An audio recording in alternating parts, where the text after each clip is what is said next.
Podcast is intended for mature audiences. The views and opinions expressed are those of the panelists and do not reflect in any way those of the podcast partners, sponsors, or affiliates. Enjoy.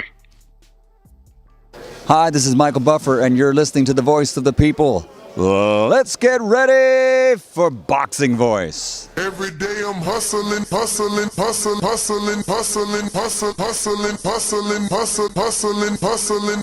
Every day I'm hustling, every day I'm hustling, every day I'm hustling, every day I'm hustling, every day I'm hustling. When I was hitting him with body punching, I heard him, actually he was crying in there.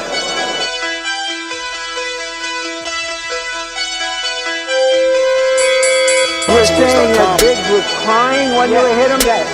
When did that happen? And perhaps the fourth round on? BoxingVoice.com. So you knew you had him by that time? Absolutely, but I knew he was tough and taking those punches. Quality Beyonce Productions.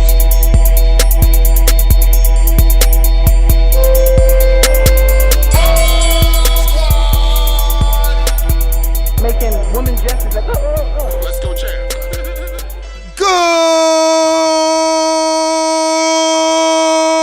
Good morning, TBV. Welcome back, ladies and gentlemen, to another Friday morning edition of the Boxing Voice Radio. Yo, thank God it's Friday. We are back, TGIF. Ladies and gentlemen, we get to have some fun, enjoy our weekend with our family, and then have some great old-fashioned boxing. Chris Colbert in action.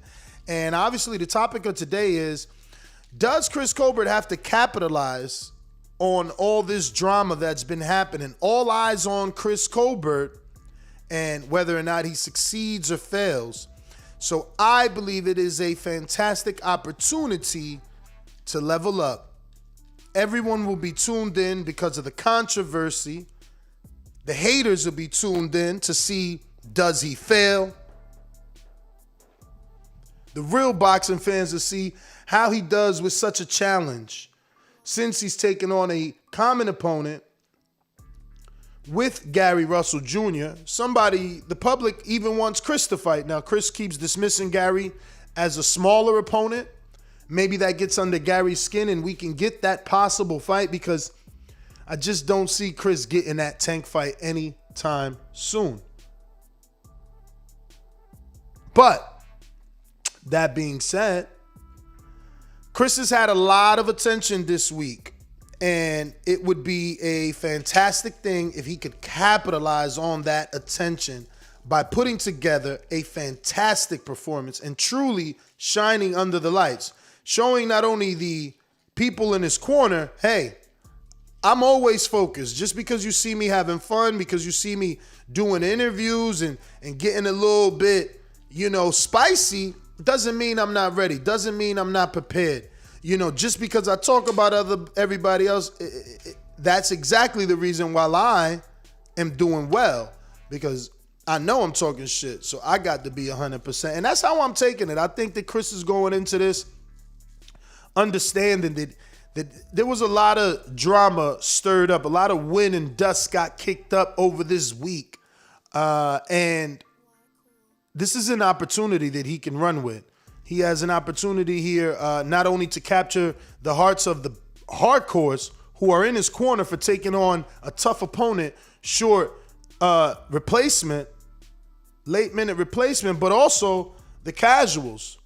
The casuals that have tuned into him due to the drama this week with his stablemate, Deontay Wilder. So I want to see Chris capitalize off of this. I don't want to see, everybody tuned in because of everything that was said and it be the type of performance that we can't talk about. I want to see him put on an exciting performance, a fan-friendly performance, and based off our interview, it sounds like he doesn't respect Numbayar's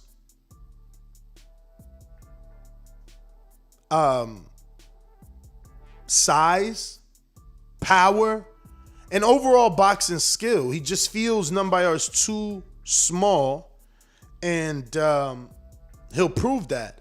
When we talked about his punching power, he's like, yeah, but he's a puncher at a lower division, so he's moving up. He ain't gonna be able to punch me. So I just hope Chris doesn't get caught off guard underestimating his opponent as a shorter, smaller, weaker man, and instead goes in there with that mentality and takes him out.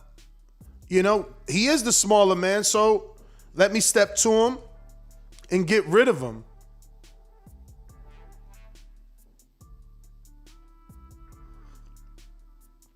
But,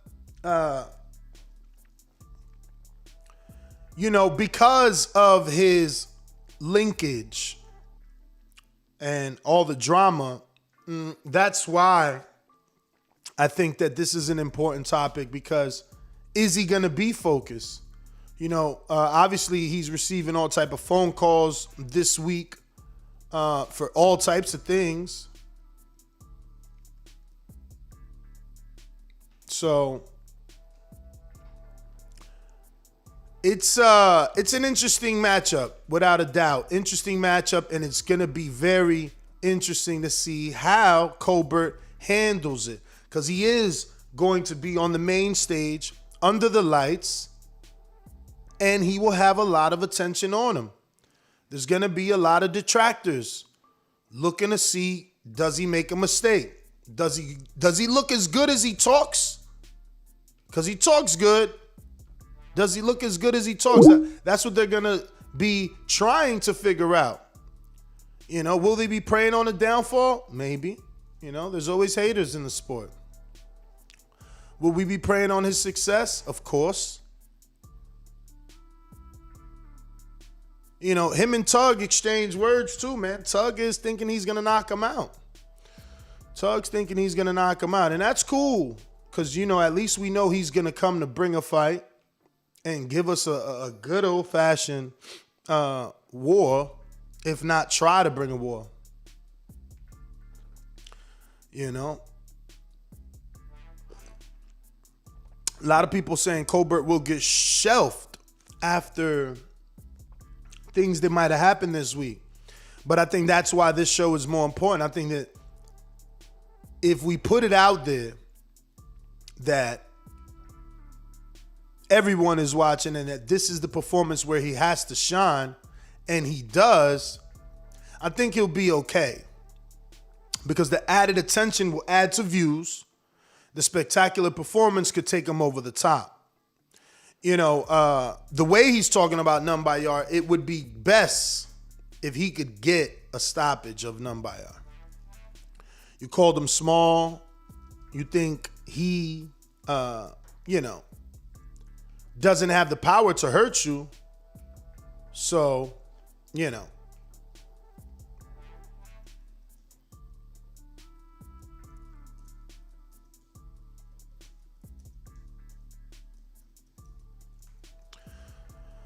So, yeah. We also have some guests scheduled today, I believe. Who we got? Let me see here. I think we might have Chris Algieri, right? I don't know. Who's on the show today? Co-producer. Who is on the show? Damn, we about to guess already. I started 15 minutes late, so sheesh. They throwing a guess at me already. Who is it? But anyway, he better not get dropped. I don't know if we've ever seen Chris hurt.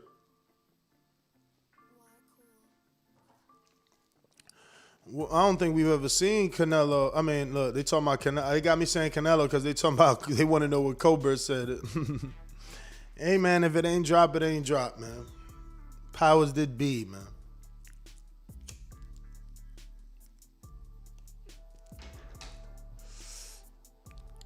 Powers that be. We're scheduled to have heavyweight Rodell Mays on the show this morning. He's scheduled for a fight July 16th, I believe, in Atlanta. So we're going to talk all things boxing with Rydell Mays. You can catch his fight on the TriStar Boxing and Southpaw Promotions card. He'll be fighting on pay-per-view. The guy he lost to is actually going to be fighting Matt Truck, man. So this card is really shaping out. You know, you got Omari Jones on the card as well. You got Super Mays on the card. And you got Matt Truck on the card. So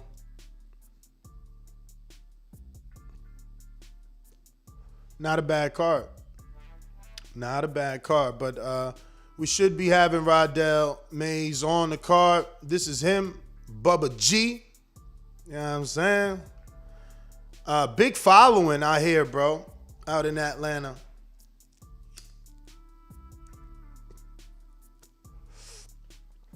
I heard dudes selling hella tickets, you know, making easily over 15 grand per fight. So that's why we don't really see him out here doing nothing. Like, he could take, you go through his resume, and we gonna find out. I'm not gonna ask his pockets or nothing like that, but we gonna find out, like, yo, I heard you doing well on these cards, and that's why, like, you just staying in your lane.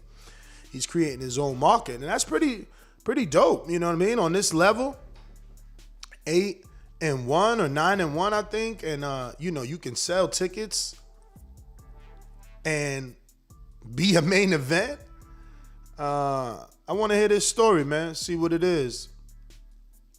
And I can't front. His caption's my tattoo, man. As I walk through the valley of the shadow of death, I will fear no evil. So, Mr. Mays, you've drawn me in. Let's see how this interview turns out. So we will be having Super Mays Jr.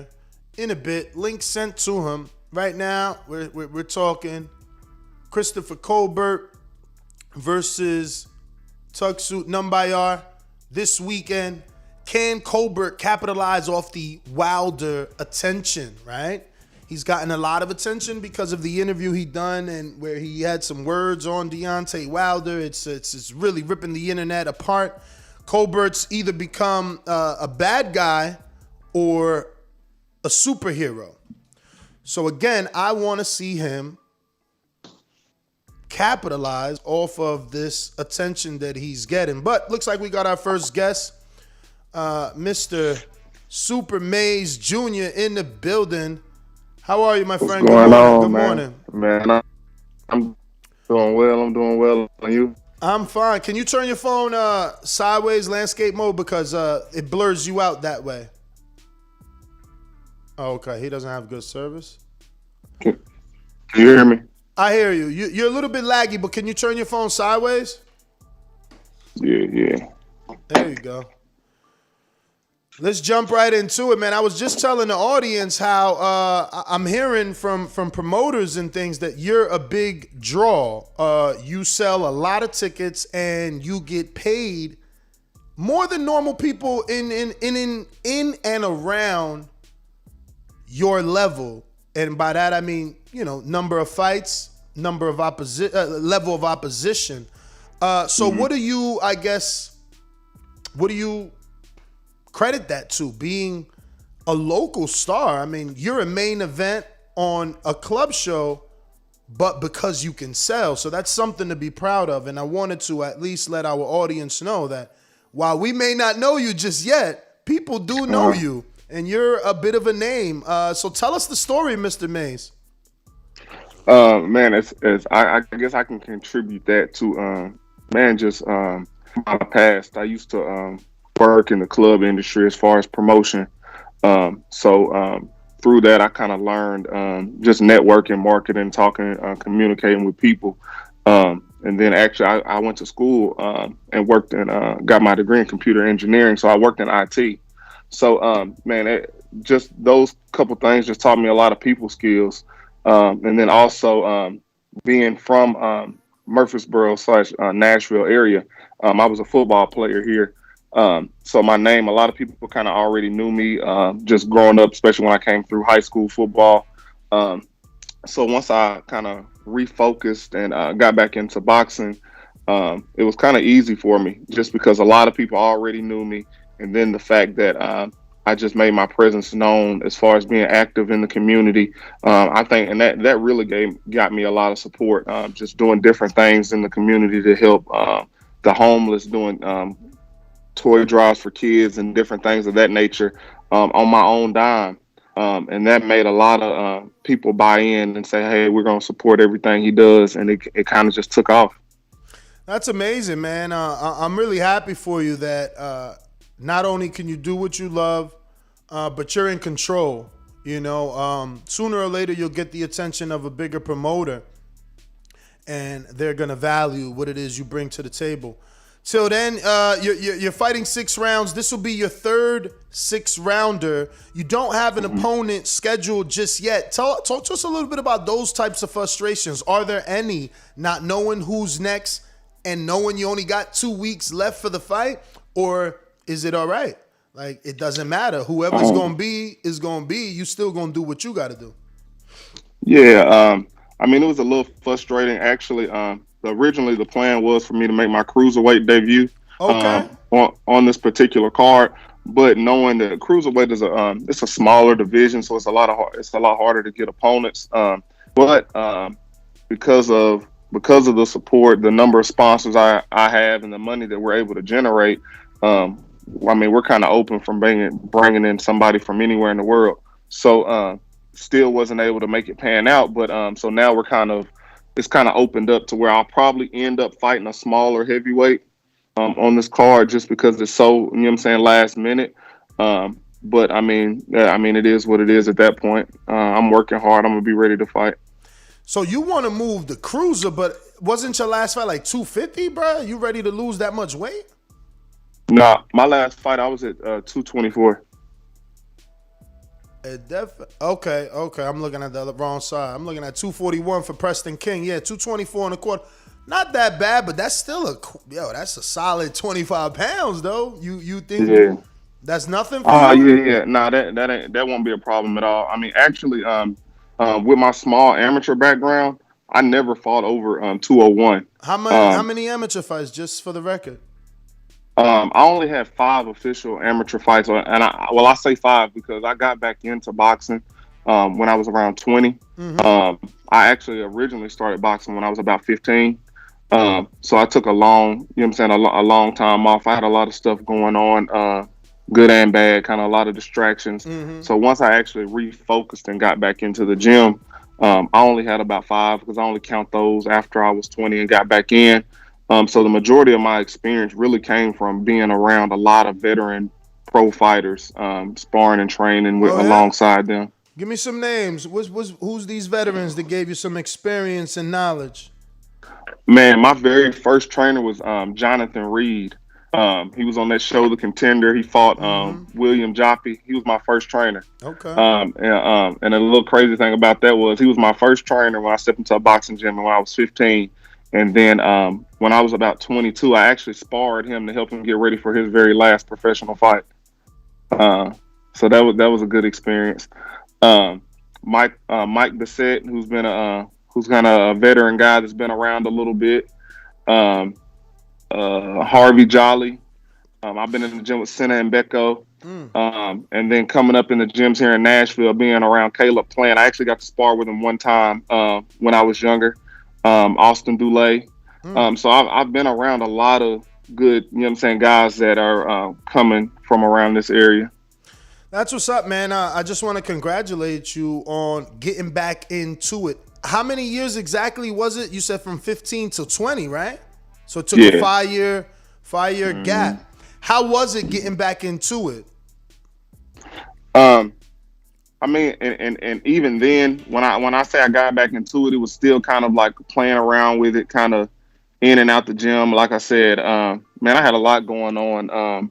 I went through a period where I was kind of more so in the streets and kind of playing with boxing. And so it actually took me getting in some serious trouble to make me refocus and running into one of my old coaches saying, "Hey man, listen, you're out here running around. You got a reputation for beating up people in the city. Like, you should be getting paid for this." So once that happened, that kind of made me refocus around 2017 and start taking boxing serious and saying, I mean, life isn't over. It was always my dream when I was young. So even with the limited amateur experience, I kind of made it up in my mind, man, I'm gonna give this a shot. Absolutely, man. That's a great story. It definitely needs to be highlighted more. Um, having life hit you, taking the time off, but coming back to the sport. And then again, I congratulate you, man. I've been doing this for 12 years. There's not many people on your level that can sell the way that you sell, let alone the promoter telling me, right? Like you could come here and tell me like, bro, I'm going to draw, watch. Wow, I'm going to have it sold out. But the promoter's like, yo, this kid's, he does his thing. He's legit, doesn't need, like the dude told me you don't need to be on TV because you're like, doing well for yourself right where you're at. So like that's amazing, man, that you can be in control of your career at such a young age. Is there a manager or are you guiding yourself? Like who's helping you guide your career? So Ronnie Edmonds is kind of my manager per se. We kind of came in this together. His son was a high-ranked amateur when he was fighting. We kind of met in the boxing gym. So he actually just been like that mentor to help me. And it's just like he's been there every step of the way. I mean, and it's to the point to where it's like a loyalty thing. He's helped me from day one. We haven't even put anything on paper. But we always said kind of a situation where if somebody bigger that has more of the boxing connection wanted to come in and partner with us, that's something that we would definitely entertain and consider, whether it be a manager or a promoter. For sure, man. For sure. Listen, so who does your ring outfits, man? I love it. Nice and flashy. You got the little Gervonta Davis fur going on. Who's designing these outfits and who's actually putting them together? Man, the best in the game, Body Kit Customs. Okay. Yeah, he pretty much just took over the game. So, man, I'm not wearing nothing unless he put it together. Nice. So you don't have an opponent, but I do want to talk about your first and only loss. Obviously, I'm bringing it up more because Mac Truck should be on your undercard, and that is Dakari Scott, and I think he's facing that guy. I think Mac Truck is going. I'm fighting on Saturday, the 17th. Mac Truck, we're doing a double show, yeah, so Mac Truck is going to fight him on Friday. Yes, the 16th. But I wanted to get you, because Mac, he's did his thing, and people know him online because of the sparring and stuff. But he's still on this level. And you see a guy like this, 3-2, lost twice by KO. But here he upsets you somehow. So I wanted to get the story with you. How'd that happen and how dangerous is this fight for Mac Truck? Okay, so I'll tell you the story of my fight, just just briefly, and then I'm gonna give you my prediction for his fight, the fight with Mac Truck. Man, with my fight, I actually dropped him in the first round. And then if you see pictures or video from the fight, the results, it shock you because both his eyes were black, swollen shut. I beat him up pretty bad, but in that second round, I took a pretty bad blow to the back of the head that the ref didn't call and stop. And then it was kind of downhill from there. I think I took a total of about 2 or 3 pretty hard shots to the back of the head. And from that first one, I was just kind of out of it, lightheaded, but I kept fighting, trying to fight through it, trying to shake the cobwebs. But it just got worse and worse. And it was to the point to where it was like my equilibrium was thrown off. I didn't have any balance. And my coach was like, well, man, I know you're in shape. But it just looked like I was tired in there. But it was just like, because I went into kind of panic mode. Panic mode had kind of set in. And so I can't remember if it was the third round or the fourth round. But it was just like I didn't have legs. I couldn't even stand up. So when I went down that last time, man, they took me to the back. When we got to the back, it was that's when it kind of fully set in. I started throwing up and I passed out completely. Wow.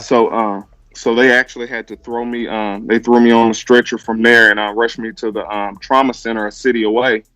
And man, I actually was in the hospital. That fight was on a Friday night. I didn't gain feeling back in my legs to start walking for like a day and a half. What? I was in the hospital till Wednesday. to the following Wednesday. So I had a severe concussion. Um, and so come to find out, like they said, it probably happened earlier in that fight, like in that second round, early in the second round, and I kind of was just still trying to fight through it. But man, it was definitely a learning experience to take. You know what I'm saying? Take nothing away from him. Um, but prior to that, anybody, you know what I'm saying, that watched the fight was there to tell you, it was definitely one sided prior to that. Like I said, I dropped him in the first 2 minutes. He doesn't, like, in his box rec, he looks like he could be a short, chubby dude. My man's 6'4". Is he really 6'4"? Yeah, Box rec lion. Nah, he a big dude. And that was another thing too. Just being honest, like, so naturally, I'm a cruiserweight. I tore my rotator cuff, and then just being out the gym, like I said, when I was running around in the streets, that's why I picked up all the weight. But I'm definitely, once you see me in person, you'll see I definitely don't have a heavyweight body. So just being honest and realistic, he definitely is somebody I shouldn't have been in the ring with just from a size perspective in the first place. But outside of that, I definitely outboxed him and beat him up until that point. But nah, he's a big, strong dude. Like I hit him with a lot of stuff and he was taking it. So obviously you want to move to cruiser. Did that fight make you realize, damn, this is this level? Imagine I get further up. These big boys are gonna be too big for me. Well, we were doing that anyway. That was already in the works. We already had it mapped out that I was only gonna do like 2 more fights at heavyweight. So the move to cruiserweight was already in the works. Like, just realistically, we knew those big heavyweights with skill were gonna just be too big. Now, it looks like he wasn't that big when he fought you. He was only 229. Do you think there's any possibility you can? No, that was me. I was 229. Oh yeah, he's 250.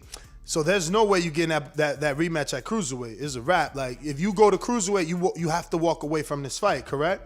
Yeah. Definitely understandable, man. Let me pull up some questions here that we got from the people. We let them know that let me give you my prediction on the 16th though. Absolutely. Mac Truck gonna stop him. Wow. I say end of the late first round, second round. I don't see it going past the second round, honestly. Just because Mac Truck got the size and the strength, like he got more body than me. So whereas he was able to kind of put his weight and lay on me, he's not gonna be able to do that to Mac Truck. Yeah. And then Mac Truck's inside game, I just feel like he's gonna chop him up. Like I think he's gonna make easy work of him. Well, that's gonna be interesting. I'm definitely gonna be in the building for both fights, so I'll be able to meet you in person and watch you up close and personal. I thought we had a post. It looks like we don't, but Mr. Mays, man, those are all the questions. I want to thank you, obviously, for coming on the show, but let everybody know how they can get tickets. Man, you can get tickets by reaching out to there's an Eventbrite link. I'm not sure the name of the fight. Any phone number they could call? No. Yeah. They can call me directly, Okay. especially even if you're out of town, I'll mail them to you. You can call me or text me 615-900-9244, or you can reach out to me on my social media. My Instagram is Super Mays Jr. SuperMaysJr. And then on Facebook, it's Rydell, Rydell Mays, Mays Jr. You reach out to me on any of those platforms or that number, and I can get you set up. I know as far as the VIP tickets are concerned, if you buy them on the Eventbrite link, you got to buy the whole table for $1,200. But if you're somebody looking for 1, 2, or 3 of those VIP seatings, you can reach out to me directly, and I'll make sure I get you taken care of. Hey, Mr. Mays, bro. Dude, your quads are huge as hell. Did you, like, play football or something before? Or, like, in the squats? Yeah, man. I played high school football here. This is a big football place, Murfreesboro, Tennessee. If you look it up, man, there's been multiple state championship teams come out of this area. So, and then actually out of high school, I signed with Tusculum College and played for a year out there playing football. Okay, I see the leg. I'm like, damn, that's a good foundation. You should be able to take some shots with that type of, foundation, man. But Yeah. once again, I want to thank you, obviously, for coming on. And we do appreciate Rydell Super Mays Jr. taking out the time to be on the show. We will be in the building for your fight. And, yeah, man, once again, just give out that social media. If anybody crazy enough not to be following you, they can do so. Man, Instagram is Super Mays Jr. Facebook is Rydell, Rydell, Mays, Mays Jr. All right, champ. Thank you for coming on the show. There you have it, ladies and gentlemen. Up and coming contender, Rydell Mays Jr. Take it easy, my friend. Enjoy the rest of your day. You know the number to call in, 14255-695-5241. Press 1 one time. Voice your opinion right here on the Voice of the People hotline. We're talking, obviously, Christopher Colbert taking Tugsuk Numbayar this Saturday. Late minute replacement, stepping in with a better opposition in terms of, I guess, liveliness, right? Like everybody knows Gamboa was a bigger name, but was he a fresher name? And by fresh, I mean, what he had left on him. What was still in the tanque? You know what I mean? And I seen a couple people saying, yo, who the hell is Mac Truck? Dog, we've been putting you on Mac Truck since he was 0-0, man. Don't do this. Don't do this. Don't be one of them dudes that doesn't pay attention when we talking here, because we dropping jewels. I hope you fools choose to listen. You know what I'm saying? So this is Mac Truck, man. He's next up, man. He's next up. He's short. Pop, pop. He's short, but he got that pop. Remember, he sparred Roy Jones to get him ready for Mike Tyson. He sparred Rick Ross already. And he spars everybody out here, man. Look, everything he do is spar. All he do is post spar. All he do is spar. Look, this dude 6'6" or 6'4", so what? Bang. Watch the uppercut come. Boop. You see? I knew it was coming. Boop. Set him up. You got to set him up. Chill. Block that body shot. Block that one. He got an uppercut. Boop. Pop. See that? Pop his head like a Pez dispenser. So it's all about skill, man. Sometimes being short really don't matter. This kid works nonstop. I was in Atlanta. He's in the gym on Saturdays and Sundays and Fridays. He's in the gym on Fridays, ladies and gentlemen. And Sundays, he's there. He's not body beautiful, but he's all work, which is crazy, right? It must be genetics because he's working all the time. All the time. Yeah, that's a heavyweight, Grind Hard Sports Nation. He's a heavyweight. He's 5-0, 5 KOs, and he's coming.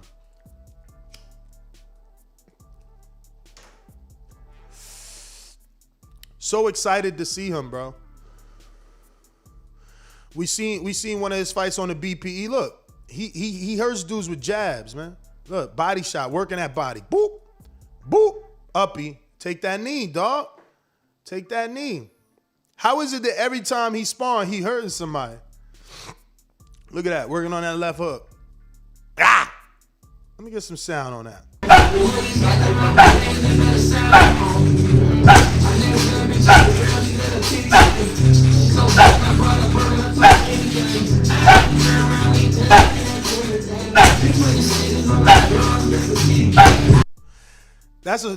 That gym is so hot too. How he don't lose more weight, I don't know. It's so hot. Look, he got ankle weights on doing jump rope. This kid's a worker. You never seen nobody working like this on this level. Never. This kid's a worker. Look at that jump rope work with ankle weights. Always working. Always working. He signed a Greg Cohen Promotions. Boop. Straight right. Follow it up. Mr. Uppy. Stalking. Uppy. Right hand is over. Yeah. I can't wait, man. I love Mustafa Mickens, man. He's our generation's Nazim Richardson, man. He's up next, man.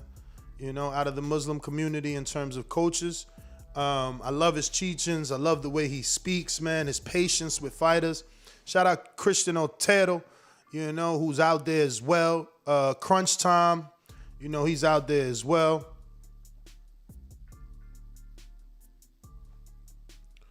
You know,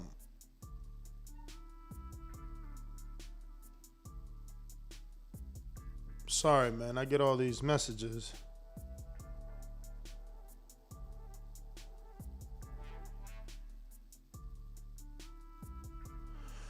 So, yeah, man.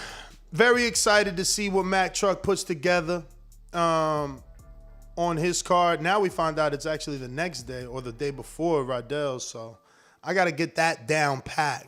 Oh, shit. Shout out to Mack Truck. He got my shorts except in a different color, them Nike shorts. But, yeah, man.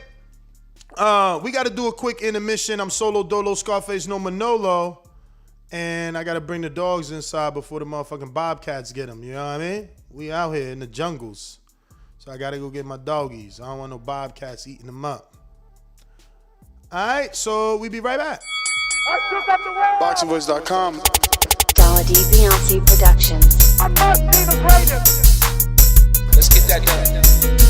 I've been here before and I know what it takes. It's hard work, dedication. BoxingVoice.com. Mayweather is he's the best. Win, lose, or draw, we coming to fight. Can't nobody take that away. We're coming to fight. They do what they can, I do what I want. When you look at how he throws that left hook, it starts out really low. We're going to see what kind of character. Oh, and the lefts and rights by Maidana. And it's all Marcos Maidana here. A lot of those punches off his shoulder. I think anybody out there listening or key, anybody, you think that that's a dangerous deal to make. I think it's a perfect deal to make. BoxingVoice.com. 15 minutes. Can you be strong for 15 minutes? Can you? Listen, the concentration is leaving a little bit. Pick it up. Pick it up!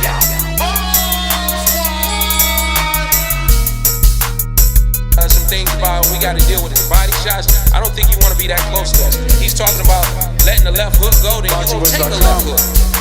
Let's get that done. Look, the fire's coming. Are you ready for the fire? Look, we're firemen. Okay. We are firemen! The heat doesn't bother us. We live in the heat. We train in the heat. Yeah, BoxingVoice.com.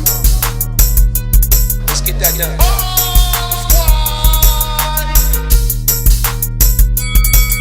Danny, how much of the difference is it for you at this weight? You lost weight, man. Yeah, I'm working out. I lost like 35 every fighter's a threat. Puerto Rico.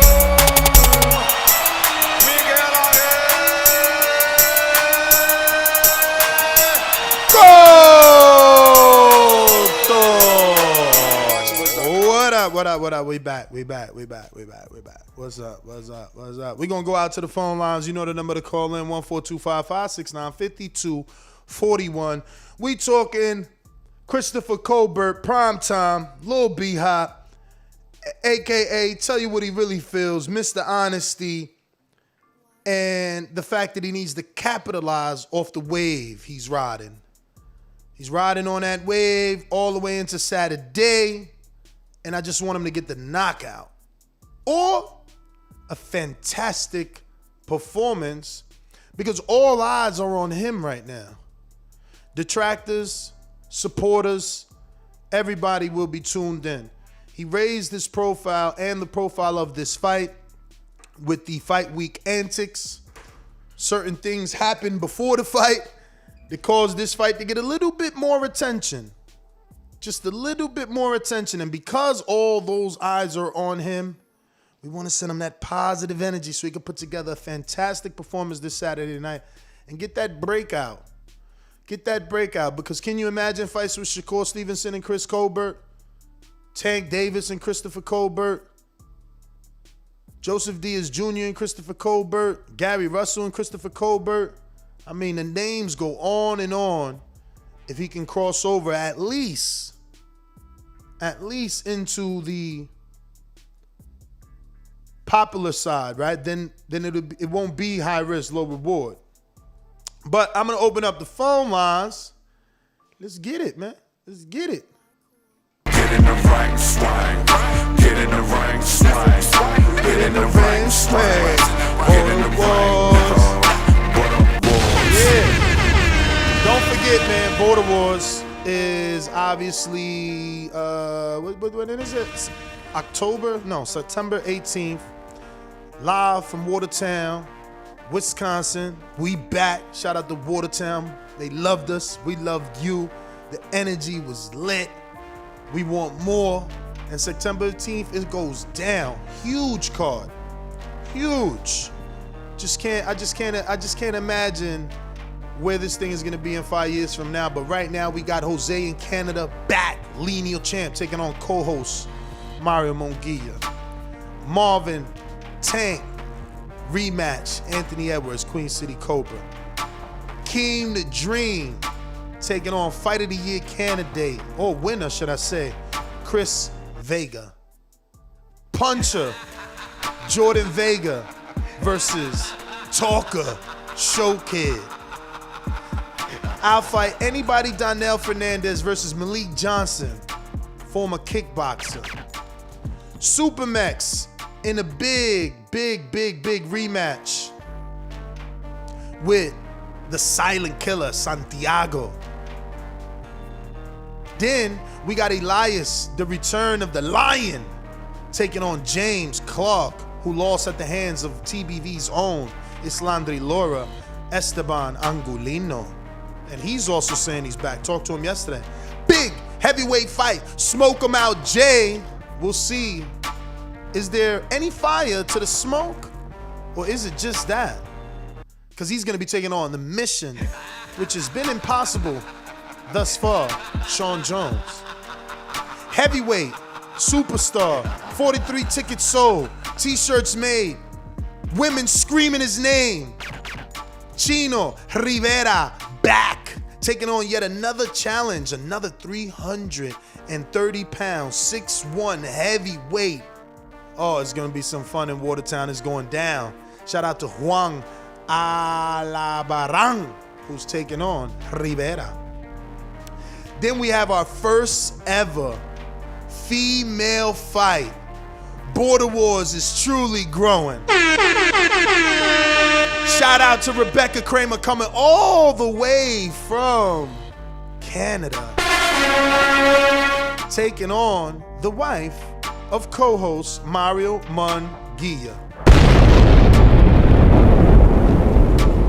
And then we have some tentative bouts. Still need confirmation.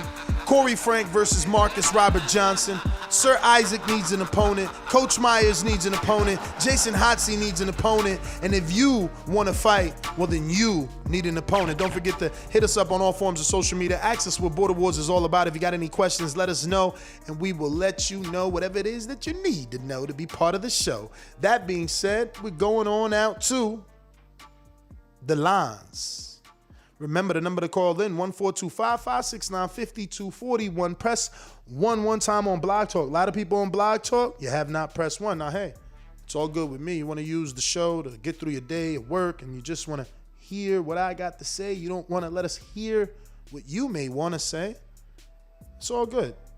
It's all good.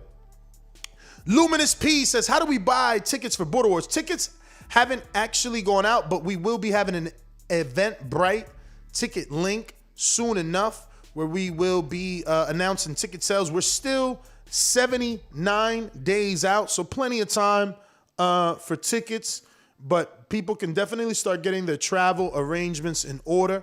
We actually have 78 days. Time's flying. Time's flying. Next thing you know, you got 30 days and you wasn't training and you're getting knocked out. You're getting knocked out. Or at least you're going to quit. You're not going to want to get knocked out, so you're going to fold. So you better be doing your training, man. I recommend jump rope, man. A lot of people can't get out. You got kids, all this stuff. You got a garage. Do jump rope, man. 30 minutes of jump rope is like running, and you're going to get your cardio up. Probably better than running. Being on your toes on the jump rope is very similar to being on your toes in the ring. Take it from me, because I'm the king. Nah, I'm bullshit. Yo, let's go out to Coach Myers in Connecticut. Let's go! Let's go! Let's go! I'm ready! Coach. Yo. What up? Yo. I hear. Ain't not much. Hey, that was some good advice you just said, jump rope, and I ain't think of that as far as cardio goes. Bro, I promise you, me personally, I don't know if because I don't run fast enough because I'm old and heavy, but I use a watch, right? So my watch gives me my calories. So I've seen my runs compared to my jump rope. I burn more calories on my jump rope, and I feel, I get sweatier. I like to sweat, so I feel like I'm working.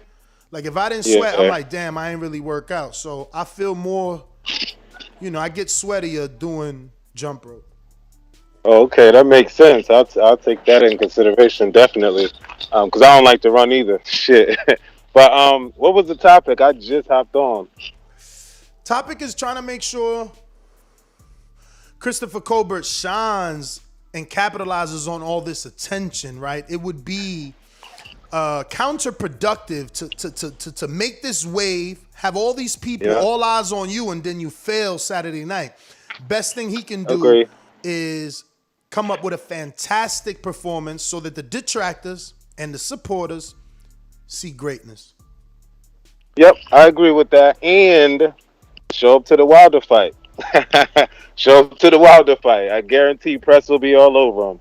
But that's my call. All right. I mean, that is a good. I mean, I'm sure. I mean, was he at any of the other ones? This is the thing too. Like the Wilder fight's back in Las Vegas. That was strange, right? Like, isn't that the commission that he has in question? Izzy, Oklahoma. I mean, because I would have took it somewhere else. Like, yo, I don't trust that commission. Like, easy. Yo, Izzy. What up, Ness? What up? You solo dolo? Scarface, no Manolo. Oh, that's a shame. I really got too much on the topic. You had so much on it yesterday. It was a fun show. I didn't get it all, but what I got was good viewing, so to speak. It was pretty intense, man, and I just appreciate what you've gone through, to be honest. And that was a great interview. I watched the whole thing on Fight Hype. Just kudos to you for all that. As far as road work, I completely disagree.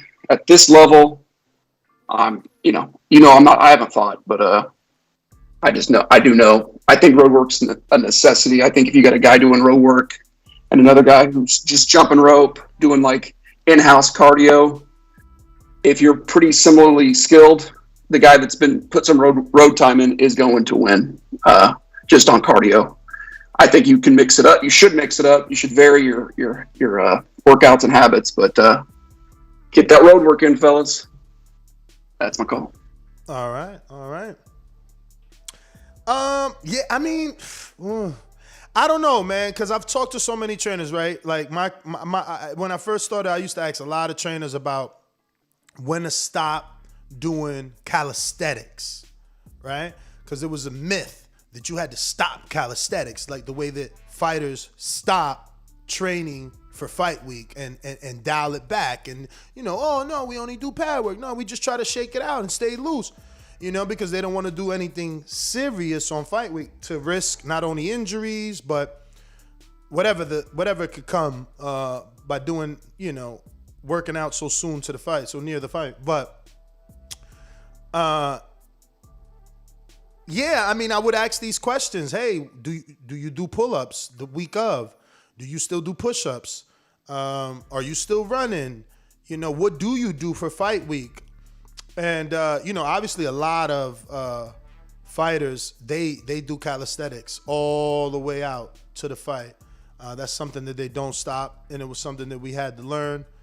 And, having those conversations helped me realize that not everyone runs, man. Not everyone runs. That's when I started to realize, like, oh, you don't run. Okay. And then I would get happy because I hate running.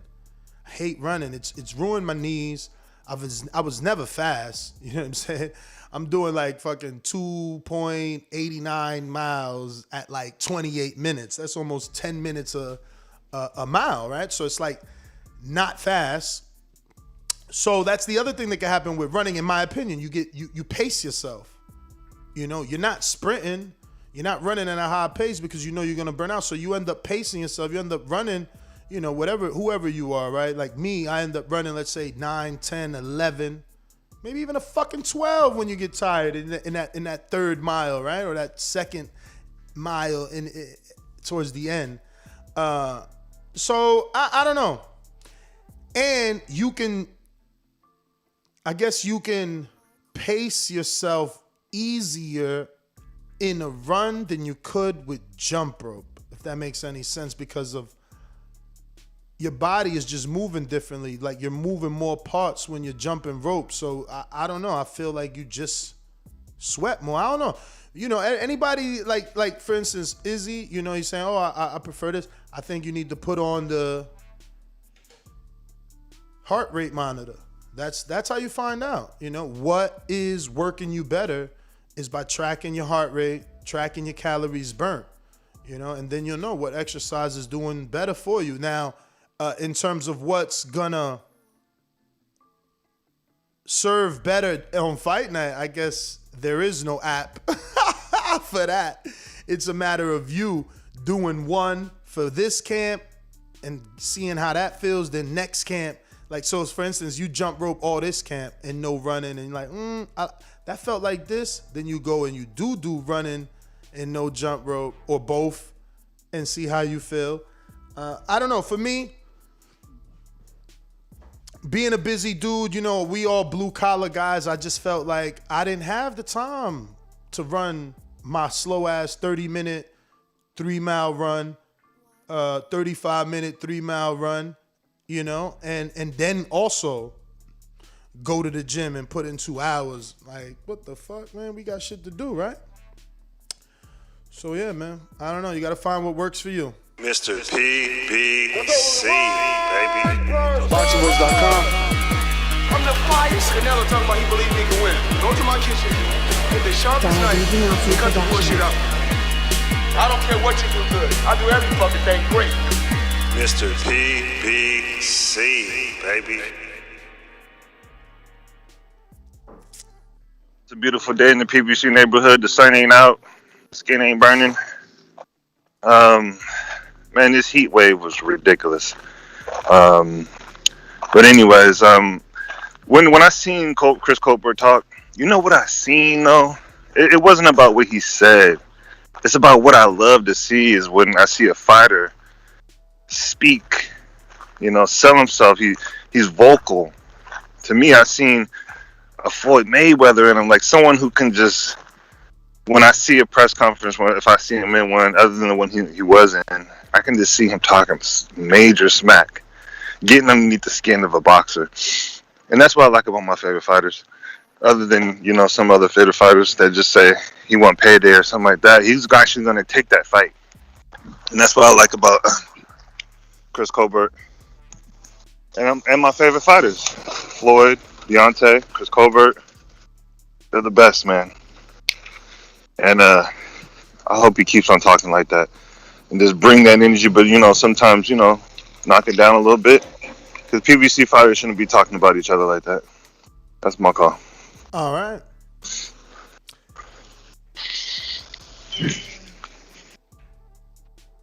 Shout out to Mr. PBC. Thank you for the call. We're going out to Info Joe. Let's go! Come on. Info Joe is a beast. Checkbox red. Undefeated punchlines, better place your bet. The number one call, fought my way up the ranks. Border wars fighter, going hard in the paint. Boxing scene writers call me spectacular. Yo, am I clear, Ness? Yes, sir. What's up, my boxing brother? Man, can you do me a favor, man? Can you break out the Uzi for me, man? Let off some shots. Oh, shit. Somebody's mad. We got an AK for you, man. That's dope.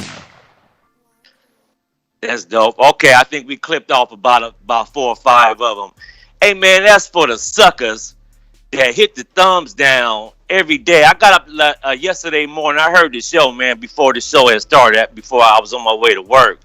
And before the show even started, even talking about the subject, suckers is hitting the thumbs down, man. Why do y'all come here every day to hit the thumbs down, but you're listening? Stop shoplifting. That's weak. That's corny. That's some sucker shit right there, man. Hit the thumbs up.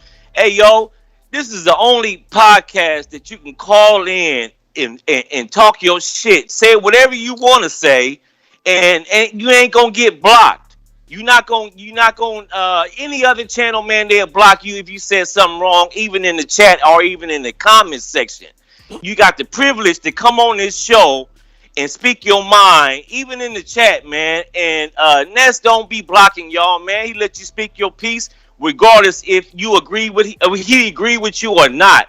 So hit the thumbs up, man. Y'all, this is the place to be, man. The voice of the people, and real talk. But on to today's subject, man. Put me down for Chris Colbert, man. I've been following that cat since that Golden Gloves documentary with him and Richard Henderson. I like both of them fighters, man. I wish him well. I know all the hoopla about him and Wilder. I wish Wilder, I support Wilder too in this, brother. They both my brothers. And y'all, man, just a lot of hate going around. I heard a lot of misinformed, misplaced hate, man. They hating on you for just doing the interview. Ness, you keep pushing. You're doing your thing. You're doing pound for pound work. I hated to hear that. I know all the traveling that you're doing, man. You be driving 8 hours, 10 hours, man, to go get these interviews. I hate to hear your interview being tugged down. We all got different opinions, man. You can't hate on nobody because they got an opinion. Maybe he come off, maybe he shouldn't say sucker. But just to have an opinion, man, I done seen a bunch of black fighters or black fans pick against other black fighters. So, man, so stop with the bullshit and let's just keep it real, though. You know what I'm saying? This shit was disgraceful yesterday, man. But I heard a lot of truths, though. Shout out to all the callers, man, that said some true facts. Shout out to Stonebone in particularly and David Maldonado, man. Y'all be spitting some real shit lately. But I think that it's going to be a tough fight for him, and I hope he gets the win. The StubHub is about 15 minutes for me, man. I was going to go to the fight, man, but I got a invite to go to this canniversary. It's going to be a weed, marijuana utopia of UNLA. Check out the canniversary, man. They're going to have weed, barbecue, marijuana, beer, the whole, it's just going to be an exhibit of marijuana, man. So I'm going to check that out, but I check out the fight later. Border Wars. Hey, I've been watching all the Border Wars from day 1 to 12, and most of all the fights, man, are won on who gets tired first. So put that war work in, do that jump rope like Ness said, and train, man, hard, man, because that's a lot of the fights, man. Wins and losses, man, is based on who gets tired first, man. Most of the time, it's not just skill; it's who gets fatigued first. But that's all I got. Everybody have a blessed, no stress day. Don't get too drunk out there this weekend, man, and enjoy yourself. Be safe. Peace and blessings to all my boxing brothers, everybody in the chat, everybody listening, man. Peace and blessings to all y'all. That's all I got, my boxing brothers. Joe, thank you for calling in. We're going out to Austin in Austin. Now, are you in Austin? In what part of Texas you in? I'm in Hobbs, New Mexico right now for work, bro. I work in the oil field, but originally I'm from Dallas. Okay. Yes, sir. But now, first of all, I wanted to say Austin B's looking for a fight too, come September 18th. Who? 168. Austin B, myself. Oh. Yeah. I got you a fight, I think. I said, let me see. I got isn't it the kickboxer? He 1-0. Yeah, you never. I'm down with it. Just send me his footage. Like, I'll take the fight even without seeing it, but just send me his footage so I can watch him. For sure. But as far as the subject, bro, Chris Colbert, he on a fast track to be a star, man. Like, I know what he said was controversial, but it was smart, bro. Honestly, he's being smart. He got the skill to pay the bills. He got the power. He don't really show it too much because he's smart, man. He's a smart fighter. But man, bro, I want to say sorry to you, Ness. Bro, you be out here grinding and people get mad because you have an opinion. Fuck that, bro. That's some bullshit. Like, that's dangerous. Like, not even just boxing talk. Like, just being an American, that's dangerous. Like, when people start ridiculing people just because of their opinion and trying to deplatform them. So keep doing what you're doing, bro. You're a real one. I love the channel, bro. I'm addicted. And yeah, man, like I said, let's get it.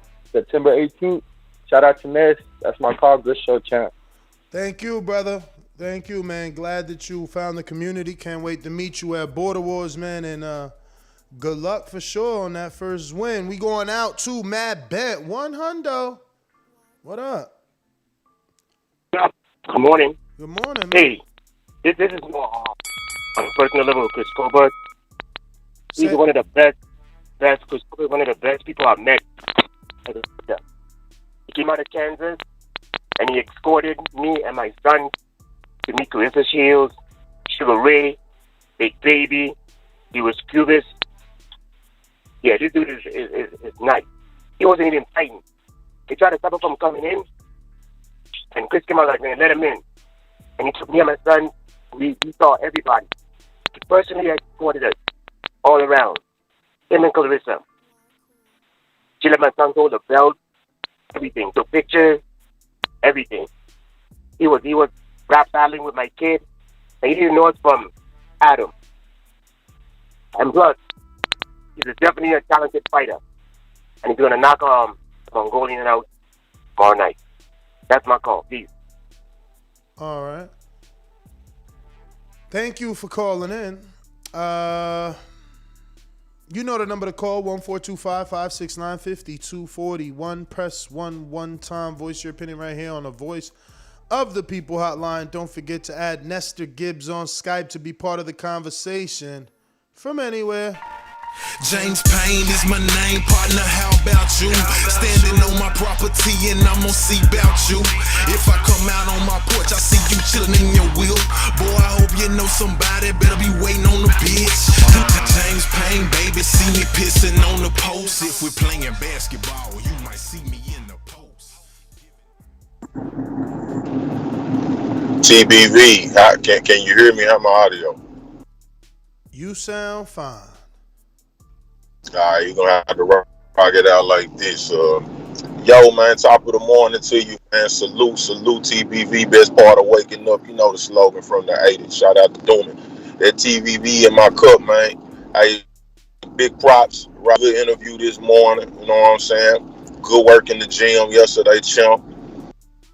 Was checking out right there, getting this workout in, but I was working out at the same time, Music City Boxing, Nashville, Tennessee. But yeah, man, excited for Atlanta, July 16th, 17th is going down. You'll see the promotion circulating on social media and the atmosphere. Make sure y'all check it out. ATL JFS. If you got questions about ticket info or pay-per-view info, feel free to reach out to me on Instagram, James Payne Lethal. James Payne Lethal on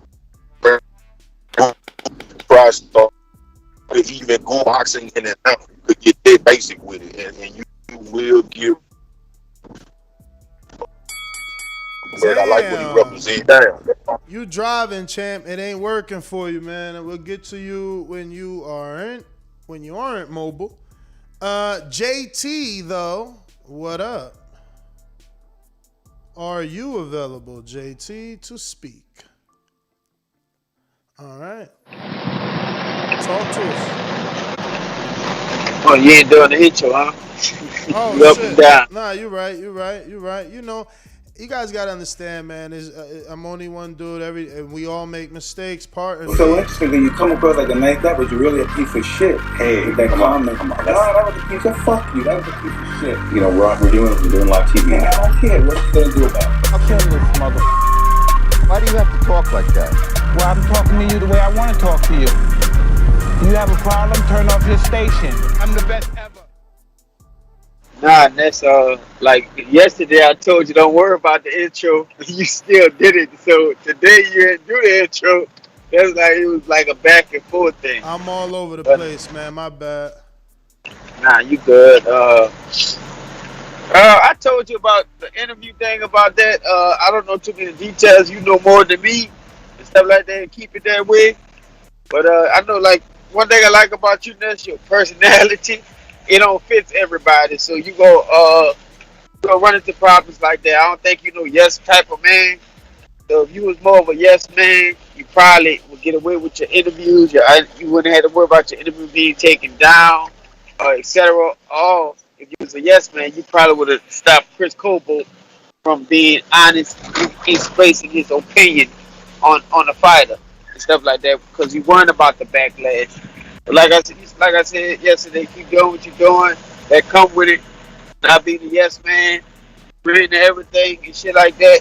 I feel like that still gets you further in life, just being you and stuff. But on the topic about Chris Colbert, no hate on him, dude, a talented fighter and stuff like that. He made that comment towards Deontay Wilder I didn't care for and stuff like that, but he entitled to base his opinion and stuff like that. He's a fighter, so he can back it up as well.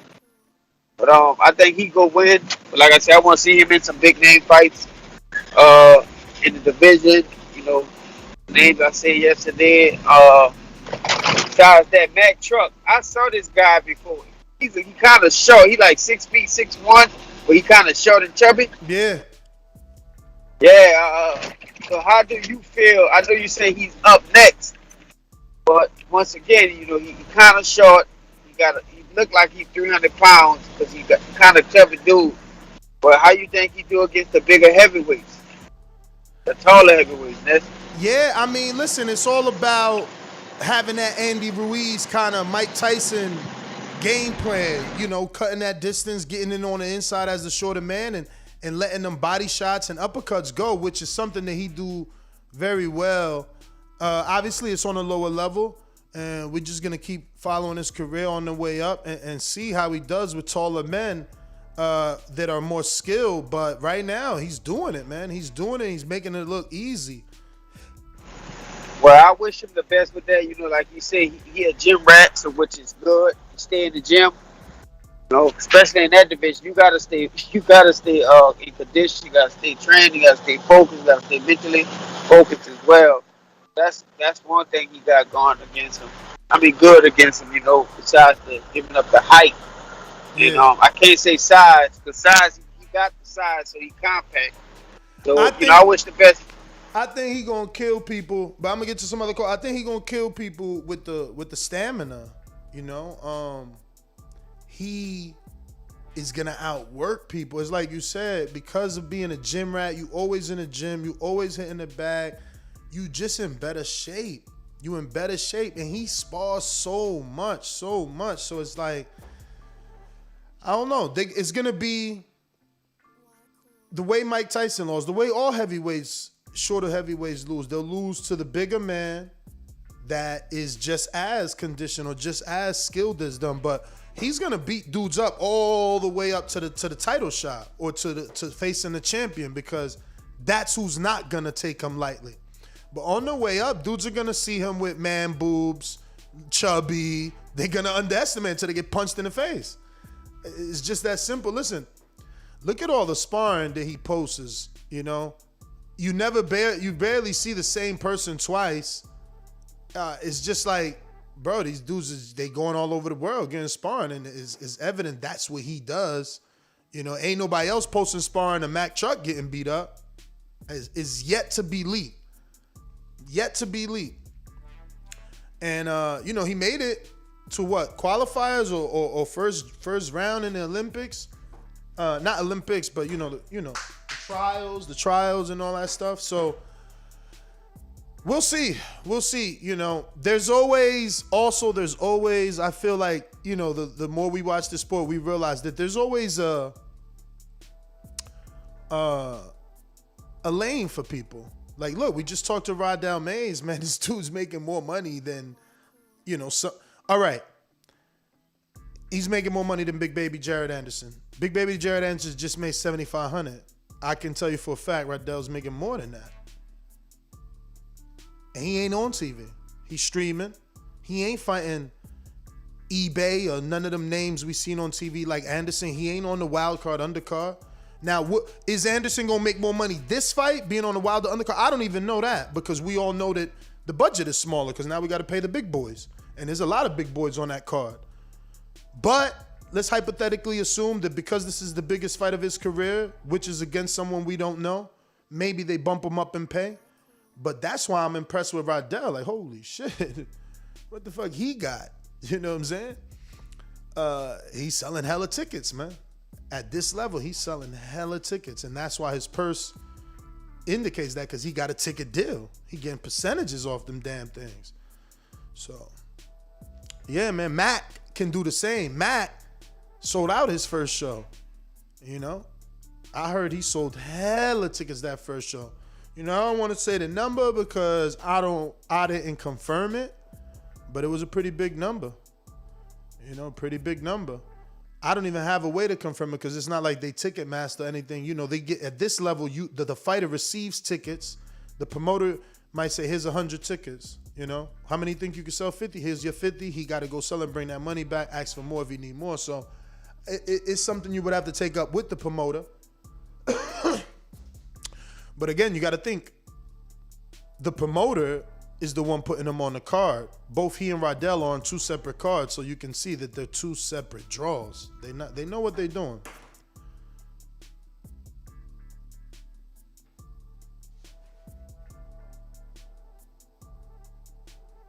Yeah, man.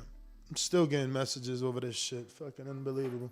Let's go out to the callers. Yo, first of all, let me say, I don't pay showtime to see you all there, not even putting a goddamn motherfucking effort. If I want to see two motherfuckers just fight, I pick up a fight with somebody in the street. Don't need that shit. You don't love that sport, my dude? Just move along. Gone. Fuck you. Next. What a great show. Thumbs up, donate. Hey, yo! What's happening, people? What's Mr. happening? Gibbs. Dímelo. How's your day, brother? Cannot complain. Fucking raining. Listen, it's raining cats and dogs up in this bitch. So I know it's sunny down there today. Nah, actually. What else you want? Actually, it rained a little bit, but it stopped already. It rained hard, actually. Not a little bit. It rained really hard this morning. It'll be raining here like 2 days straight. But anyways, you know what be raining too? The hatred. Man, motherfucker. Nah, baby. Man, Anna. You remember that movie that she brought fucking Anna to the village? That he brought. Remember that shit? What? Mulan, nigga. Mulan, the Disney Mulan. You ever seen that shit? Nah. Go watch that shit. Sounds silly and shit, but that bitch brought Anna to her village. There's another movie, like another female shit. This girl, she goes out there to battle some motherfucker from space and whatnot. And she also stands in the faces of fucking injustice. She said that she will not stand in the face of injustice and do nothing about it. That's you, baby boy. Mr. Gibbs, you're on your female energy. And all your tribe is coming to fucking back you up. If these motherfuckers trade you with your life, these, that, or the third, guess what? They're going to have to smoke all of us. We one tribe here at TVB for life. I don't have a lot to say. Everybody support, donate. I'm outie. All right. Georgie Porgy. I just want to tell you, I am happy to have you back on the show. I miss your calls. I miss playing the intro. It's funny because for many years, you might laugh at this. For many years, anybody that remembers Georgie, he always said, the mafias, the mafia. Me and him used to go at it. What fucking mafia? I guess I felt the mafia yesterday, right?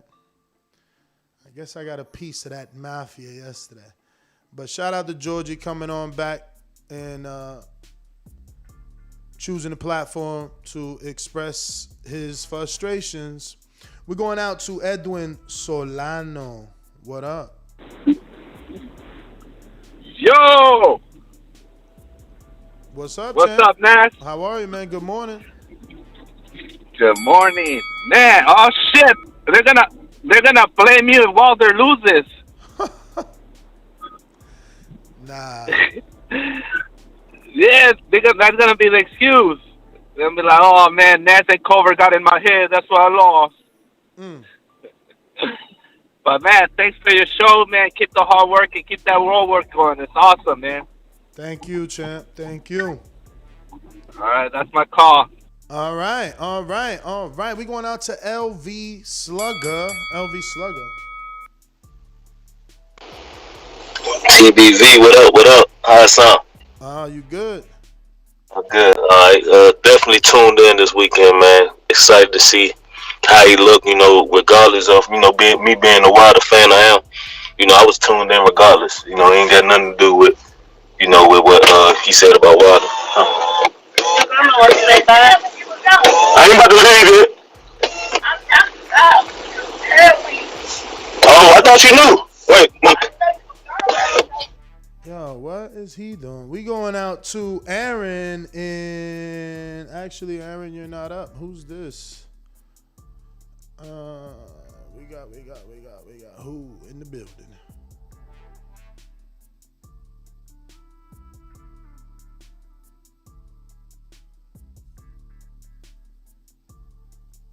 All right, apologies. Trying to find this number here.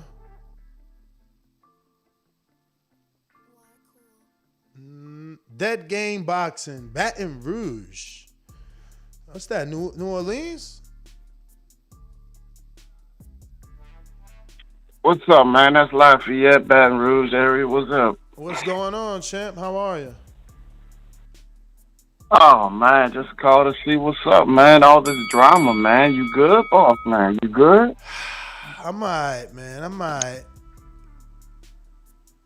Man, bro, I seen it coming, though, boss, man. You didn't see it coming. You didn't see it coming from since Wilder Fury 2, since he cut you off from Wilder Fury 2. I mean, nah, I didn't, man. I didn't, man. I wanted to believe that that wasn't the case, rather. Nah, man. When he lost and you flipped sides, he saw that shit, bro. Oh! Flip sides? How I flip sides, champ? What's going on with you? Let me hear that. How I flip sides? I love it. Nah, man. After he lost, man, you was more for the AJ and Fury fight than the Wilder fight. Oh, okay. Because I was reporting on the reports. You was reporting on the reports. Oh, all right. So we supposed and to. You was, you kind of made you kind. So as a news you kind of made some bad comments. Okay. What kind of comments? Let me hear some. Like Wilder, Wilder lost so bad. We don't even need to see the third fight because we already know the outcome. I mean, I don't know if I said that. But I do get blamed for a lot of things that callers say. You know, my platform does allow people like you to call, and I could see how maybe someone said that and it was mistaken for me, but I'm pretty sure I've never said we don't need a third fight. Yeah, it was a lot going on. It was a lot being said before that arbitration hit, by a lot of people, you know what I'm saying? So, and then and what really messed it up for you, man, is that 5-hour video yesterday, man. Oh well, that was already me reacting. You know what I'm saying? That was what different. I'm saying, bro. Yeah, but I'm not going. But you don't know. You don't know 100. You don't know 100% that man had anything to do with it. Man, me and Wilder talk. That's all anybody need to know, man. Me and Wilder talk. Y'all good? Good as far as what? No, he believed one thing and I believe another. It's just that simple. He's saying one thing and I'm saying another. But at the end of the day, so he's saying I got the phone calls. He could say whatever he wants. I got the phone calls. I got the phone calls. You got the phone not from him. All right. You got the phone call from Fight Hype. Fight Hype. Why everybody keeps saying that? You sound like a barbershop Fred Conversations listener, man. That's what he was saying that. What do I got to do with getting a call with Fight Hype? Like, remember, I got the video on my own channel. It was on my channel. That's another thing people keep forgetting. Like, oh, Ness said he got a call from Fight Hype. What are we talking about here? So what you think? That they didn't want to take him down off my channel as well, too? Hilarious. But listen, you guys keep defending anybody you want, man. You guys keep defending anybody you want. I tell you what I do got. I got some real sexy texts though. I got some real sexy texts, man. I got some real sexy texts. Some shits that, whoa. Mistake. You understand what I'm telling you? I got some sexy texts though. So, you know, we just gonna leave it at that. What up, I mean? Hey man, sometimes like, yo, I told you a long time ago, people, if you get objective, they take it as hate. Of course. You know what I'm saying? They don't know how to tip their hat to the other side. They gotta, you know, call collusion and things like that. And it's a shame that you can't state your opinion or have a platform where people state their opinion. You know what I'm saying? Like, yeah, we can't be that easily ruffled. You know, it's not even to go into a whole deep dive, but these cats is gonna say what they want to say. But ultimately, man, anybody that has an opinion about boxing, Chris Colbert said it best.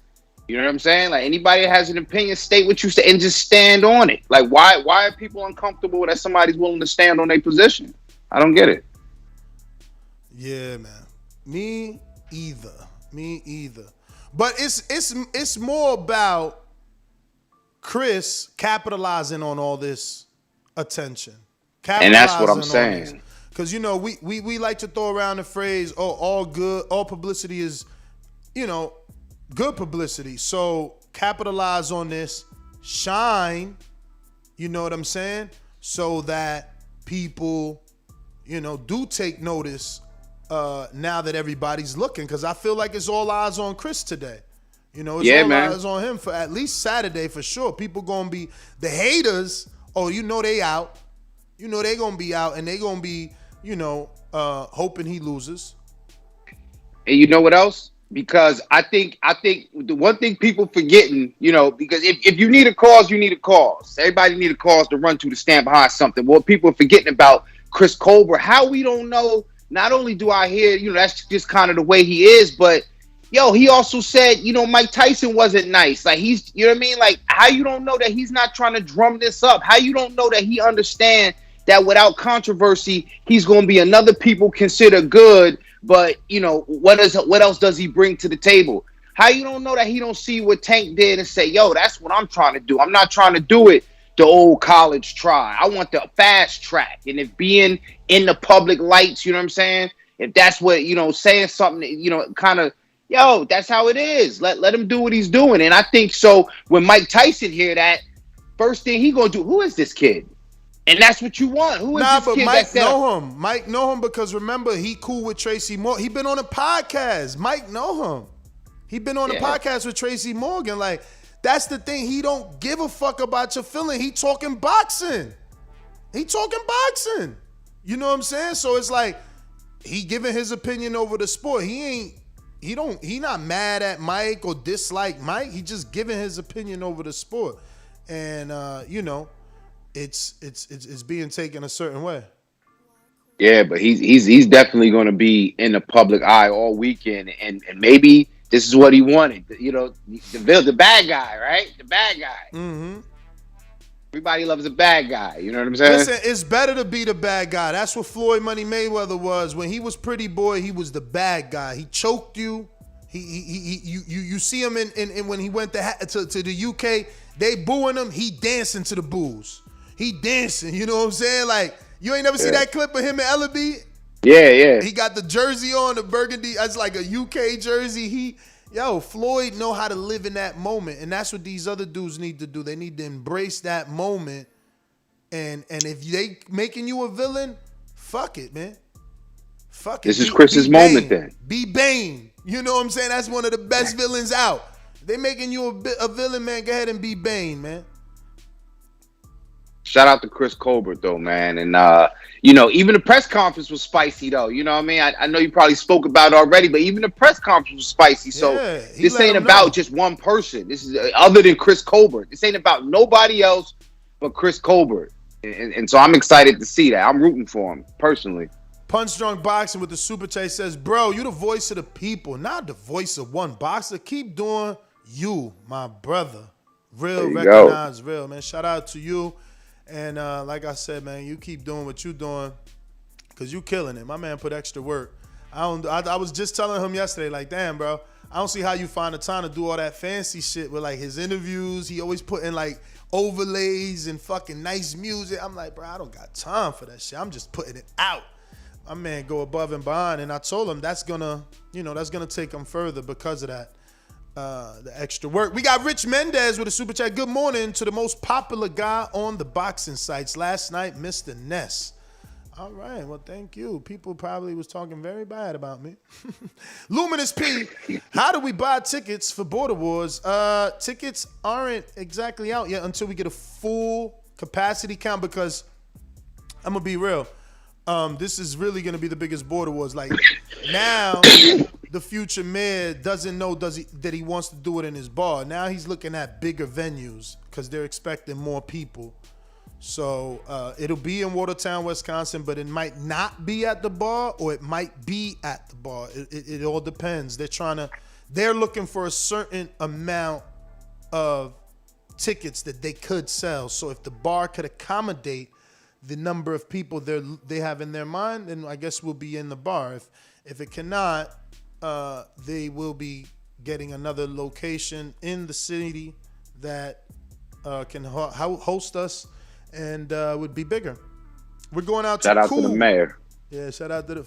Oh, this is not cool. This is not cool. Hold up. New number. Definitely a new number. All right.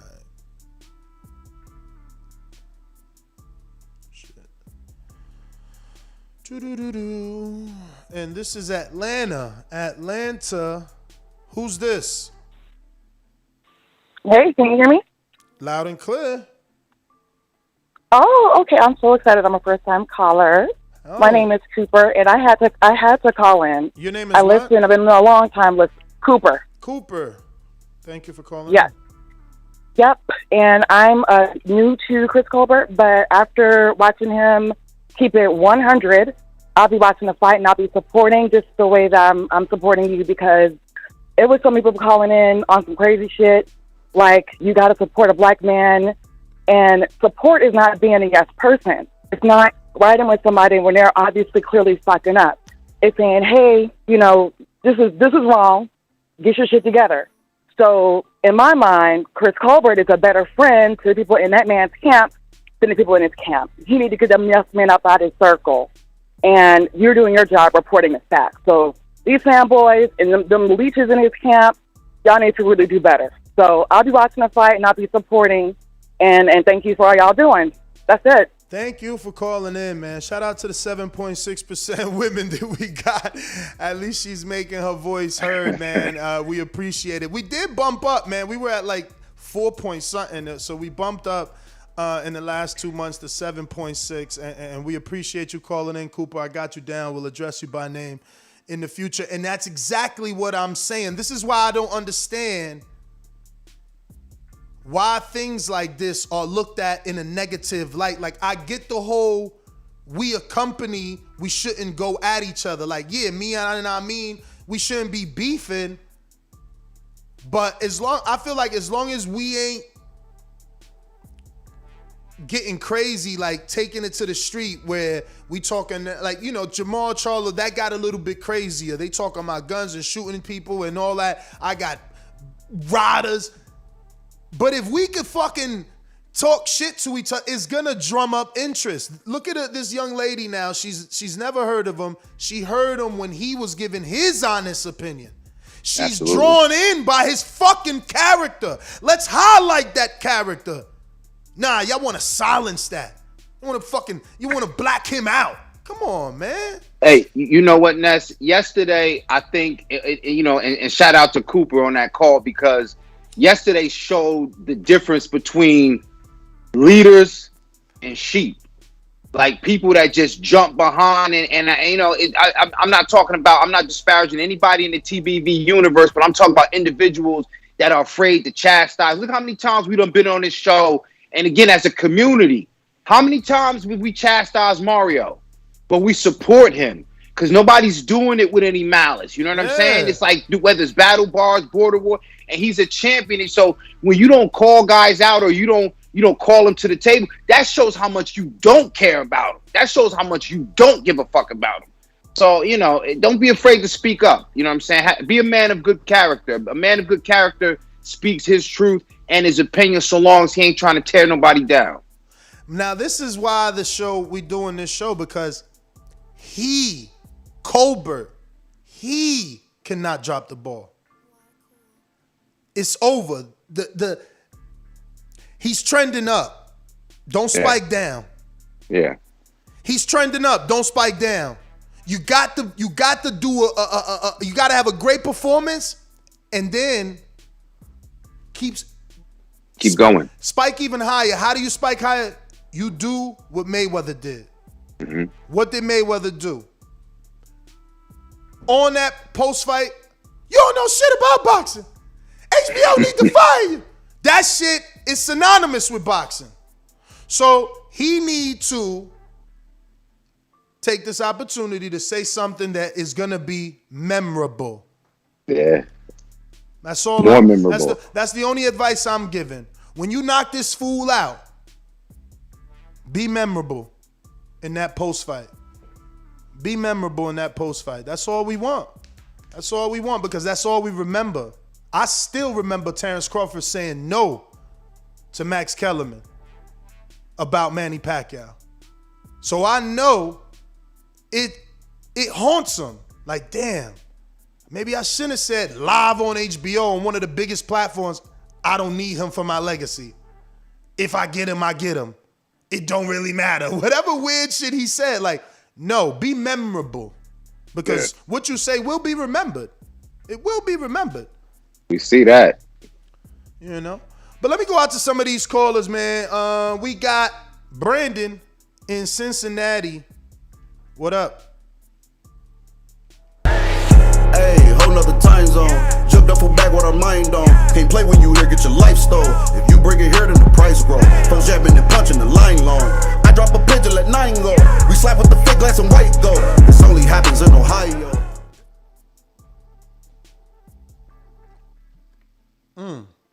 Call him drop off. Coach Myers. Did we go to you already? Fuck.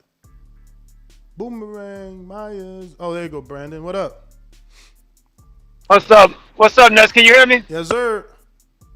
Yeah, man. Skype is acting crazy. Man. Yeah, you ain't got the service right now, champ. It's the, we know you en route. All my truckers salute. Where my horn at? I ain't played my horn in a long time. Did I lose it? Horn. Where are you? I did probably lose it. Cause, yeah, okay. But yeah, man, you don't sound well.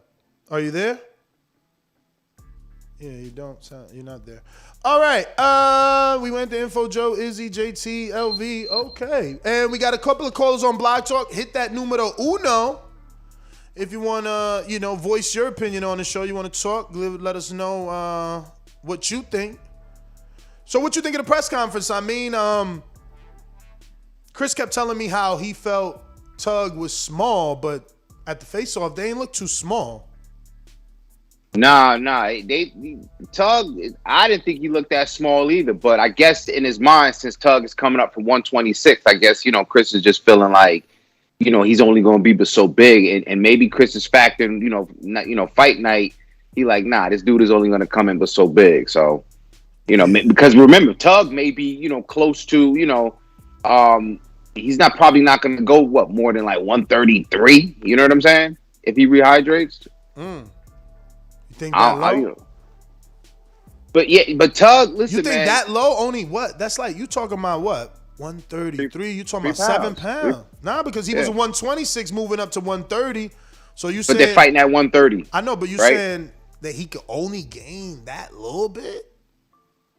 I mean, but I'm thinking, I don't see him as that big. He didn't look that small, but I'm saying like not closer to his walk around weight. But if a guy's fighting at 126, I mean, what is he really walking around at, Tug? You know what I'm saying? So, out of shape, maybe 140. Fight night for 130, he probably not going to rehydrate that much. And he probably, Probably don't need to either. But Chris is going to be on point though. Like you said, he has. I mean, in a press conference, he's selling it though. He wants you to remember this fight. You know what I'm saying? So again, the talk has got to happen in the ring, and I think he can do it. I don't know if you talked about it, man. But what's next? I don't want to skip past talk because this is tough, man. But from here, opponent wise, I would love Gary, man. Give me Gary. Give me Gary, man. Give me Gary. Who else? I mean, because you know this is like an across the street situation. You know what I mean? Yeah. So it's like he ain't really gonna be able to get these other 130 champions. It's difficult. Like he's not getting Herring. Herring's gonna be busy with people. If you just look at the ring, Tank, he's driving the car. Oscar's driving the car, but really Bob is. You know, and we talking about Tank Davis, Oscar Valdez with Bob Arum and Tom Brandt. Rolly got a fight, I heard? Yeah, he got a fight. But Rolly's above the weight. He's above weight, though. He's above. He's not at 135. That's right. Yeah. So, and even Joseph Diaz moved up. He's ranked number 4 here in the ring, but he's not in the ring anymore. Burchell is with Top Rank. Like, it just ain't not much for him, man. They might have to revisit that Gamboa fight after this fight. He might have to, like, all of a sudden, send him a new offer or something. I don't see anything there. Like, will we see that as a refreshed Gamboa or like a even older Gamboa? You get what I'm saying? If the Gamboa fight happens after this, because maybe I'm my deal. We're waiting on the Gary fight. Is it like, okay, Gamboa got a chance to, right? Or is it this is a much older Gamboa at this point? I don't know. I mean, you just never know with Gamboa. He's still a high, like he's been on the highest level, so you can't completely count him out. I will not be picking him in a fight with Colbert, but definitely honestly, man, the two biggest look. Joseph has moved up. Tevin Farmer has moved up. Like it's top heavy. This division is the 1, 2, 3, 4, 5. Not even. It's only 5 because number 4 is gone. So you got Tank, who again, you don't know, is he gonna be there? Is he coming back? So I mean, for Colbert, the best thing he can do is become champion and reign and defend, because there's no big names there for him. He ain't getting Oscar Valdez and Shakur Stevenson. And I don't even see Shakur on the rankings. Did he move up too? Yeah, what Shakur? He's fighting at what, 130, right? 35? Why is he out the rankings? Has he been on inactive? Nah, he's fighting at 130. Because remember, he's looking for the Herring fight. I'm a little bit shocked as to why he's not on the rankings in anybody's top 10. Or am I blind? I'm screen sharing this shit. The fuck? That's strange. I thought he was supposed to be number 1 for Herring. Okay, they got him in number 8 in the ring. That's crazy, but he's not in the WBO rankings, which is weird to me. That must be some politics shit. Remember, he was the mandatory. I thought he was the mandatory. And I don't know. I thought he was the mandatory to Oscar Valdez and Jamel Herring. He's not even in the WBC rankings. All right. We'll see what news story comes out about that. They said because he might have an interim. He got an interim? The WBO got interims? Oh, I ain't know that. Let me see what they got him down if he got an interim. Yeah, now I'm being hit by the producer. Said he is an interim champion. Yeah, WBO interim. Oh, boy. So that's why he's out the rankings. Okay. Yeah, man. Wow. That sucks because now he lost his position with the WBC. But I get it. I guess that meant he didn't want to go the WBC route and he was going to fight Herring, or his promoter told him, don't go to WBC route because we're not giving you Oscar yet.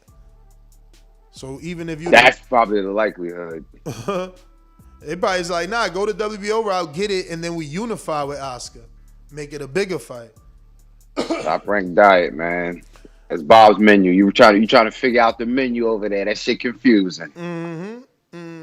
We got a super chat coming in. Looks like, oh shit, still screen sharing, my bad.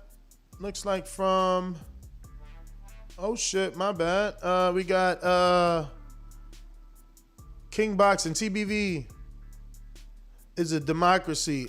All the other channels are socialists trying to tell you what to think, what to do, how to talk, and who to support.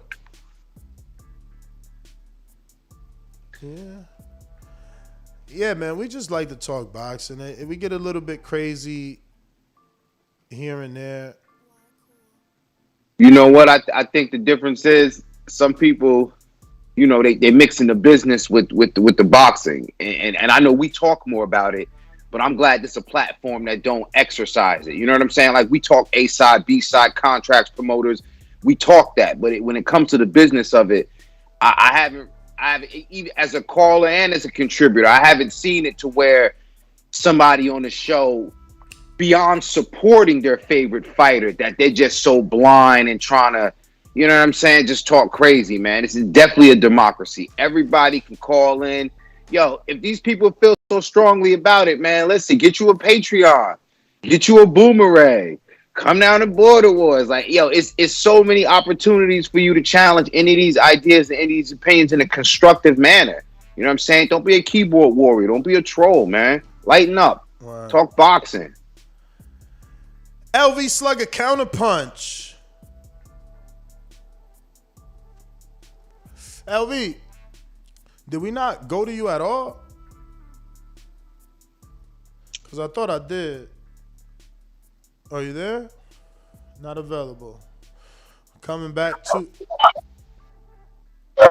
Oh no. TVV. Yo. Y'all hear me? Yes. Counterpunch. Oh yeah. Man, I wanted to go on my call, man. I'm at my grandma's house, you know, just. But nah, on the Chris Colbert tip, man. Yeah, I'm definitely tuned in. You know what I'm saying? I know he getting a lot of buzz with what the comments with Wilder. You know, I was tuned in regardless. You know, nothing with that. No ill will towards him. I hope he, you know, continue to win. You know what I'm saying? And look good, dominant this weekend. You know what I'm saying? I want to see if he can get the smaller guy up out of there, or is it gonna go 12? But you know, with the on the sucker tip, you know what I'm saying? I just wish he would have had that energy for, you know, when you asked him about Tank, you know, instead of him going the political route, you know, he should have been calling them suckers. You know, the people around his weight division would have made more sense than him, you know, calling the heavyweight. Why would he call Tank a sucker? How is Tank acting like a sucker? I don't know. I'm just saying you can build that fight up. You know what I'm saying? How was Wilder acting like a sucker again? What he said, because I'm saying then he called Wilder a sucker for not speaking at the press conference? No. You keep saying that. You need to watch the interview. I watched the interview, bro. I seen you misquoting. I'm gonna play that shit just because you misquoting. Go ahead and say what he said. What he called him a sucker for. You keep misquoting. That's what you've been doing. Go ahead and say. You ain't saying. I ain't gonna say. I'm gonna play that shit. I already know what. I watched the video. He called Wilder because he didn't speak at the press conference. No, he didn't say that. I just watched it again yesterday. You lying. You making shit up. You ain't purposely lying. You ain't purposely lying. But you definitely think you heard something that you didn't. Yeah. You lying about Wilder getting that video removed too, though. You ain't personally. You ain't personally lying about Wilder getting that video removed too, though. Oh, I'm lying about that. I'm lying about that. Okay, so how do you know that? How do you know that, Elvin? I know for a fact. Yeah, I know. How do you know? I know. How do you know? I know. For a fact. Me, how you know? You ain't told me nothing, baby. You ain't told me nothing, so I need to prove myself up.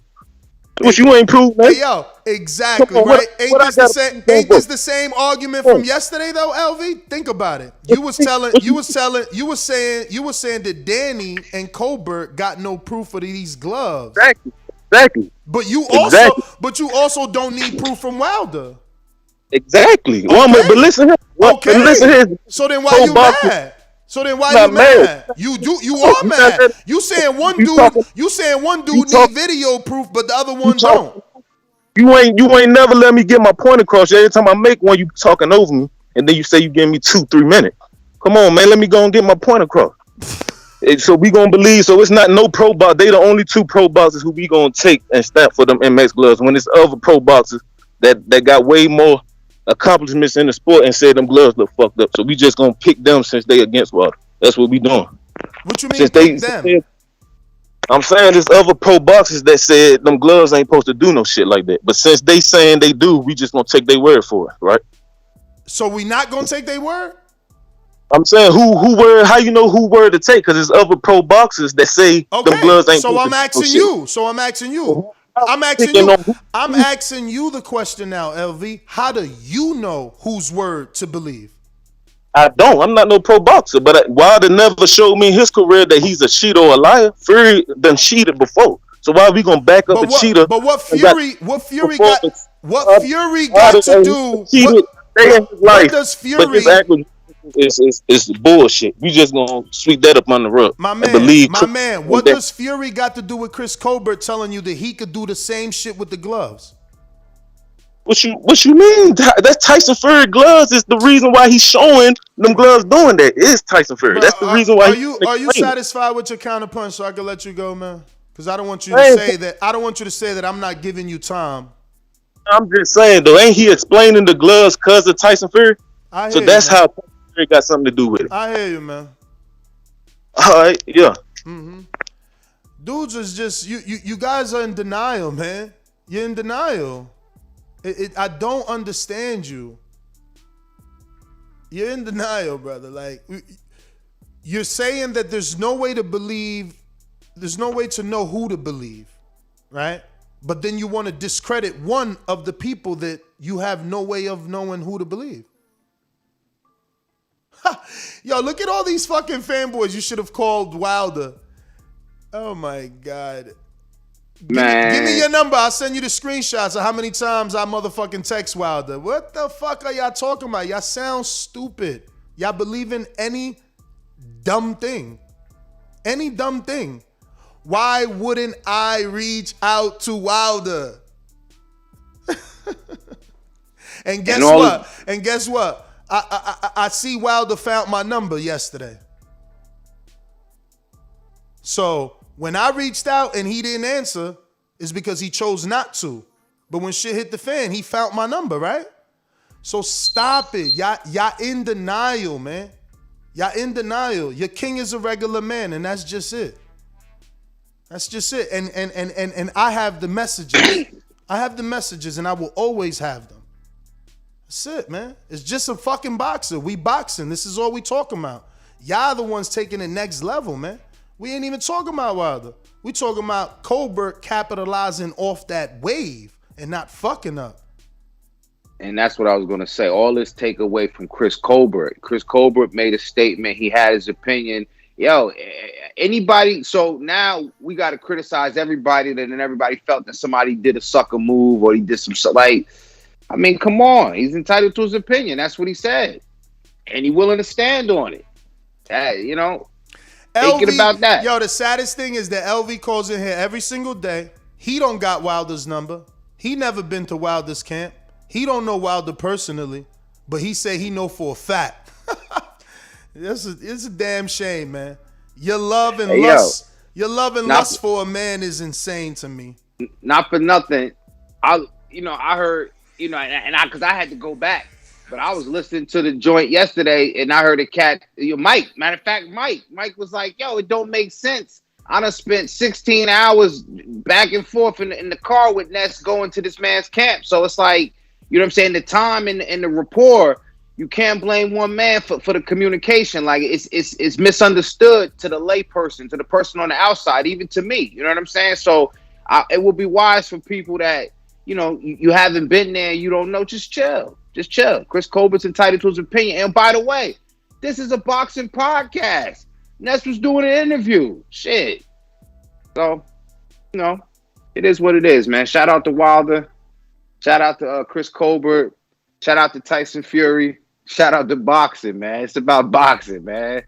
You got to be a fan of boxing. If you're too fanatical, you know, it'll make you think with your emotions, man. But it's cool. I pick many of fighters, you know, with my emotions, man. But I also, you know, I'm old enough and I'm wise enough to not be you know, cool with something that I don't agree with on principle.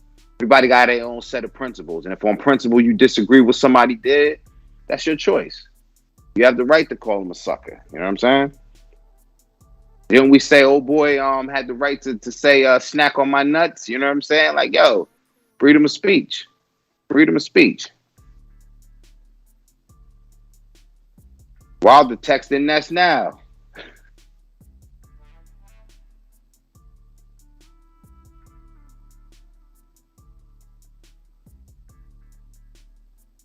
But yeah, this is too much. Nah, I'm just trying to find a soundbite for these dudes that like to lie, man. So damn sad. Yeah, it is dead on that side of the street for Chris Colbert, man, and that's the sad part too. So he might have to move up. You know what I'm saying? You know, and I was thinking to myself, I could see Tank doing something crazy. He's gonna have a 137 division. Watch Tank have a 137 division, man. Damn, who he gonna be fighting at 137? Whoever he want for the bag in Atlanta, and that's what it's gonna be. We talk about he like Canelo. Hey yo, that's the one thing about Canelo's legacy that people forget. Canelo held people hostage at 155 for a long ass time. Whoa! That was Cotto started that shit. I don't care who started it. You know what I'm saying? He did it though. Yo, Canelo was the king of 155. You know what I'm saying? And he held cats hostage. And I see Tank, we talk about he fight like him. He might start doing business like him. Tank had a 137 division, shaking boxing down. I don't agree with it though. But Chris Colbert might, you know, because what are you going to do? You're going to go to, you know, people consider Shakur the blue chip route, you know, as far as the Olympics, you know. So, you know, you don't have really the blue chip marketing. You know what I'm saying? You have to go the blue collar route. You know what I'm saying? You have to be a bit of a rabble rouser. You have to stir shit up. You know what I'm saying? But you also going to have to mix it up. You know what I'm saying? Once you stir it up, you got to mix it up. So let's forget about the whole Wilder comments and remember the man that made the comments.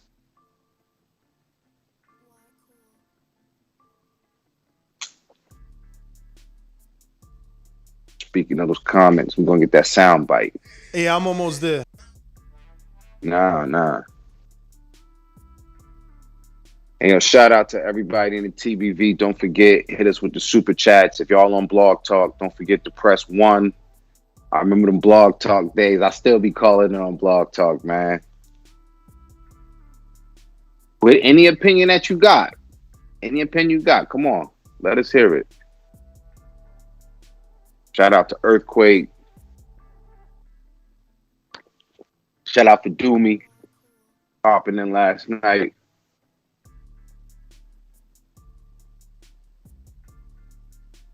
You know, but if Chris Colbert, if he does move up, that's what it seems likely. You know, yeah, that 135, man. I wonder who would he jump in with right away? Who does he, you know, who would be the gatekeeper that we choose for Chris Colbert if he had to go to 135? Because really, the Gary Russell fight, that's the only thing left for him at 130 if that should happen. If that doesn't happen, who's the gatekeeper for him? 135. Or does he jump right in there? Shit, Chris Colbert and Loma, right? The winner of Loma and Tio. No, he doesn't deserve the position, sure, but it's a good fight.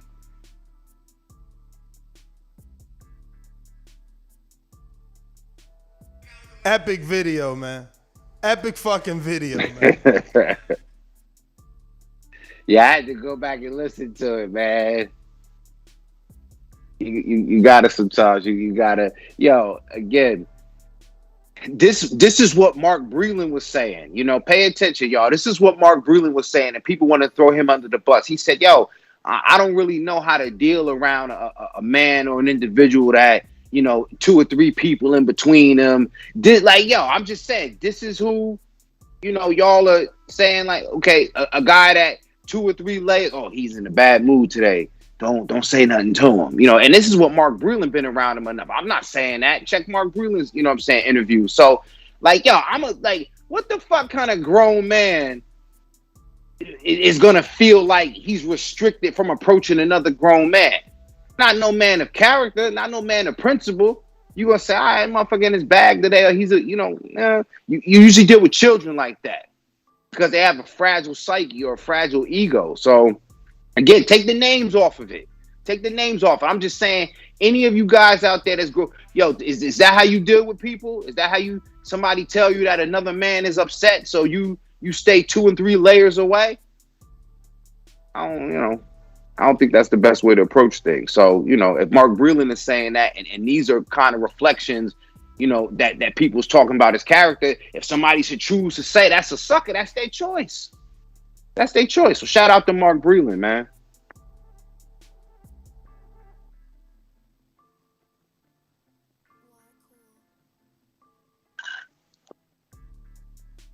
This shit is crazy. I'ma just leave it alone, man. This shit was just too real, man. It's just too real. That's all. Anything this real, it's gonna be hard to be out. He was mad at me that I said I thought he lost the first fight. Why you mad at me? You need niggas like me around you. I'm honest with you, nigga. The fuck? Too much, man. It's too. It is what it is, man. Let people believe what they want, and you know, I'll be the bad guy. Fuck it, man. I'll be the bad guy. You know. Nah, man, you a hero, man. I'm still looking for this shit though. It's just it was a 33-minute interview, man. But I'm hoping I find it for LV because I don't like that he's misquoting. But I think that's the point right there. You know what I'm saying? He said that he thought Wilder lost the first fight. Mm-hmm. That's his opinion. Mm-hmm. Like that. A lot of people said that. But again, if the conversation is he shouldn't have said that because he's black and Wilder black, you know, that's a whole nother crazy ass argument, man. You know, he didn't watch the fight because he watched it because it was the two of the best heavyweights lining it up. You know what I'm saying? And you choose who you choose. Like, yeah, I'm sure he chose what he said. He said it to him. He spoke to him about it. That's his opinion. Some people can't take that, you know. Some people you tell them like, hey man, listen, yo, I think, you know, you about to make a bad business move. Oh man, you know, like get sensitive, whatever. Different strokes for different folks, man. We got Coach Myers that says if Gary and Tevin are not available, I would like Colbert versus Burchell. Good fight and good named opponents. Yeah, but we talked about that. I think he smashes Burchell though. I just think that the issue is the Burchells with the other with Top Rank, and they're gonna look at it like, why would I feed Colbert Burchell when I could give Shakur Burchell or Herring off of Shakur Law's Burchell? Like, they got their own guys to put on the platform, man. They're not gonna help Colbert get shine. So why would they give him a former WBC Mexican champion? That you doing him a favor. Yeah. It'll be a good fight, but unfortunately the business will hold that one up. That's terrible. Yeah, man. I mean, the tanks. The fight that needs to happen at 130 is Tank Shakur, Tank Colbert, and that's really. I guess, you know. I mean, I guess if they wanted to do what up, D-Style. If they wanted to do big money first, go with Valdez, Tank Valdez. That's keeping the theme that they used to. You know, now they got a Mexican with some highlight reel knockouts. You know, it's a dude that's small compared to Tank because he just moved up to 40. So we all know how big and strong he could be.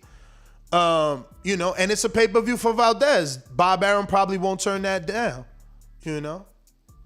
Yeah, I think Tank Shakur, as much as I would like to see it happen, I think it never happens. And I think that's a convenient, kind of, we only fight in-house fights. You know what I'm saying?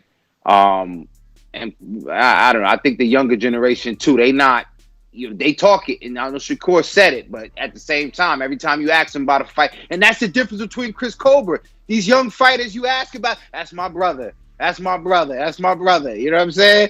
And it's cool. You got to have that brotherhood, but that's sometimes how you don't have, the best wanting to fight the best because they've involved their personal relationships, and sometimes you can't get past it enough, to do some good business. Yo, listen to this. Ness, you a Colbert fan, but want him in the ring with Tank. Yeah. And Mayweather, that's objective. Mayweather fans wanted him in the ring with Canelo, who people thought was big, bad, and strong, but I still pick Mayweather. And he was still the winner. So Colbert could be small compared to the big, bad, and strong Tank, and still could be the winner. It's called boxing. It's called boxing, man. If Shakur had success, not Shakur, excuse me. Tripping tonight. If Leo had success, other people can have success. The thing is, can you last 12 with Tank, man? That's just the at this point. Can you last 12 with Tank, man? Because Tank is punching very hard, very hard. Watching that right hook land in person, wow, that shit was crazy, man. Barrios, bro, he got sent down and kind of flew a couple feet in a certain direction. It wasn't like he just dropped. He was lifted off his feet and like when you shove a dude, that shit was crazy to me, man. That's fucking power. You can hit a dude in the face and cause them to glide a couple of feet over. That's fucking crazy, man. What he enlightened us on the gazelle punch. That's the gazelle punch. Gazelle punch. Yeah, man. Let me see what we got. Any new callers? You know the number to call in, 14255695241. Press 1 to voice your opinion. Looking like we got Caesar, Las Vegas. What up? Hold on. Hello? Caesar. Yes, Can you sir. hear me? All right. Yo, man, I normally don't, talk about any other callers, but LV sounds crazy, bro. Talking about he knows for a fact. Man, and I think, I think it just has to do with the whole, the loyalty. And I understand, man. Me, I try not to have favorite fighters, man, because I just like the sport, and I know nobody is above criticism. Not Canelo, not Pacquiao, not Floyd, not nobody, not none of these big names. If anything, those are the guys that get criticized the most. But I think it comes after. I think it was on Barbershop Conversations where I seen a video that said that PVC got the video taken down. They just blaming Wilder, and I'm not gonna speak on that because I don't know. But I mean, since it's out on YouTube and since he is one of the bigger platforms, I'm thinking people are going to run with that. Is it true? I don't know. Like I said, I don't speak on that stuff. But, I mean, it's just disappointing the way everything just took a turn for the worse, man. You can't have your own thoughts. You can't have your own opinions. If you hurt my feelings, I don't want to hear it. I don't know. It's just crazy. But, yo, shout out to Colbert for speaking his mind. And I hope he keeps on speaking his mind. I hope, whatever. I mean, the truth always comes to light, man. So I guess we're going to find out at the end of the day. And shout out to you, Naz, for standing on your 10 toes. And, yo, man, TV for life, man. Shout out to y'all. You guys keep me. No, that show yesterday was crazy, man. Y'all literally got me through 90% of my whole day, bro. So that shit was dope. Keep up the great work, man. Love this fucking show. And I'm going to keep on supporting till the wheels fall off, baby. TV for life. Let's go, champ. Let's go, champ. I found the soundbite, but I know that the last time I played it the way that I played it, it echoed. So I'm gonna actually clip it and send it to myself, JT, with the counterpunch. Yo, can you hear me? Yes. Who is that last caller, Ness? Who is that last caller? Caesar. All right, Caesar. All right. You just said you didn't want to speak on something about the PPC call, but you just spoke on LV, saying that's a fact that you don't know who he know. So that's your opinion. But people got opinions. Sometimes don't need to keep their opinions to themselves. It's two things that was misunderstood yesterday.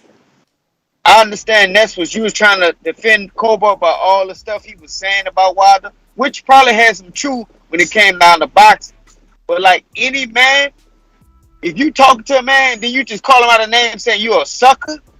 All that good shit that you were saying about that fight, maybe have some truth to it, went out the window. And that's not even for a fight. That's just anybody in general. So everybody keeps saying he got his opinion. He got a choice to speak on and stuff. But it came with a reaction. And your reaction was, you had a phone call came to I don't know who, but somebody told you to take that video down. That was the reaction. Nobody ain't come see you. Nobody ain't come see Kobo. So that was the action. That was the action for what his choice of words he made. Because if he probably just said what he said about Wilder, he picked him to lose, etc. But when he said sucker, that shit was dead after that. Then the second thing is, I feel like y'all downplaying just because he said he got a pair of gloves to do that. Y'all forgetting the fact that Tyson Fury still cheating. That's what LV, I think, was trying to sit there and explain to y'all. That's just because he said he got a pair of gloves that do that. He basically trying to downplay, well, maybe their gloves are just justifiable that Tyson Fury had some gloves that was legal on. So the whole fact, I feel like Tyson Fury cheated. He always been a cheater. But he ain't been proven, and I gave you 2 minutes. He didn't get caught for the gloves. And the proof that Wilder said he had never came up. So you just condemning him and saying he cheated. That's you. You saying he cheated. Chris Colbert saying, I got MX gloves to do the same thing. So you saying, so what? I still think Fury cheated, and that's fine. But Chris Colbert is saying, no, I don't think he cheated. I have gloves to do that. And then Danny said, yeah, MX gloves, they don't have a lot of padding in them. You can do that. So I don't understand. You know, LV saying, oh, so now you're going to believe them? Is their word not valid? Like, why shouldn't we believe them? Why shouldn't? I'm not saying don't believe Wilder, but why can't we believe them? Because it doesn't align with what you want? I don't understand, man. It's just so crazy to me. But I found the soundbite, man. Play that soundbite. Oh, shit. Is it too big? Fucking hell. I'm going to really have to cut this bitch. Fuck.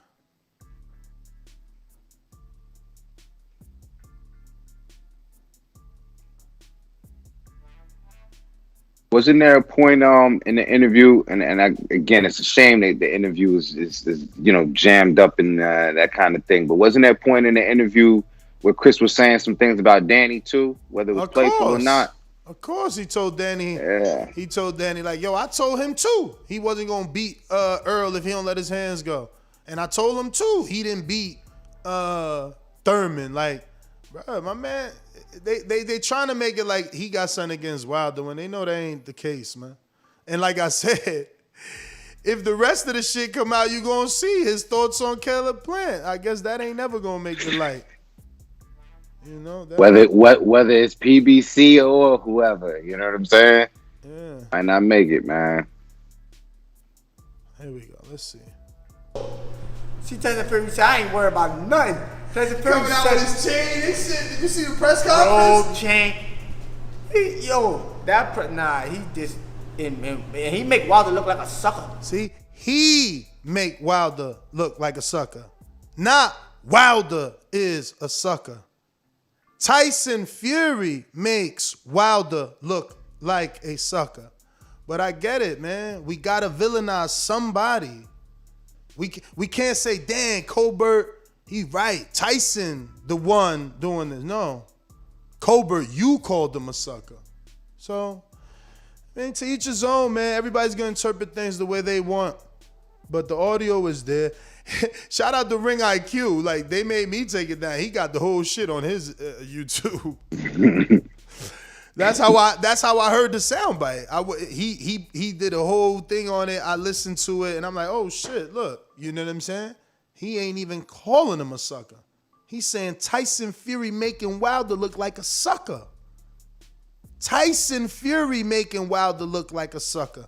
Why is Tyson Fury making Wilder look like a sucker? Because in the interview, he says because Wilder can't just man up and accept he lost. He's talking about all these excuses. So that's why Chris Colbert believes Fury's making him look like a sucker. He got villainized for his opinion, man. Maryland, Hawk, what up? Yo, what's up, fam? How you doing today there, Ness? All good. Oh, good. Good show today and good show yesterday, boss. Man, I look at it like, like when they build a house, man, they bring in the electrician and they bring in the plumber to do his job. He do what he do and he leaves, all to make the value of the house sell better. And once they come in, they do their job, they leave. So you came in, they're trying to sell a fight. Actually, both of those guys are trying to sell fights. And then they gave you the interview. You came and did your job, and you did a damn good job because that interview is really going to sell the fight, even though they're trying to hide it. But that interview is really going to sell that fight a whole lot more. So you came and did your job and rolled out, man. That's as simple as that. You did your job and you left. Some people like it, some people don't. But it did its purpose. You did your purpose. You did your job. And all the little stuff that come from behind it is cool, and it's messed up in some ways, but it's cool because in the end, both boxers are going to have to do their part. So it ain't going to matter what happened in your video because one got to get in the ring tonight or tomorrow night, then the other one got to get in the ring in another couple of days. And when they both fight, your video going to be the last thing thought about. So they need to really worry about what they're doing in that ring instead of really worrying about trying to control a video or not, boss. Because you did your job, and that's all that matters, man.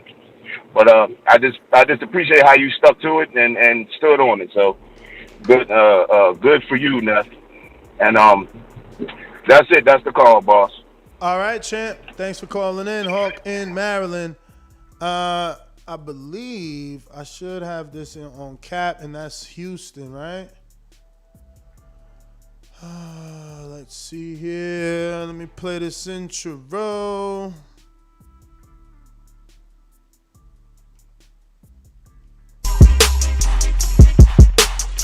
I'll make a meal out of Holyfield and farm it. You want me to go to jail? Do the homicide. Farm it. Keep by the sanitation workers. Bar to the security guard. If you fight me, I'm going to kill you. I want you. Bad, baby.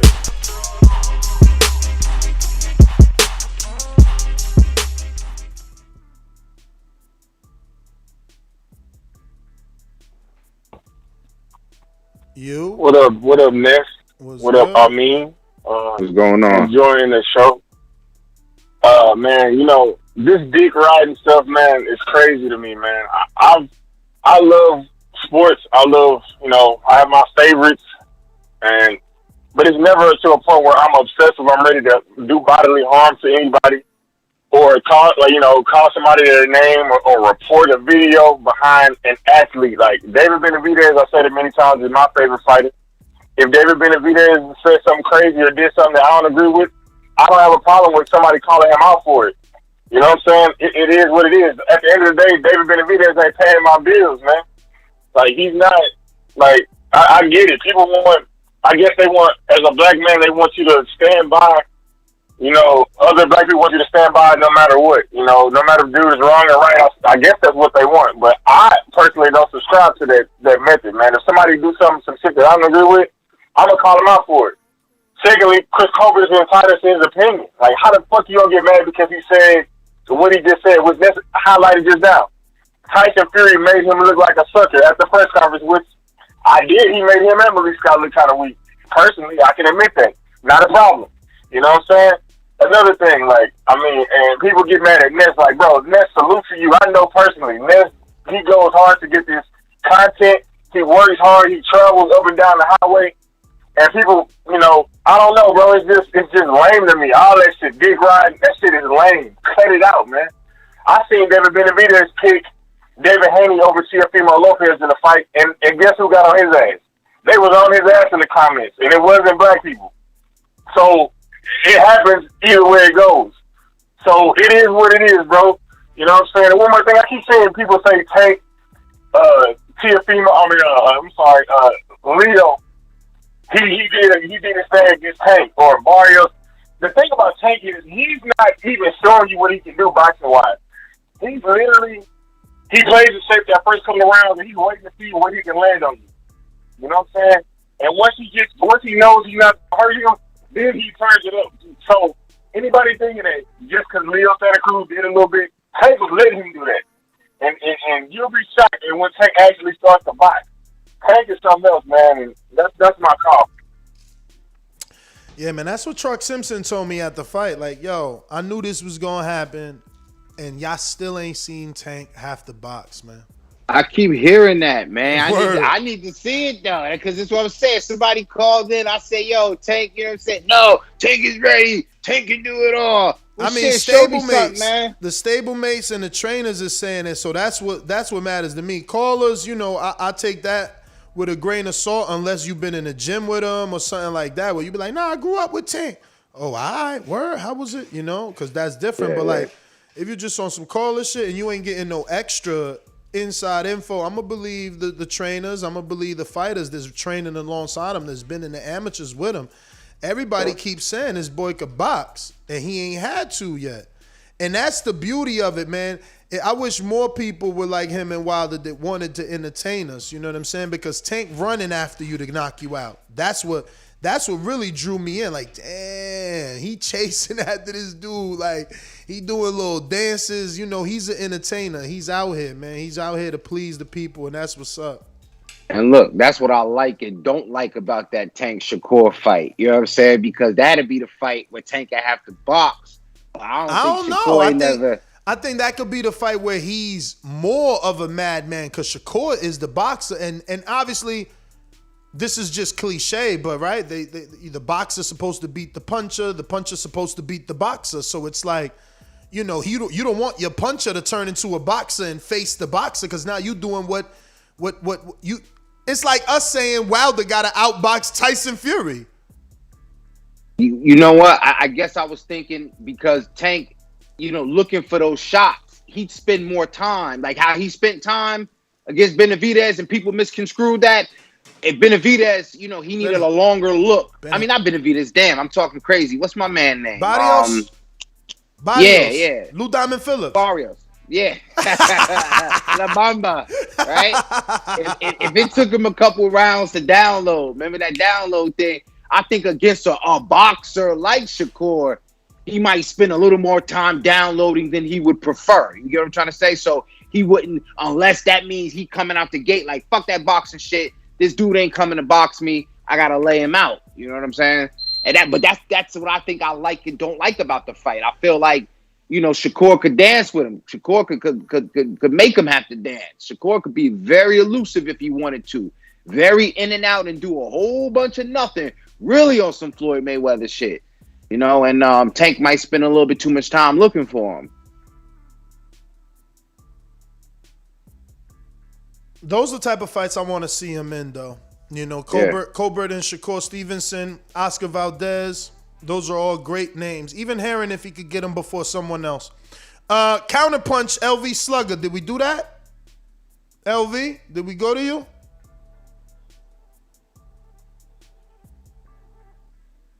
Actually, we absolutely did not go to you. That's another counterpunch. So let me get to these super chats in between. We got Kentro. Ness, glad you don't sound angry like you did yesterday. Much love, bro. Coach Myers, if Gary and Tevin are not, I said that, intrigued, these dudes be on their knees worshiping Wilder's nuts. Like, please, Lord Wilder, help turn my life around. I've been following the 10 Wilder commandments every day, being a good sheep. All right. Father, forgive him.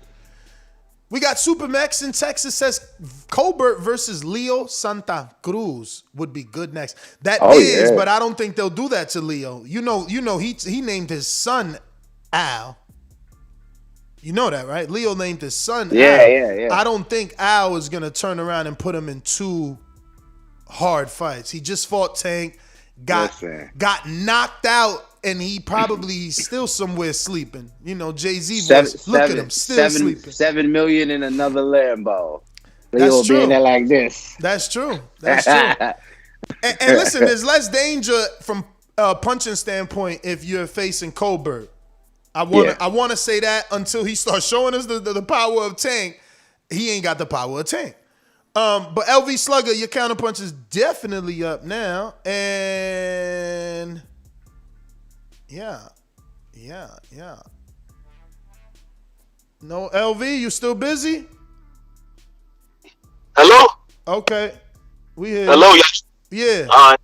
Yeah, this is what I'm willing to do, though. I mean, I like how you stopped the video right there, but I would. This is what I'm willing to do. If you go ahead and play it, because he said it twice. He said the Fury, that Fury made Wilder look like a sucker. That's the first thing he said. Then right after that, he said Wilder is a sucker.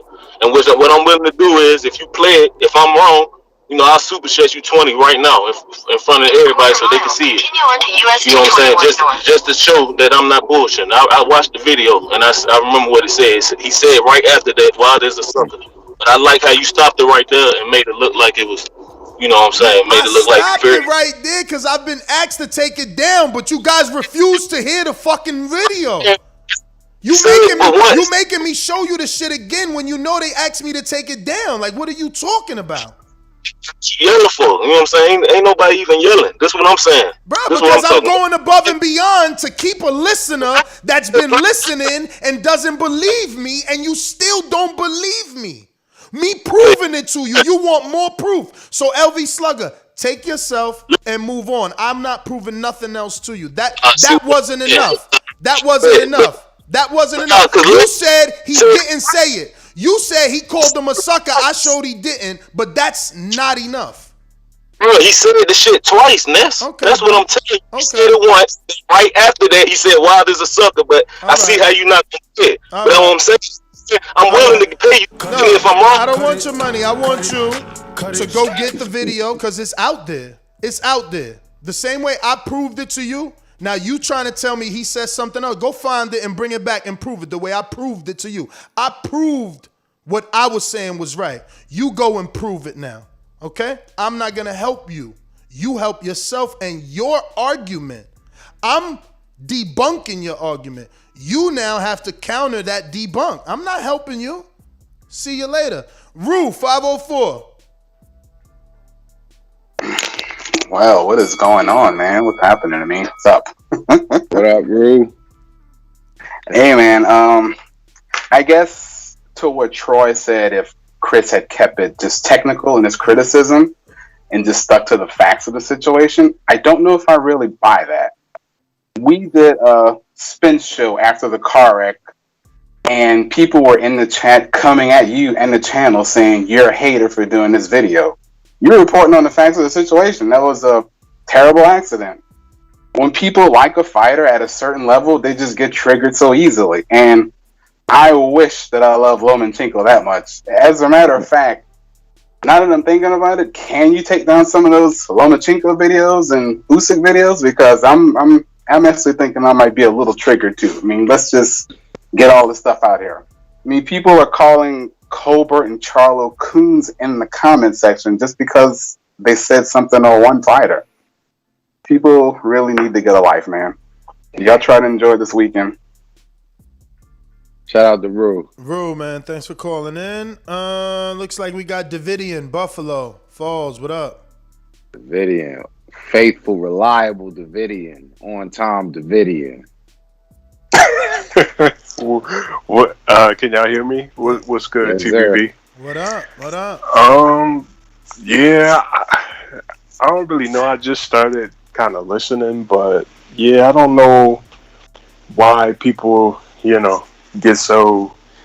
I'm not into, I respect all the fighters that fight, the men and the women. So it's like, of course, I'm rooting for Deontay Wilder, but I don't really care what Chris Colbert said. If anything, we're more talking about Colbert capitalizing on all the eyeballs that are off him because of the controversy, and making sure taking it back to Wilder, making sure he does it.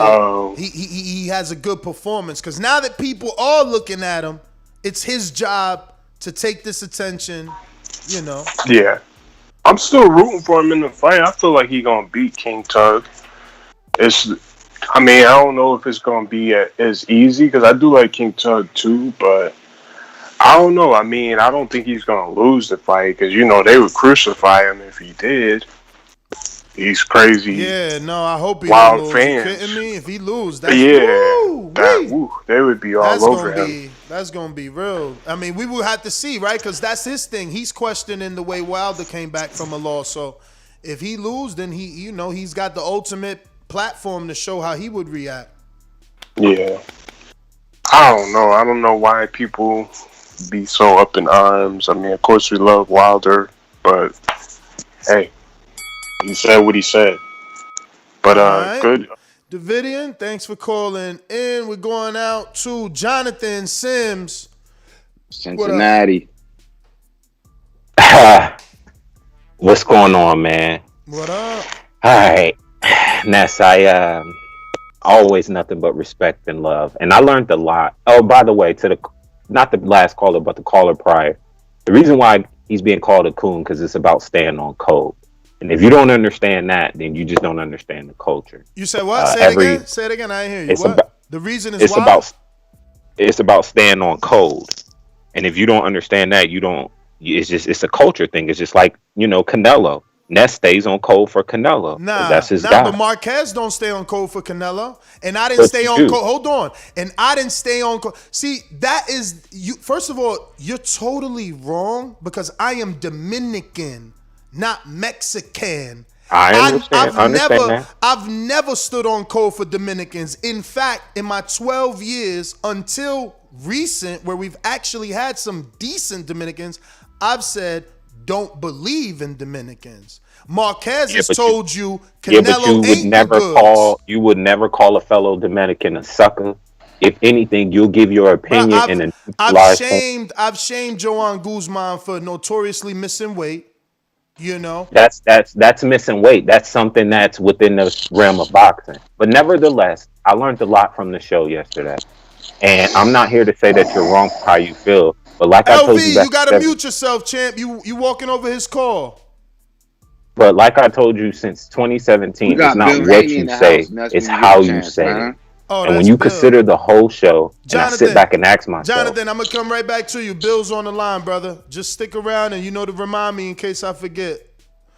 Bill Haney, turn that sideways, champ, so that it doesn't blur you out. When it's up and down, it automatically puts a blur. Okay. I was wondering what was going on, man. Yeah, what up? How you brothers doing, man? Hey, man, we doing good. We doing all right, man. We're talking this great sport of boxing, man. Absolutely, man. Shout out to you guys, man, for taking one of the harder jobs and in the world. You know what I mean? That's covering boxing and all the opinions, man. And you know what I mean? Keep working, Ness. Yeah, nah, totally. Are you coming to break some news? We got some Devin Haney news.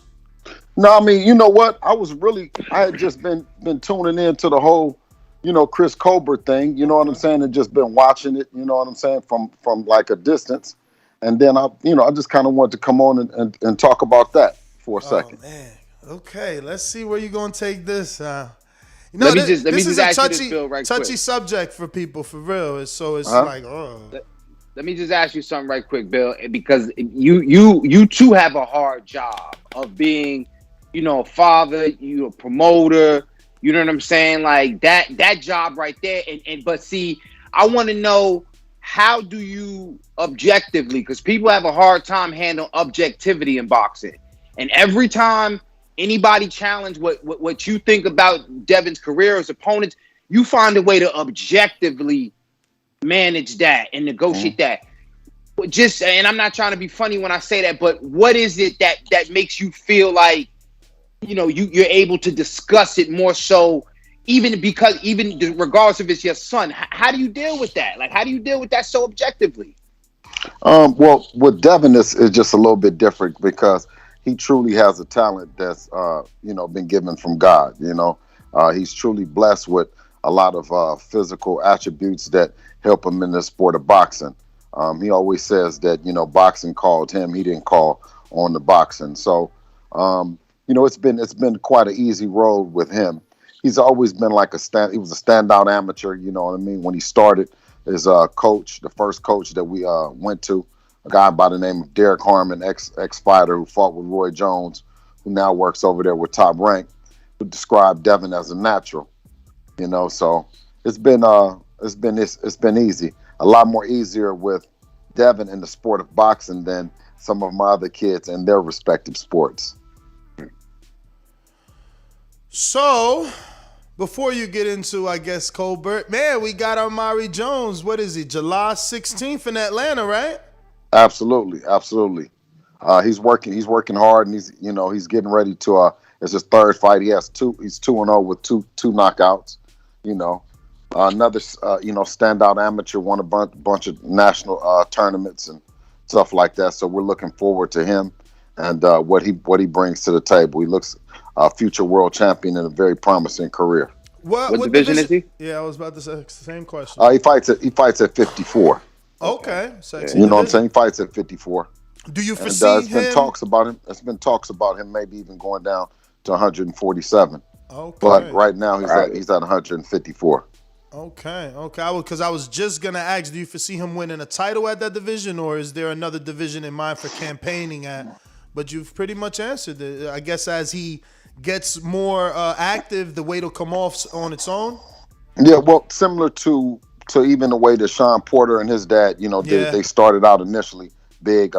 Amari is also, he was also a great football player as well, in school and everything. So I think as he matures, both inside and outside the ring, then we'll get a chance to tell. Does his discipline, as he matures, get him down to 47, or is he just a growing kid and have to stay go down to 47, or is he just a growing kid that'll have to stay at 54 and maybe even higher? For sure. What do you think it is about Atlanta? Because obviously they're doing a lot of club shows over there, and Tank has even gone over there now and made that his second home. And Atlanta's really receptive to boxing. So what do you think it is, and what do you like about the market? Well, Atlanta is being described as Black Hollywood. You know what I mean? They come out. They come out for the events, whatever event it is, whether it's a BET Awards show or whether it's a boxing show. They're very supportive of entertainment, especially when it got some brothers and sisters that's involved. So shout out to the ATL and being the next one of the next boxing hubs. Yeah, man, they really showed out for the Tank fight. Did you watch that? What was your thoughts of Tank testing out the 140-pound division? I think that he did good. He's same old Tank. You know what I'm saying? Same old Tank to me. Just like everyone is saying is, we haven't seen a different Tank. We've heard that there is another Tank. So you've heard it too. Well, yeah, I just heard it on the show, and I've heard it, other people describe it, but I haven't seen it. I've seen the same old Tank. And you don't know him from the amateurs? You've never bumped into them in the amateur system? Well, when we went up to the Upton gym for Devin to spar him, Tank was already a pro and Devin was an amateur. And the sparring took place? And the sparring took place, exactly. How old was Devin? Devin was probably about 14 or 15, something like that. It was young. Wow. He was young. And then the second sparring session happened. But this at was Mayweather's before. gym. The first one was before he got with Mayweather, I'm assuming, right? Oh, absolutely. Yeah, absolutely. Okay. It was before he was with Al. He was with Al then. Oh. And Tank was with Al. Then I believe he was definitely a pro. He wasn't a world champion, and he wasn't with Mayweather. Mm-hmm. So you are not ready to announce anything with Devin, but any future endeavors with Devin? Are you interested in that Atlanta market and bringing Devin to that market? And do you foresee that do you think that Atlanta could embrace him the way they have Tank, or like Danny Garcia told me in an interview, Tank has just found his pocket, and that's where he's doing his thing? Or do you think it could be like that for another, young black champion like Devin Haney? Oh, absolutely. We are, Devin has fought in Atlanta before, earlier on in his career. So we got a small taste of what the Atlanta environment brings and the energy that it brings. Devin, of course, growing up on the West Coast, has always looked to take over Las Vegas after Floyd had left it. You know what I'm saying? So we had a great show in Las Vegas, our last show with Linares. And of course, anything is possible. You know what I mean? Devin would like to travel around the world and fight, not just around the U.S. But the Atlanta market, man, is something special for real. Yeah, man. Devin's event was definitely a fantastic time. I was in the building. Impressive performance, obviously. He got hit. He got hit. It's a fight. So, do you see that Tank fight in the future for your son? And what year is that future when you envision it? Like, or you think that never happens based on no sparring sessions? They'll probably keep him away. Well, I mean, when we talked about it, or when you ever heard Floyd ever talk about it, Floyd said that the Devin would probably go up, and then Tank was at a different weight. Tank was at 130. Tank dropped down to, when they were at 135 together, Tank dropped down to 130, and then Floyd said that Devin would be going up to 140. So he said the fight probably couldn't happen. But it's a fight that we've always been interested in. We know that we bring some things that we haven't seen in Tank, right? Tank brings some things that you haven't seen in Devin. So it's a perfect matchup of the perfect boxer against the perfect puncher, right? Now listen, Devin did what he was supposed to do, right? I myself would have ridiculed him if he would have tried to stand there and fight as a hurt individual. But I can only imagine, like, how does he react to a Tank right hand? Like that. Tank, man, the way Tank put that right hook on Barrios, that shit was impressive. Now, obviously, Devin is not Barrios, but will he be able to withstand that power? But the thing about it is, it was a what you guys are describing as a looping, flying gazelle punch or something like you that. Heard that shit? Yo, shout out to Bill, man. Why you such a real one, man? You really heard the show last night, man. Thank you, man. No, you don't understand. That shit is official. I love when people really listen. Like, thank you, absolutely. man. You official, man. He said that's Doomy's favorite punch, the flying gazelle. Yeah, that's being described as that, Oh, shit. But I've heard the gazelle punch before. I've heard that old schoolers describe that. You know what I'm saying? Doomy right now with a smile in his day job. Right. So, shout out to Tank and his trademark gazelle punch. But that was nothing that impressed us or our camp. You know what I'm saying? Our team. That shot. That's a shot that a fighter like Barrios, who's leaning over his front foot, right? Leaning over his front foot is prone to that kind of shot. But a fighter like Devin, who fights off his back foot, won't get hit with a flying gazelle punch. And the lead left hand, a lead left hand has to come from a farther distance. You know what I'm saying? When a orthodox fighter is fighting on his back foot like Devin. So the thing that I saw in Tank that really impressed me, you know what I mean. The only thing that I could say that I saw was the backflip off the top turnbuckle. That was, yo, you seen Kenny and Calvin like, oh my God. They had their hands out like just in case. They were about to catch that boy. I was nervous for that. That was planned. No. I don't think that was planned on the team's part. Tank jumped up there and did it. So, you know what I mean?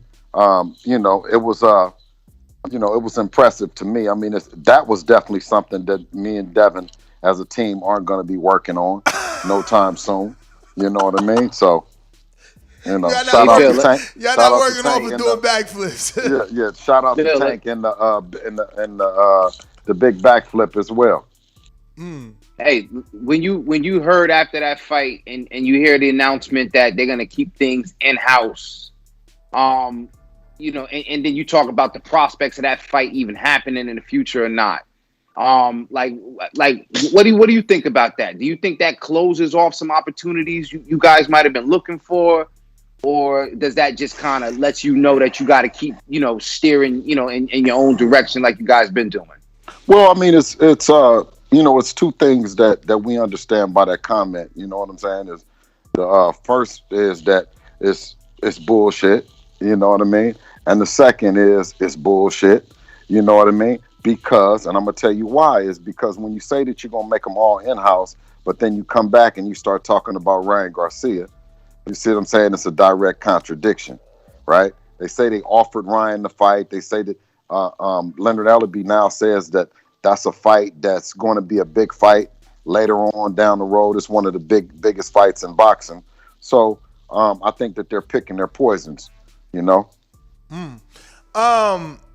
Do you believe that they were trying to make that fight back in March and Ryan was the cause of it not happening? Because that's what Leonard Ellaby said on his Instagram, or rather his Twitter. He came out and said, like, for the record, we tried to make that fight back in March, and Oscar and, Golden Boy said that Ryan wasn't interested at the time because he was going to be fighting soon, but he still hasn't fought. Well, I mean, if you go to try to make a fight happen with Ryan Garcia and he's not a champion, right? And then and you're quote unquote the face of boxing, right? And you're that dominant of a fighter. We never got a call to try to make a fight happen. And Devin is a world champion at 135, and also Tank was the number one contender or ranked number one in the WBC at one time before he dropped down to fight Leo Santa Cruz. Well, Chris Colbert seems to think that what Tank done was special. He feels that Shakur could have done the same thing to Barrios, but it would have been a little bit boring. What do you think about Chris Colbert and I guess a fight with Tank? That's the fight that he wants. He doesn't believe it can be done, but that is the fight that he wants. You know what? I didn't hear in that interview him saying that that's the fight that he wants. Did he say that in that interview? With so much being said, and I think a lot of callers as well as me, right? You concentrate on one thing, and you know what I mean. Right now, I watched the video, and he said he would beat him. He literally said, "I'd beat him." Okay. Yeah. Okay. So yeah. I didn't remember him saying that. He didn't say, I want it, but he said, I would beat him and they won't give it to him. And it's because of politics. He also said he's not a draw. Tank is a draw. So it don't make sense. Like, it was a very sane. I mean, I think that part is still out. That part should still be out, the Tank part, because that was not a bad part. It was I think it's his reaction of the fight. And, well, if politics, and he's with Al, Chris Colbert is with Al. Mm-hmm. Tank is with Al. Mm-hmm. And you say that the politics won't. What kind of politics is that? They're on the same side of the street. Mayweather's following a green print, right? So it's like you gonna mess up the bag and put him. They didn't even put him in there with Tevin. I don't know why, because he looks great. He looks dominant. But they didn't put him in there with Tevin. Why would they put him in there with Colbert? If you're gonna put him in with a slick back fight, might as well do Tevin first, who's got less punching power, already has suffered some losses, so there's like that blueprint out there, But I think Tevin wasn't with the PBC brand. He was with Eddie at that time. So I thought that was. He probably was with Eddie. Probably was with Eddie when he got a little more popular, but he was always with Lou. And that fight, they built that fight. I think it was when maybe Lomachenko fought in the harbor or someone fought in the harbor and they both was there. I was there, and like they had a big thing. And that was, I don't know how many years ago, and that is what caused people to want that fight. But nevertheless, I mean, you can't right now with 1 minute, Ellaby says that Tank picked Barrios, right? And they went with it, right? So for a minute there, you know what I mean? I was under the belief that Tank was actually being a boss, right? Then he, and Ellaby says that he's scared of the fight, and Tank picked the fight. Then when he destroyed Barrios, he comes back and says he's fighting anybody that they put in front of him. You know what I'm saying? Tank says that. Tank said that.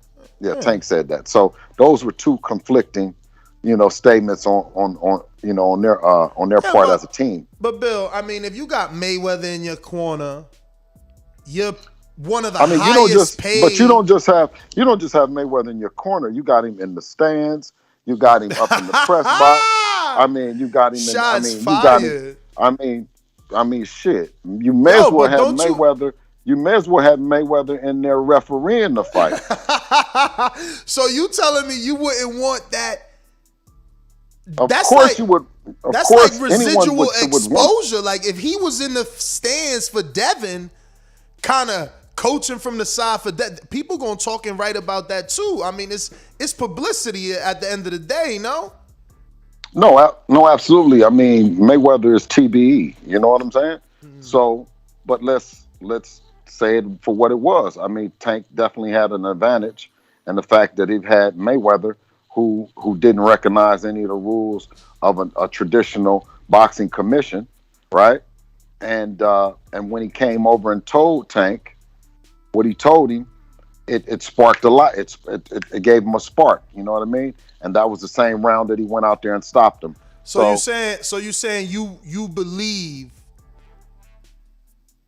Tank was down on the cards, or it was even? Like, you think that's what Mayweather, that Mayweather really believed that when he said it?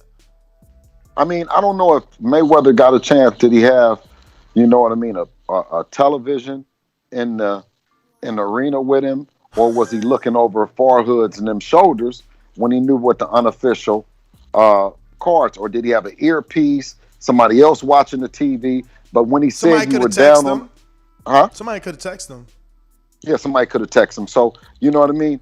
That when you talk about all these different things that are happening, you talk about now, instead of Tank having 3 people in the corner, right, and the same 3 people that Barrios had, Tank had 4. You know what I'm saying? So Tank had 4 people working the corner than actually having 3. Yeah. So you're saying if you ever face Tank in the pre-fight meeting, are you gonna bring that up to the referee? Should that be an infraction on Tank's team? Because I know in Carlos Molina versus James Kirkland, if someone from the corner steps on the apron, the fight's automatically disqualified. That's how James Kirkland lost. Obviously, Floyd is on the outside, but he's still in. What it sounds like to me, you're saying is like he's acting as a 4th cornerman, and absolutely, and the other side is at a disadvantage because of that. No, absolutely, and I don't think that in Las Vegas that they will allow it. You know what I mean? I don't think in California that they'll allow it, but I think based on Floyd's celebrity, Georgia, you know what I mean, and the fact that they don't have a whole lot of big fights there, kind of overlooked it. You know what I mean? They didn't catch it, but I think that Georgia now will then, if the next time it happens, being that everyone is kind of talking about it, maybe they might, But I heard the same thing happened in Texas as well. That Floyd was everywhere. Yeah, man. He's, like you said, he's TBE. So what are your thoughts on Colbert, man? I mean, obviously you jumped on for that. This is one of the rare times that I see a fighter has so much energy about another fighter or fight during fight week. You know what I mean? Which is surprising to me. The intensity, all the intensity that comes with fighting, that you have that much energy and that much thought for another fighter, and especially being a world champion, and Colbert not being a world champion. You know, I think the correct thing is to say is that we as fans are the winners in that fight in the trilogy, right? And we truly are. And to describe Wilder as being some kind of sucker, when the balls that it takes to get in there and fight a third fight after you've suffered a loss that you suffered in the second fight, is you're no way a sucker. And anybody that's on the sidelines talking negative about a fighter that's entertaining us, that's getting in the ring, especially after you then took a tough loss, and not taking a tune-up fight, is far from a sucker.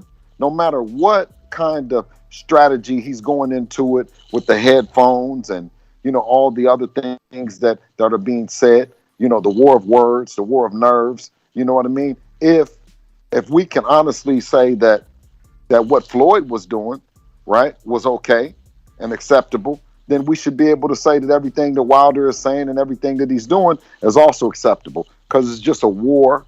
It's a war between one fighter and another to get an edge mentally, you know, and psychologically.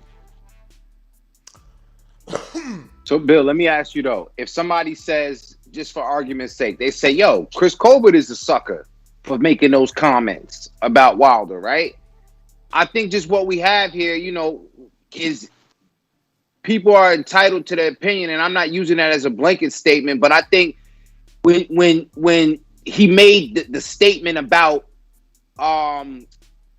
Fury making Wilder look like a sucker, I think that's the part that people keep misconstruing. It's not that Chris Colbert, and even if he said it, you know, and again, I don't remember him saying it, I remember him saying it, but he's saying Fury, the way he treated both Malik Scott and Tyson and Deontay Wilder, he made him look like a sucker. That's the way he saw it, you know. But I wouldn't see that no different if somebody said, "Well, I think Chris Colbert looks like a sucker from the way he's commenting on another fighter, you know, with not showing the same." So I just think that, you know, it's good. He's using it more for publicity than he's trying to make a statement about Wilder Fury. You know what I'm saying? He's doing a lot of talking. It's fight week.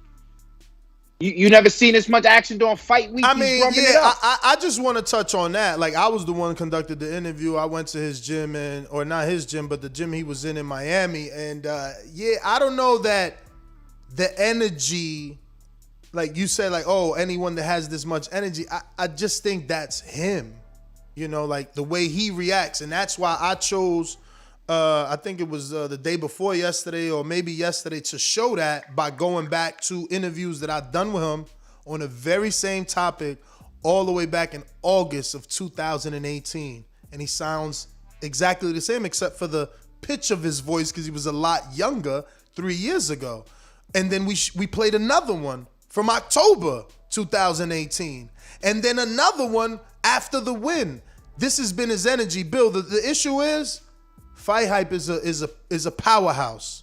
So when the interview got on that channel, obviously more people heard it, but ain't nobody called me to take down the last 4 that he done throughout the years with me.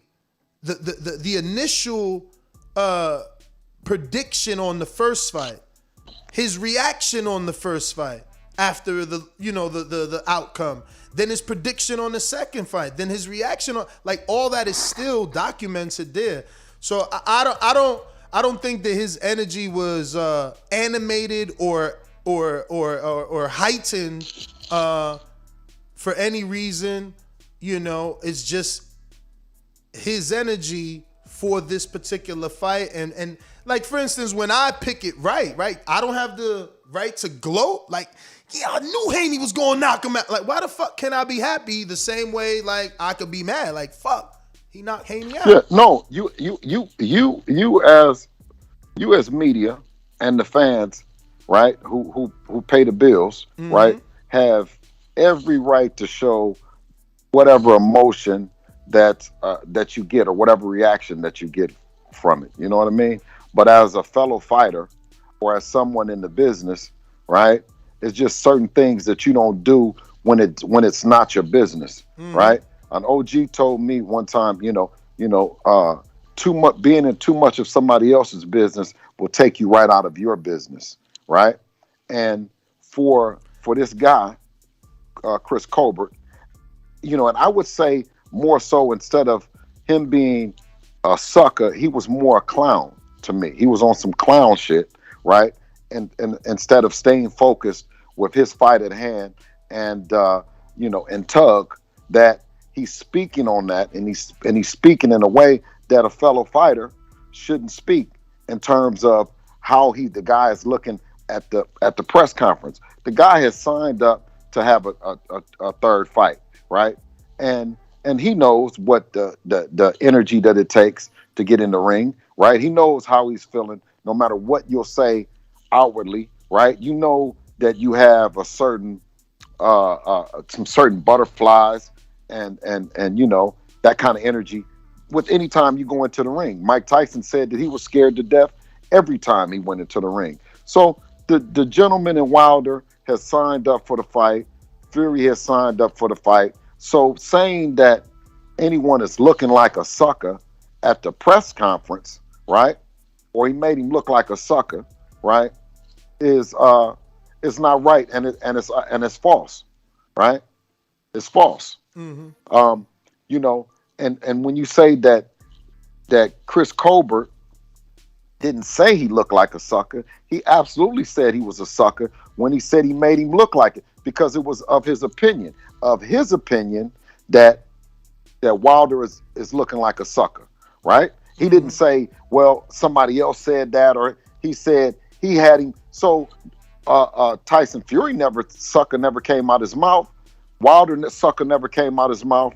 Sucker came out of Colbert's mouth, because he said that was of his opinion. That was of his mindset of what Wilder was looking like. So to me, it was one and the same. I get it, and I guess I can see that, because the interviews were individualized, but he gave predictions on Pacquiao versus Spence, Fury versus Wilder, Plant versus Canelo, himself versus Tank, Shakur versus Tank, Valdez versus Tank. Man, I had him for like an hour. So again, to me, I'm asking for his prediction. He didn't run up to me like, yo, I want you to get my feelings or my thoughts on Wilder and his fight. I came to Miami. He's training, like you said, it's fight week. You know what I'm saying? I'm asking him those questions. If I don't ask his prediction, we not even in this predicament. If I would say, hey, Colbert, which I also said Colbert versus Shakur, because he said Shakur versus Barrios would be boring, because Shakur is so good, he don't get hit, he makes it boring. So I said, what about you versus Shakur? Would it be boring? He's like, nah, not with me, because he's gonna try not to make it boring by trying to get taking chances. He said. So I asked him a lot of predictions, man. But yeah, it's okay. I understand. It's okay to have predictions, and it's okay to feel, to me, to be confident about your weight class and what's happening in your weight class. But when you disrespect boxing and go to another weight class, and you're not a world champion, you go to a heavyweight division and start casting certain opinions about fighters, right? When there's, what I learned in the business is, a fight doesn't happen until the two fighters in the ring, right? And if Wilder was shook about anything, or if he didn't want anything, the fight to happen, it's so many ways to pull out. We've seen that. Why no one's saying Wilder never wanted to fight. My man went to arbitration to make sure he got his fight. No one questioned his heart. Okay. So when you go from a strategy point of to have a mental edge that you say, look, I'm the one that got you here. I'm tuning you out, man. I'm putting these headphones on. I'm not paying no. You ain't nothing. I ain't got to listen to you. I ain't paying you no attention. I'm gonna beat your ass. That's a certain strategy that he's picking, that this guy is picking. But for us to sit back and say, oh he's shook or he's acting like a bitch or he's acting like, you know what I mean? It's just a mental warfare that he's choosing to use. Now, if Tyson Fury comes out and says that, right? Now, don't get me wrong. Fans can say whatever they want to say. Media can say whatever they want to say. But when you're talking about an actual fighter, right? When you're talking about the fighters, right? Because look at Gamboa. He just had Gamboa, right? And Gamboa pulled out, right? For whatever reason that he pulled out. And he called him a pussy. Right. Okay. But he has the right to, because that's in his weight division. That's in his weight division. It directly affects him. Right. But Bill, everybody starts in this sport as a fan. You don't start as a professional fighter. You start as a fan. Again, this is somebody I know 0-0. He's been in the Atlas Cops and Kids. Like, he's been an amateur his entire life. He's still a young adult. So he is a fan. And why can't you have a prediction? Like, his prediction is he shouldn't have took the fight.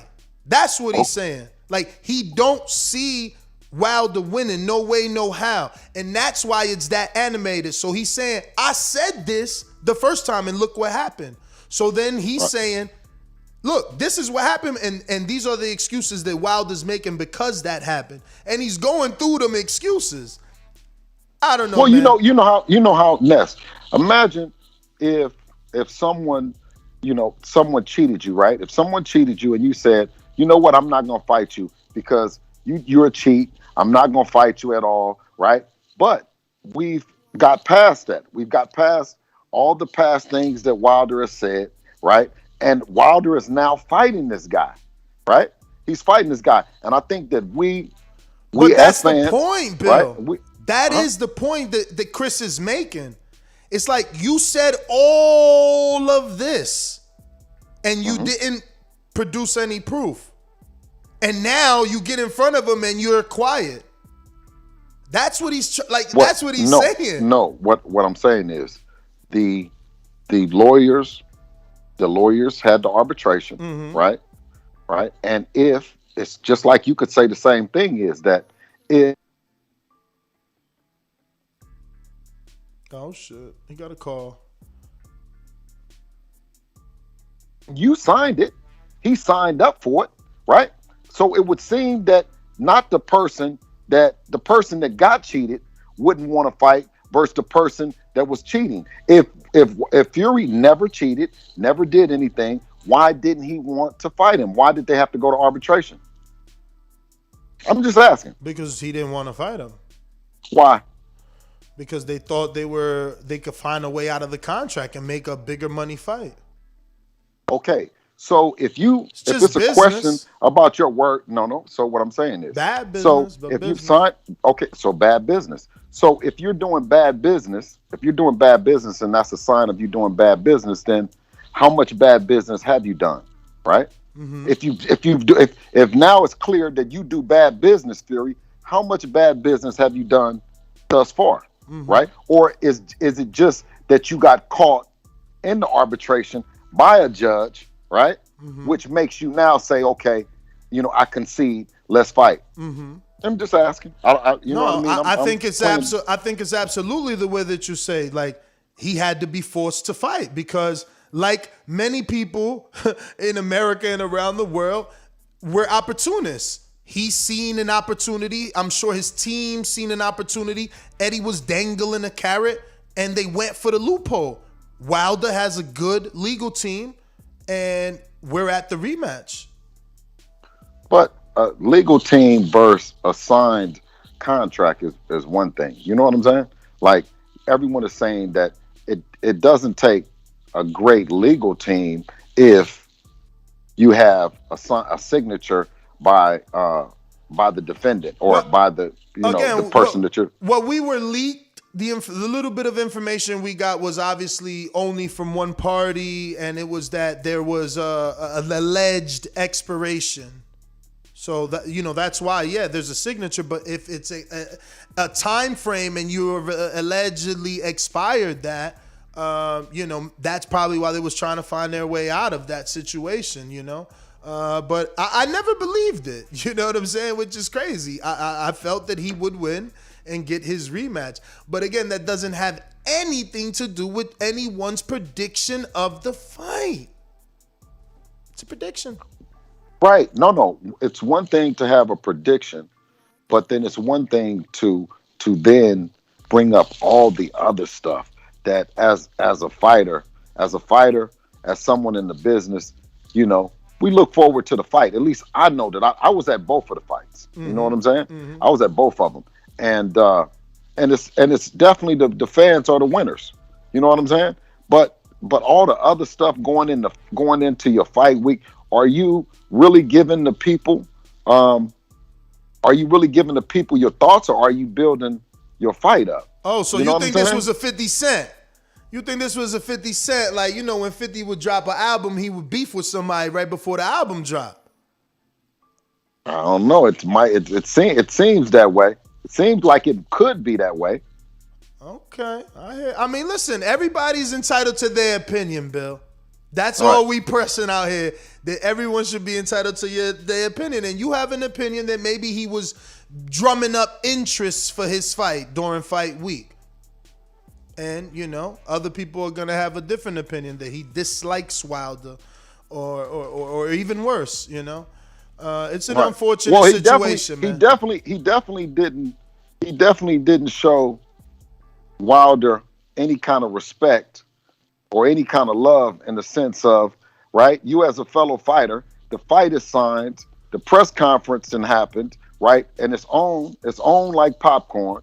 You know, what's next? What's your prediction? If you pick Tyson Fury, then pick Tyson Fury. All the extra shit to me is clown shit. You know what I'm saying? It's just clown shit. It's clown shit as a fighter during your fight week when you're supposed to be concentrating. Now, you know, somebody needs to teach him more of the business, because he downs everybody. He downs Tug, right? He's downing everybody, right? He's not building his fight up. Didn't Mayweather He's do making that? us, huh? Didn't Mayweather do that? Didn't Mayweather say no one was on his level and everybody was basically a C-class fighter? But let's just concentrate on Colbert for a second.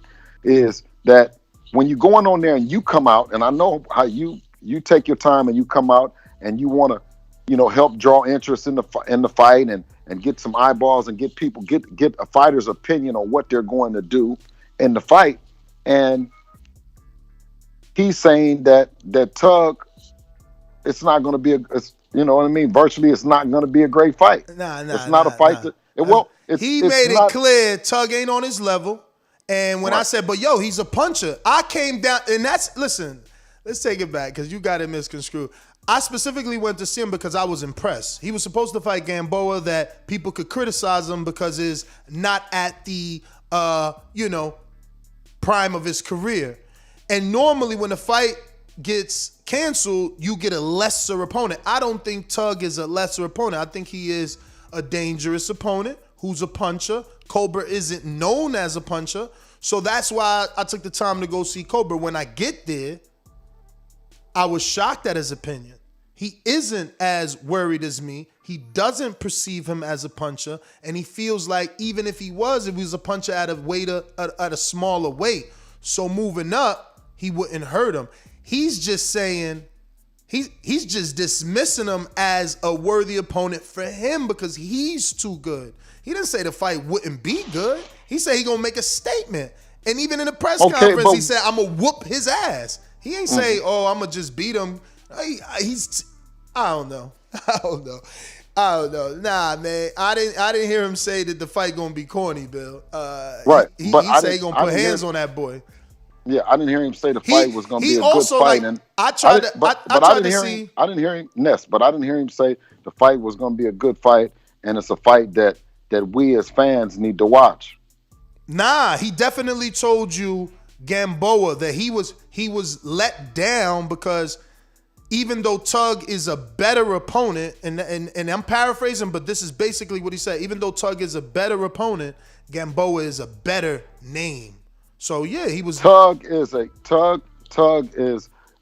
best opponent that was available after Gamboa. Gamboa has a great name. Tug brings a lot to the table. He was in a good fight with the longest reigning champion, the WBC champion, and Gary Russell. This is going to be a great fight, and a great time for me to showcase my skills. Tug is a former Olympian. Come on, my man. This shit is easy. This shit is light work.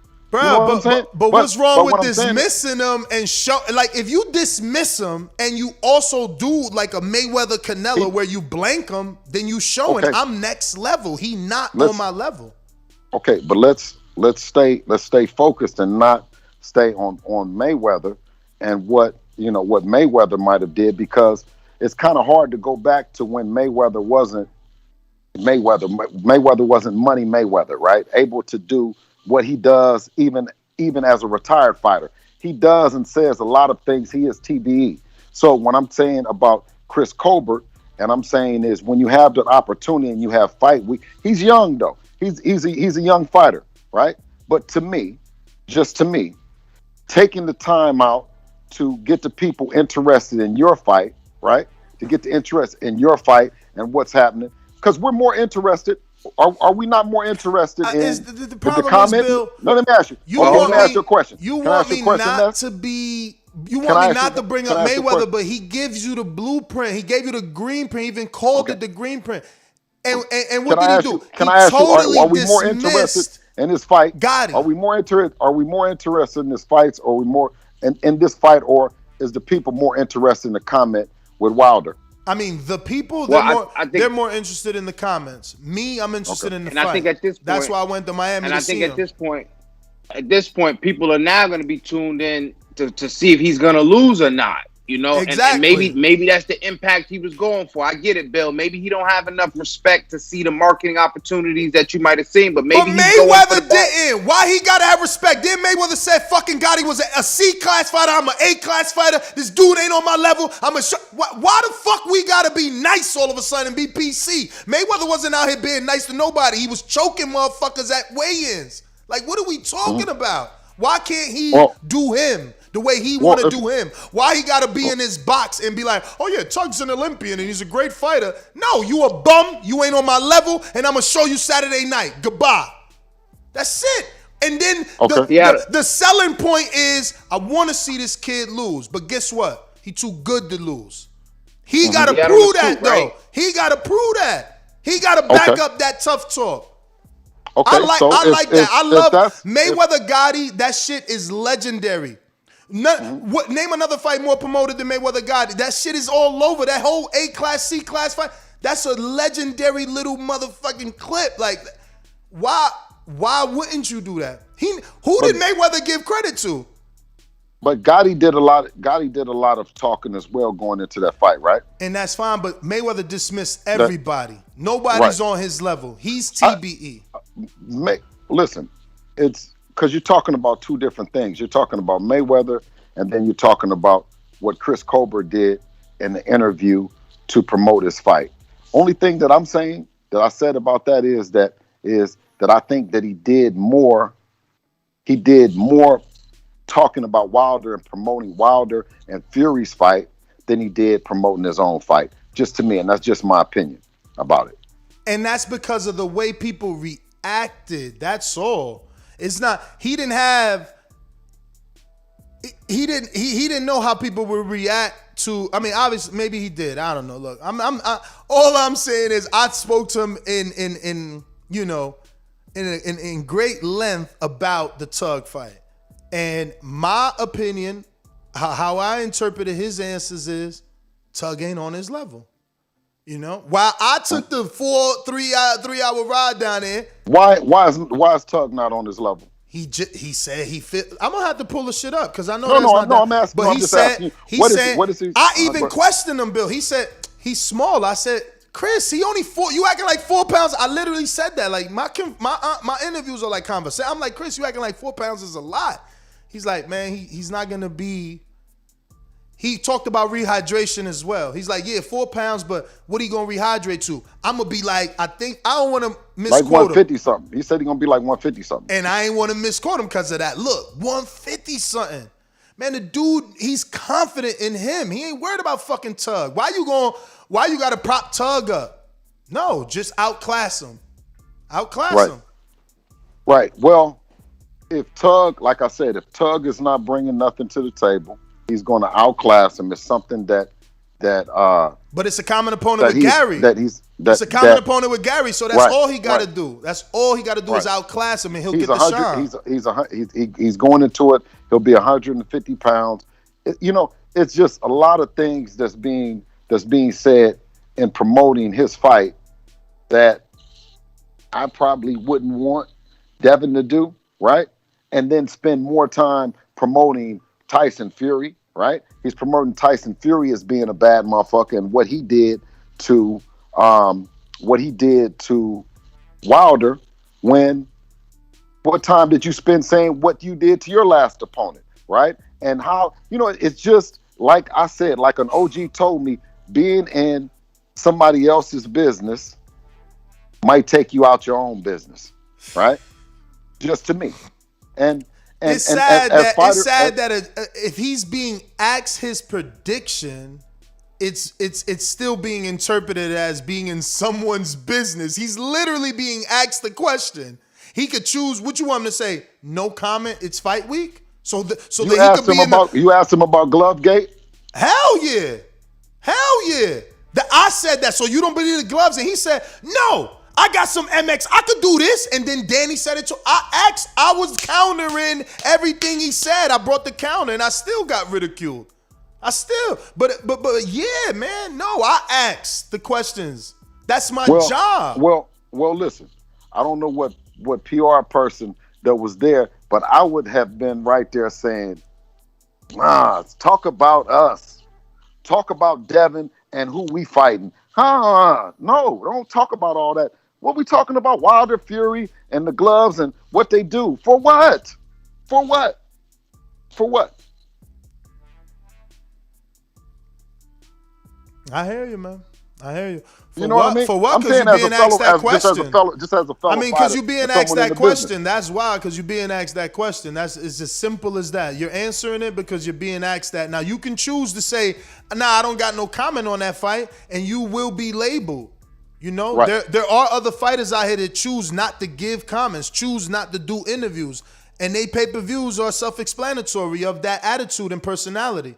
It is indicative of your personality how well you do on pay-per-view. You see Tank's personality. He ain't out here hot and shit he doing. He getting good publicity and he getting bad publicity, and he on pay-per-view consistently. Sold out Atlanta. Also the Mayweather attitudes, they get the attention. How much attention is Canelo getting now with his little bit of English, Bill? But listen. How much attention did Andre get? How much attention did Andre get with his little bit of I'll get there. But when you talk about Atlanta and you talk about Tank's audience, what Tank's audience is and Tank's fans are Floyd's fans. Devin shares the same fans as Tank as well as Floyd. He just has a smaller group of those fans, but the fans are Floyd Mayweather fans, right? When you talk about filling up a stadium, you don't just come for Tank. You come for the whole TBE, TMT, the whole show. That's assumption. That is totally assumption. We can't say that. We don't even have analytics for that to be like, are you buying your ticket for Floyd or for Tank? Come on, man. Nah. So you don't believe that Tank fought twice in Atlanta. Tank put them butts in them seats in Atlanta. Right. And you don't think that was TMT or Mayweather Promotions that put him in there. I'm not naive, so I'm not gonna say that every single ticket was solely intended for Tank and that no one was there with the hopes of seeing Mayweather. But I'm also not gonna say that every single ticket was for Mayweather and TMT and Tank is just getting residual. Nah, they there to see Tank. I interviewed people. It don't matter. Matter of fact, I remember that. I smoke a lot. What the fuck? Who is that? I interviewed people after the fight, which I think they never once said, and that's what I'm telling dudes. Like, dudes better stop coming at Tank trying to force a fight because he don't need nobody. Nobody in that crowd said to me, man, he should be fighting Josh Teller, man. Why he ain't fighting Josh Teller? No, they didn't care. It was Byron. Man, Tank did what he had to do. Tank got the knockout. Man, Tank looked good. It wasn't no negativity. They don't care about opponent over there. They care about a show, and he put on a show. So absolutely. But when you see that QC you see that QC on that turnbuckle, quality control music, right? You see Lil Baby coming out with Tank, right? In Atlanta, you talk about Black Hollywood. You talk about Al Heyman being the biggest and best promoter of hip hop and music. Venues and stuff like that. Sound like Tank made some smart business choices. He aligned himself with some powerful people that got him in the right position. No, absolutely. But when you actually talk about the fighters that Tank is fighting and what Tank brings to the table, it's a culmination of both of them. And I'm saying TBE, Floyd Mayweather, has a whole lot to do with it. That's the only thing I'm saying. And I don't take anything away from absolutely Tank. There's an influence there. Absolutely, there's an influence there. But I do not believe people are coming out to Atlanta because Floyd is doing the show. They coming out because Tank doing the show. I was there. I respect it. I respect it. I was there. I'm asking women, like, Tank bringing you out? And they know what's out there. You understand? They know who is out there. So I don't know. But what else? I mean, are you giving a prediction on Chris Colbert's fight this weekend? I haven't saw Chris Colbert fight since the amateurs, right? Has Devin ever been in the ring with him, or has he been too small? Because I know Chris is a bit thin. Yeah, Chris never would make it to the finals in amateurs. Oh, you shooting your shot. He didn't really. You taking a little bit of shot there.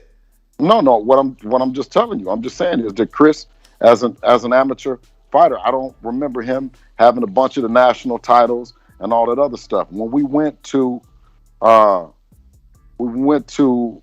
Brooklyn, I believe that is Brooklyn.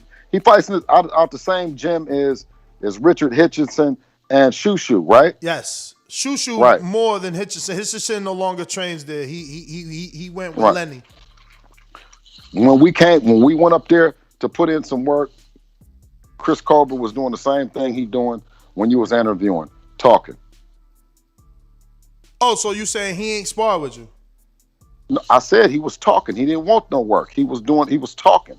That's all he was doing. I mean, did y'all get there late? Did he already work out? Was it not his workout day? No, we sparred Richard Hitchinson. And he just watched. Yeah, absolutely. And, he probably wasn't in shape, Bill. Trying to get him out of shape. Nah, like I said though, if Chris Colbert, we went to Upton Gym for Tank. We knew about Tank. We also went down to Newark, because we knew about Shakur. Went to Brooklyn. I went to the Bronx for Josue Vargas. Went to Brooklyn over there with Zab and them. I forgot who was in Brooklyn. We've traveled all over. You know what I'm saying? We've traveled all over to get that work from the who's who of Hootiesville. You know what I'm saying? And that's impressive. But Chris Colbert talking. That's what he do. He do a whole lot of talking, right? So, but one thing that he has done with his last rant, his last talk with you, is got me interested in watching him fight. So I will be tuning in. If that's what he set out to do, right? He did a good job. Now he has to do the other part. And that's what this particular show is for. Right. Like, he's got to capitalize on all that drama. Right. But he's 24. Devin is 22. You see what I'm saying? So get started, man. You know what I mean? Come on and get started, man. Run through Tug. It's Keep not a going. race Run through though. Tug. It's a No. marathon. What I'm saying? Oh yeah, it's definitely a Because marathon. everybody But what I'm started saying at a is, different time. but when you get a voice that loud and that much of an opinion to talk about he Deontay has Wilder the right. the way that you said he has a right to. Yeah. Let me explain something to you. Chris Colbert, right, is one of the most underrated fighters. Shakur Stevenson holds a title, right, and it's because he fought for a vacant. Okay. Other than that, on his resume, he got Joet Gonzalez, which is the vacant, and then he got Pitufo, Christopher Diaz, Burchell, Francisco Vargas, names like that. Nobody is fighting nothing special, and they got tons of fights. The only one near the same amount of fights as Colbert is Shakur, and again, their resumes, I don't even know if it's comparable. Chris is the one fighting all the undefeated fighters. Chris is for a former world champion. Chris is taking on Tug. You know what I mean? Maybe you're right. Maybe he ain't have that road, and that's why it's a marathon, not a race. But Chris got Numbayar on his resume, and Aboleda on his resume, and Jarrell Corrales on his resume, and Beltran on his resume, and Mercado on his resume, and Austin Dulay on his resume, and Titus Williams from New York on his resume. Like, Chris got Antonio Dubasi on his resume, and all those are O's he took from kids. Like, he ain't been no punk. He 15-0. He 15-0. He put his O on the line early, where people don't do what he do. So I respect him. These are 15 fights that he fought in front of people on television and undefeated fighters. And just like this particular fight, and I repeat it again, that's why I took the 3-hour drive. He ain't fighting no, I don't know. What's my man on the undercard? Ain't somebody fighting John Fernandez? Nobody know who John Fernandez. I'm not saying John Fernandez ain't good, but we never heard of him, and we all been doing this shit for so long. You know what I mean? So it's like We done seen Neon Bar. We seen him over there at Gooson's gym. You know what I'm saying? We done seen Neon Bar. We didn't. So we know what Neon Bar is bringing to the table. You know what I'm saying? Right? I just don't want it. I don't want him to. I don't want him to get this. Like fall into some bubble. Like, he out here putting his resume on the line, trying to get to the top. He's got the same type of Rigondeaux. You not necessarily Loma, because obviously Loma had title opportunities a lot quicker, but he ain't. He ain't a Ryan Garcia. You understand? But he's taking more chances than the Ryan Garcia. So, gotta respect that, especially in 15 fights. Come on, man. Put that resume against anybody with 15-0 right now, man. Tough. He's 24 years old, man. He's 24 years old. How old is Tank? What is Tank? 26 or something like that. 26? Yeah, I think, Tank was a world champion by 24. Right? I would have to check, but he fought Peldraza. I don't know what year it is that. I would have to look it up. Yeah, it was more than a couple years. It was more than a couple years ago. You know what I'm saying? But he gave. But that's the thing, though. He gave Tank his props. You still giving everybody. You still mentioning names that got. You still mentioning names that have that help. Colbert don't got a Floyd. You know what I mean? He don't got a Floyd. He said it in his interview. I'm not an Al Heyman boy. He know he not. He's like Wilder, man. That's why I don't get why they fucking shitting on him. He's a proud black man that speaks his motherfucking mind the way he wants to speak it. Bro, listen. I don't have any problem. I understand him speaking his mind about his business and about the 130 pound division, or the one in or around his division, right? Makes perfectly good sense to me. But as a proud black man, right, the fighter, then already signed up for the fight.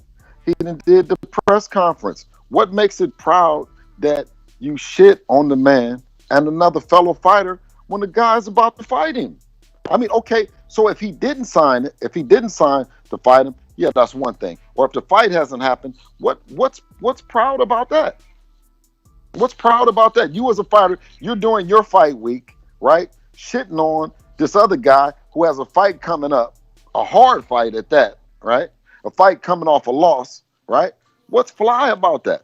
I mean, I hear people saying it, but what's fly about that opinion?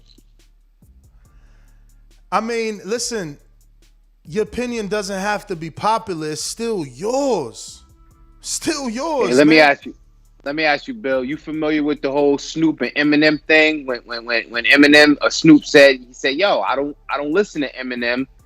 I don't know nobody in the hood that listen to Eminem, you know, and he sold millions of records, but I don't listen to him." You're like, you know what I'm saying? I think he gave his opinion and Eminem was salty about it. And I'm just saying, like, some people will say, well, oh, you know, you shouldn't have said that because, you know, you was down with Dr. Dre and blah, blah, blah, blah. But he was being funny. He was being funny, my dude. Y'all act like he wasn't clowning. See, now that's the one thing is everyone has an opinion, right? And it's okay. So I have an opinion, right? You say it's okay for him to have an opinion. My opinion is that he was clowning, right? He was fucking around clowning during fight week, right? Clowning another fellow fighter. What if I pull up the interview?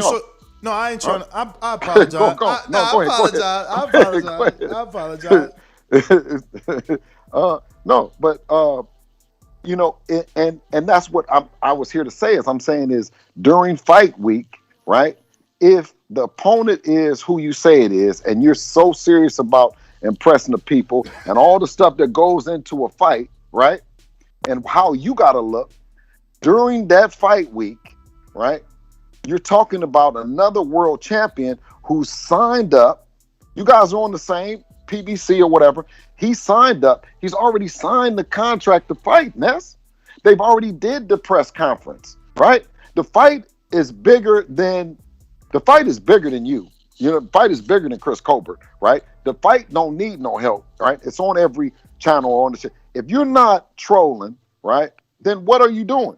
If your opinion, you're giving an opinion about it, but you're clowning the man. Now, opinion, an intelligent assessment, he had some intelligence in there as well, right?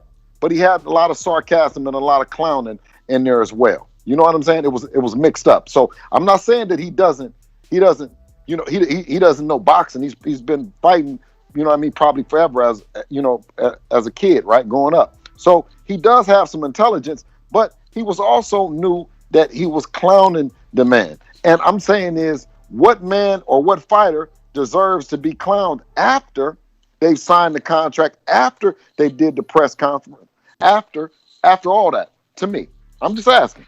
Bill, that's your interpretation, and this is why I have to pull up, right, November 1st. Remember, I told you I got two more, October and August. But let's go to November, right? And this is Chris Colbert, November 1st, 2018. So he wasn't any more popular then than he is now, right? And let's see if this doesn't change your opinion. So obviously here with Chris Colbert, talk to me about Deontay Wilder versus Tyson Fury. No, first, did you see Tyson Fury in the LA media workout that he had on the 25th? Stomach look big? No, just the power work. I was kind of hoping you seen the power work, see what you thought about his power, because he was looking pretty sharp to me. I really think that's going to be a great fight. He really have a big chance. He should have never took this fight before he took the Joshua fight. He being who? Wilder? Wilder. Oh, wow. So you think... Subscribe to the YouTube channel and click on the notification. My bad. I went back by mistake, but I wanted to pause it because right there in 2018, he said he should have never took this fight before the Anthony Joshua fight. Now, what does that mean? Because he felt he was going to lose and he won't get the Joshua fight. So he was right. So now y'all asking him not to gloat, right? When everybody shitted on him for this prediction 3 years ago. But let's play it. Let's play it. But he might be making intelligent intelligent assessment then Mm-hmm. while he was in front of the projects, right? Mm-hmm. But when you Oh, but you when seen it that comes, one? yeah, Man, I've this just seen guy- it. But oh, so just what? seen So they saying you had it up. Okay. But when it came time to come in and you're talking about his talking about his fight, and I don't even know if he's smart enough to talk about Wilder to draw interest to his fight. I don't want to say that he's doing that. I don't know. That's why I asked you. I Yeah, said because he wasn't. could It was be. just a Right. genuine reaction to the fight. Just like That's right why I'm now. telling you, he was being a clown, man. No, he was being a clown. honest. This is Yeah, honesty. yeah. Look, again, 2018. Let's play it. Obviously here with Chris Colbert. Talk to me about fifth. Stomach look big.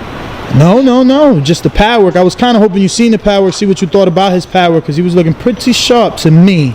I really think that's gonna be a great fight. He really have a big chance. He should have never took this fight before he took the Joshua fight. He being who? Wilder. Wilder. Oh wow! So you think Wilder gonna win? I mean, lose? I think it's gonna close because Tyson Fury is so awkward and like he's smart. He don't do shit just to do it. He's smart. He know what the fuck he doing in there. He hit and he grab. He's linky, awkward. Like he's smart. Like it's gonna be a tough fight for him. No matter how you put it, it's gonna be a tough fight. How is his energy different? Great analysis. Great analysis. But how is his energy different? No, His what I'm tone saying is even sound the same, man. His tone even sound the same. I'm just saying, I hate that he's being villainized because he gave a prediction. You breaking up, Bill? You walking around the mansion? Call you break up. Yeah, my worry is that Wilder won't cut the ring off. You know, he likes to stay kind of flat-footed in the Wait for power that right stance. hand. Exactly. Tyson Fury got that jab, boy. He gonna step in with that stiff jab, boy, and grab the fuck out of him all night. He can't stop that. What he gonna do? Tyson Fury can withstand that right hand. What he gonna do? I mean, But they say his energy different. I mean, come on, man, just get that man. You know. Hey, listen. No, that's great. Can you hear me, Ness? You breaking up like you ain't there, Bill. You ain't there.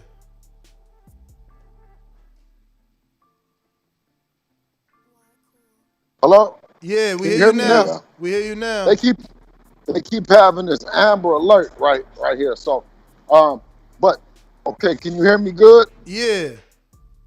Okay. No, that was a great analysis. That was a great analysis. Turn it sideways, Bill, because it blurs you out. Skype shit. blurs you out. Yeah. Yeah. Okay, no, that was a great analysis. A great way to break down. But the energy, though, Bill. What about the energy? No, that was a great way to break down two Hall of Famers. But what I'm saying is, when you get there and you laughing and you saying made him look like a sucker and all that kind of shit, right? Is to me is unnecessary. When you don't have a belt, you ain't made no money in there, so you don't know what one of the great fighters, and I don't know who y'all would probably quote who the main fighter is. You gotta go. Okay, see, well, because remember, he talked about the money. He talked about it. Y'all didn't listen to the interview. Y'all didn't. He literally said, if they gonna keep putting these type of fighters in front of me, I'm getting paid well. I'm gonna keep knocking them over. He said it in the interview. He ain't mad at the opponents. He getting paid. I said he hasn't made. You say he hasn't made money. He hasn't made the kind of money. He's saying he hasn't made the kind of money that he hasn't made the kind of money that Fury and Wilder has made. One thing you have to remember. One of the great fighters has said is it's not easy. It's not as easy to stay going to the gym from. Huh? My bad. I'm cutting you off thinking I was gonna finish your sentence. My bad. No, don't listen. Listen, keep cutting me off, Ness. It's okay. We're gonna start singing together in a second. We'll get it together. But the thing that one of the great fighters has said is that it's not easy getting up in silk pajamas. I don't know which fighter had said that, right? But wasn't it Hagler? Yeah, I think it was Hagler. I didn't want to misquote him. But when you talk about that, right? Now you almost want to give these guys props for also being able to come back out and fight, man. Come back out and show up. Now, when it was a lot of different ways that I looked at it before the fight was announced, right? When they were going back and forth, and I was intrigued. I was like, so the arbitration, what's going on? When it came out that that Tyson Fury was actually running from the fight or didn't want to do it and was doing everything, including going to arbitration, offering money, all that kind of stuff, right? I said, "Oh man, come on, man! You didn't only not give was trying to go against your word. You was trying to go against your signature, right?" So that was one thing that we definitely know that happened. All the other speculation, okay, you talk about that him being caught for using drugs, right? Right? A lot of things have led to whereas I say, man, you don't know what's going on, man. We may as well sit back like fans right now and just tune in for the fight, but keep bashing the fighter, whether it be Tyson, whether it be Wilder, especially during your fight week, takes a whole lot of energy to me, unless you have an ulterior motive. Yeah, man, I don't know, man. Being there, he had just finished the workout. You know what I'm saying? Just did an ice bath. I don't know what energy it took to sit down in a chair and do an interview, especially when I showed an interview from 2018, and he's got the same demeanor, same tone of voice, and the same energy, man. That's just Chris Colbert, man. Like, you ever heard of Mano? You ever heard of Mano? So you think, huh? You ever heard of Mano? Yeah. Yeah, I mean, that's just Mano, right? Like, some dudes is just a certain way. Like, some dudes is just a certain way. Yeah, yeah. But once again, I don't know the correlation between Mano and Chris Colbert. I don't see that. The way Mano was very, like, blunt and aggressive. They're both from Brooklyn. They never, they don't bite their tongue. They say whatever's on their mind, Like, yeah, I think it's a good little analogy, I guess, from the rap world and from a Brooklyn person, right? Mano being from the same borough. But yeah, I guess not. Apologies. Like I just wanted to let you. I wanted just to kind of, let you know how I felt about it because I had some time. You know what I'm saying? And I understand your point of view, Bill. I really do. I understand that you think it is better to focus on you and what you got going on, especially during fight week. Maybe Bill Haney would feel slightly different if it weren't fight week. But, being as though that Chris Colbert isn't a champion yet, you think he should be focusing on him and getting his career to that next level before he starts talking about a former champion. I understand. And believe me, I understand that he could have delivered the message in a different way as well. I'm not going to be naive. And especially, and just especially since the guys are already fighting, right? The guys have already signed. The guys already have. Yeah, but you got to understand, he's only doubling down. That's why I played that interview, because he said in 2018 he should have never took this fight before fighting Anthony Joshua. So he's only doubling down now by saying he shouldn't fight him. Wilder wilding, he shouldn't fight him. Tyson Fury got his number. Like, he literally said all this in the interview. So he's only doubling down on an already said statement from 3 years ago. He told Wilder not to take the fight. Right, but I think that was it took it too far. You know what I'm saying? Especially not even in your weight class and you not being a champion, right? You just getting started, right? Right? Everyone giving you the benefit of the doubt, right? As a young fighter, right? I just think that part of it. It took a turn for the left, and he was clowning, right? And that's why I say being a clown, right? He's just clowning, laughing, not showing any seriousness, talking about Wilder and Wilder. You know what I mean? It just was, to me, right? If he's saying Wilder was looking like a sucker, he's out here right now looking like a clown. And that's my opinion. All right, let me get to some of these super chats, see what the people say, man. See who they agree with, man. We went to Supermax, and we got Austin. He says, he says, LV sound like a sucker. And that's one of our callers. And LV said, at Austin, I will be in Wisconsin for Border Wars. Say it to my face.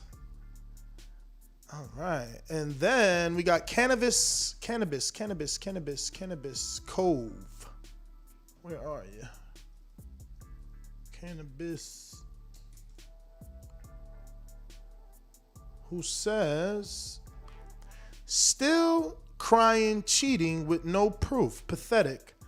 That's to you, I guess, Bill, because you said Fury was cheating.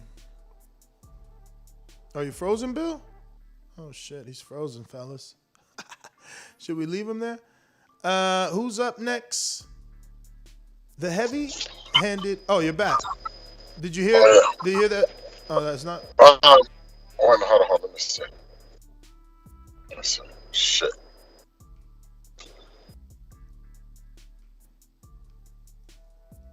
All right. In the meantime, Okay. There he goes. Yeah. So yeah, they said still crying, cheating with no proof. Pathetic.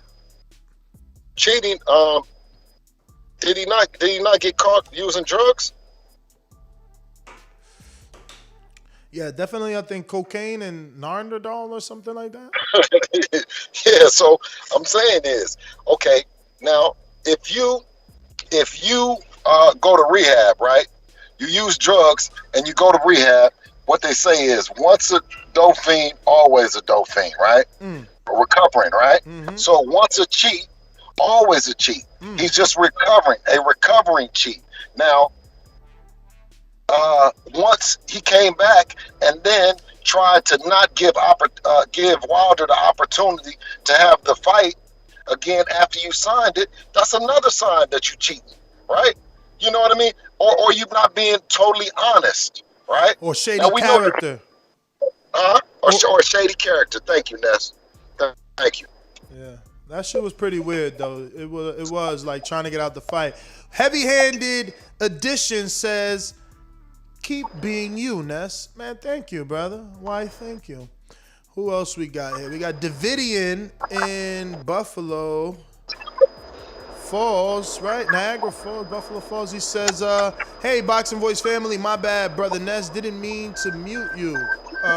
Shaking my head emoji. Nah, no problem, Davidian. I unmuted, and hopefully you guys are able to listen on Skype at the moment. We got Big Chopper. Let's see. Big Chopper. He says, Ness, you know they tried Tevin and turned down $2 million. He lost the belt on DAZN, dropped him. No, he lost the belt and DAZN dropped him because he don't sell, and Tank will knock Tevin straight. I get you, but none of that means that they shouldn't have done the fight. They should have done the fight. Like, yeah, now all you're doing is showing that it don't make sense to do the fight now.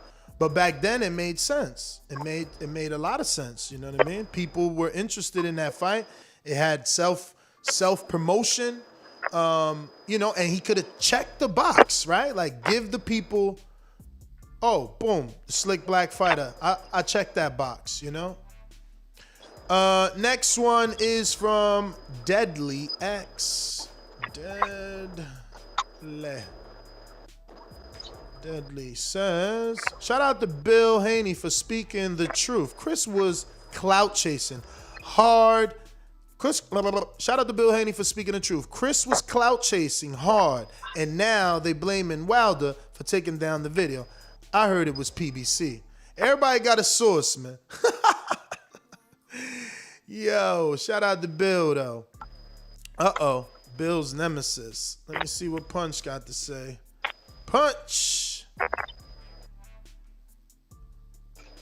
Bro, you're the voice of the people, not the voice of one boxer. Keep doing you, my brother. Real recognize real. Shout out to Punch. Thank you, brother. Next up, Raw Dog. Raw Dog. My man said, Bill. He said, ask Bill, did Breland spike the water? No comment, Bill. I'm your publicist. No comment. No. And what I want to say most is that we got this fight coming. When is the fight happening? What's the date? Exact date? July 24th. July 24th, man. And that's a fight that we're the winners as fans, man. You know what I'm saying? The first fight was a hell of a fight. The second fight was a hell of a fight. And the third fight, is going to be a hell of a fight. You know what I mean? So to keep talking about all these other things that happened, Wilder done signed up. They did the press conference, right? Let's talk about what's going to happen in the fight, and who do we think is going to win the fight. You see what I'm saying? That's the intelligent way of assessing it. Now, but I don't know if talking about the other shit brings more views, brings more attraction to the fight. Then that's something from a marketing standpoint that you would know. You would know better than I would, Ness. You know what I'm saying? You would know the numbers, what the numbers do. You know? What? For answering what? Well, the water question? By keeping the shit up. Like, okay, so if controversy is what sells, and what brings it. Controversy sells. So I mean, it would drum up more interest, and hopefully that would translate to pay-per-view. Okay, well then why would PBC want to take it down then? I mean, I'm assuming because it's like PBC on PBC slander, right? It doesn't look good for the company. Right.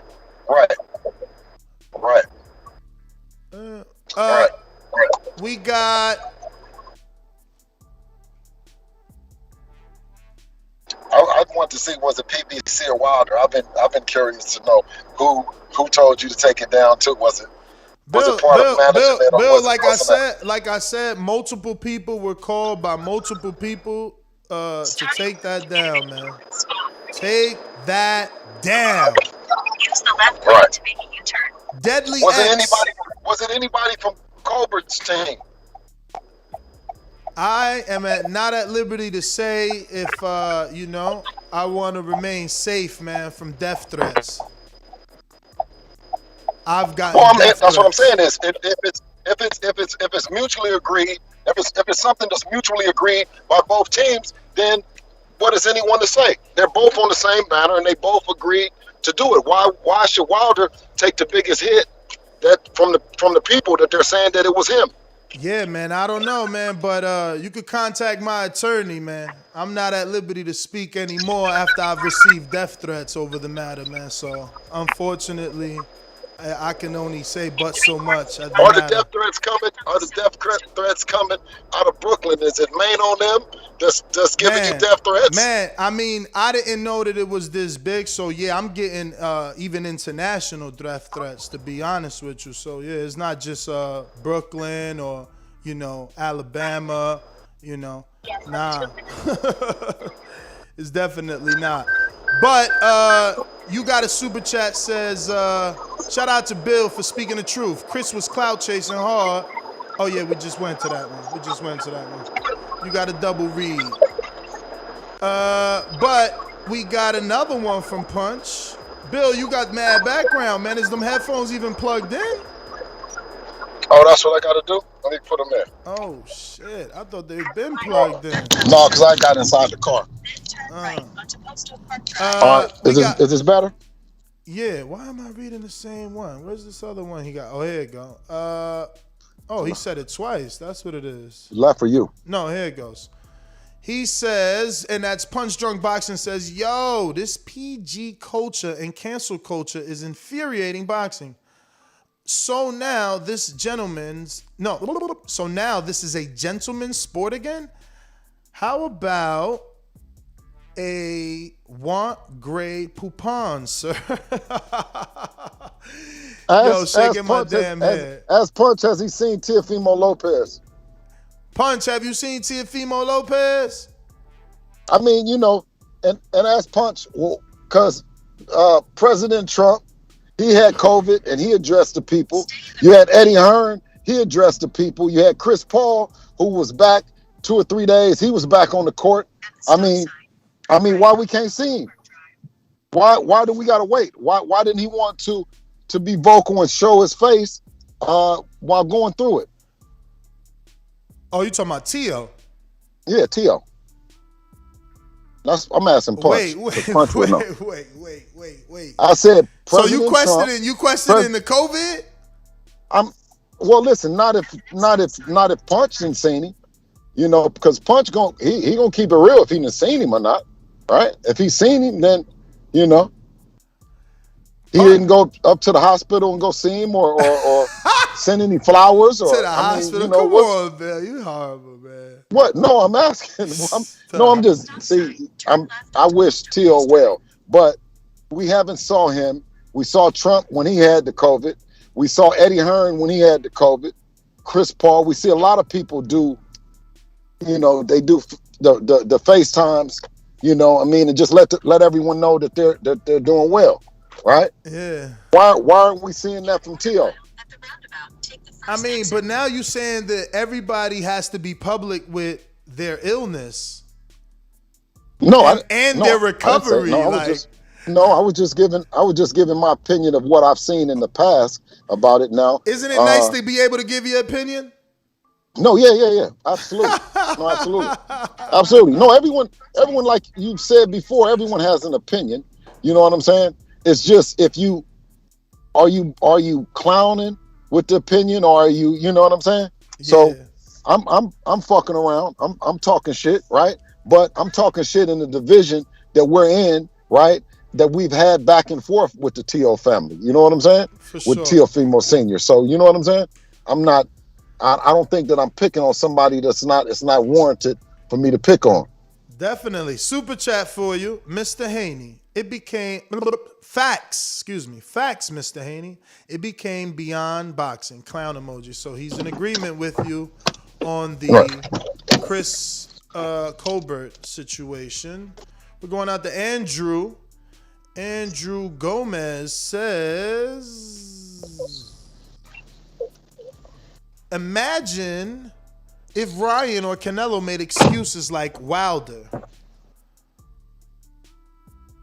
I mean, I'm a Canelo fan, so I know he ain't gonna do none of that. He already took a loss to Mayweather that was a really bad loss.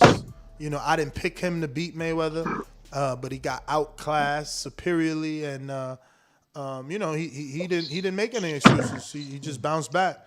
So I don't know, Bill. How would you answer that? You know, which one? Well, as far as Canelo. Yeah, and you know, imagine if he made those excuses. If him or Ryan, it says him or Ryan. Bill froze up. Good way to avoid that one. We're going out to the Brotherhood. The Brotherhood. Where you at? Where's your super chat? There you go. The Brotherhood says, imagine if Loma made excuses like Wilder. Damn. Didn't he though? He made not nowhere near as, you know, he said a few things though. He definitely said a few things.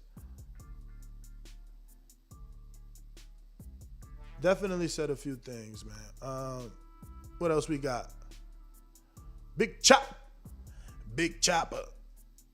Ain't there a song like that? Yeah, I can't come out. That was mumble rap right there. I can't make it up. Let me see. Mayweather. He said Mayweather and Gotti was established. Chris Colbert and Tug not.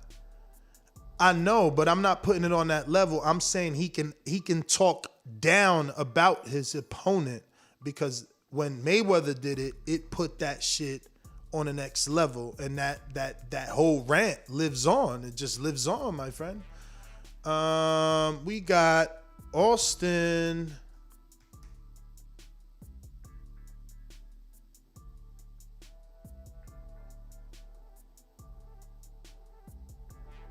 Who says, Bill changed my mind. I apologize, LV Slugger.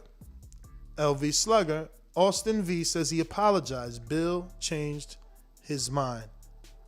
So I hope you hear that. You know, a lot of people don't act like you was away from the call. He apologized. You know, a lot of people don't know how to apologize. We're going out to Carlos Diaz. Carlos Diaz.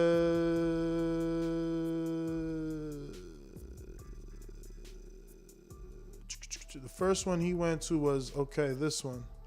So, because Colbert in front of the project means what, Bill? So I make him what? Cold-blooded? Nah, he was just saying because he was watching the video that. Oh, you mean the one in front of the projects? That's it. That's it. He was just referencing it. If you're watching this on YouTube, don't forget to hit the thumbs up button. It is 1 o'clock. I've gotten you completely past lunch. Can you believe it? Let me see who's up next.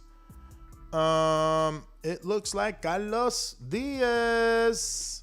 Where's that one at? He says, folks, big mad at Colbert's personality, shaking my damn head. We got another one from Andrew. I was about to say Andrew. I'm trying to pronounce this shit in Spanish. What the fuck? Oh, Bill was gone. He said, Dev wastes energy talking about Ryan.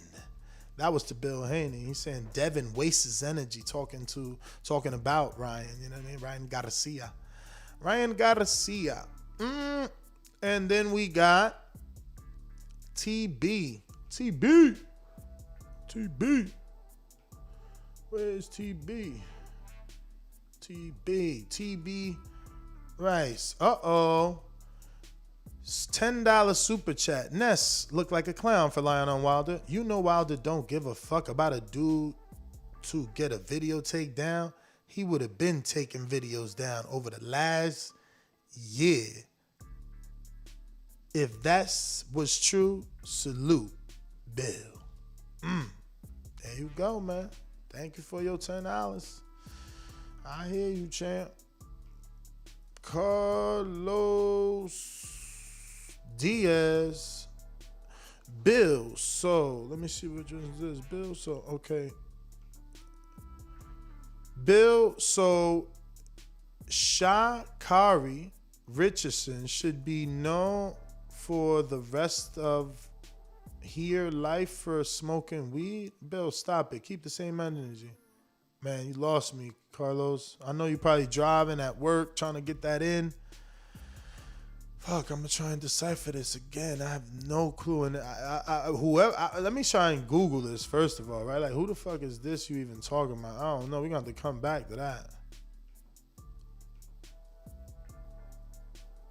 Okay. So she's obviously some sort of American track and field sprinter.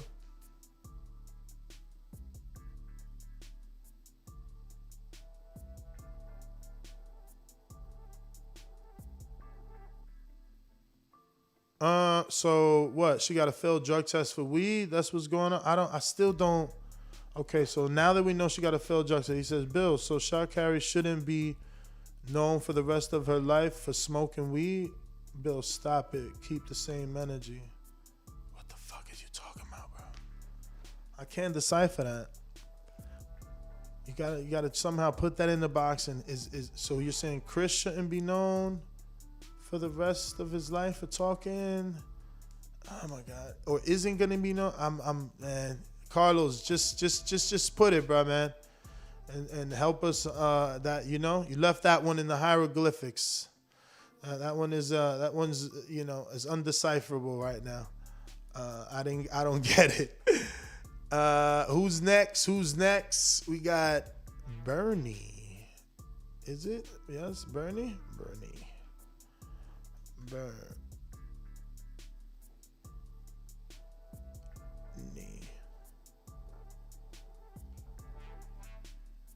Floyd retired to pull out of the Oscar rematch. Bill, would you tell Floyd he's shady, cheat to his face? Keep the same energy.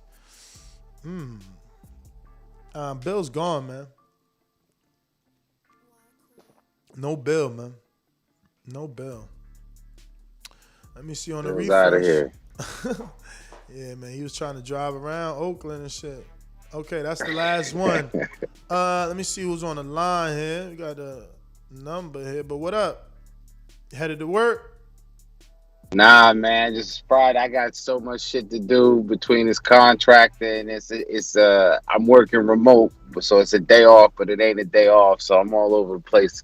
I'm like bird shit right now, but it's all good. Hanging out with TBV. This is what's keeping me going, though. You feel me? Let's go. We going to Anaheim. Artie, what up?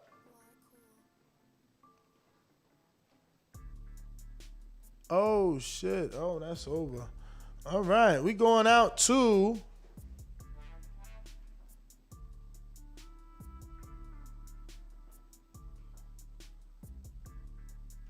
So you hating?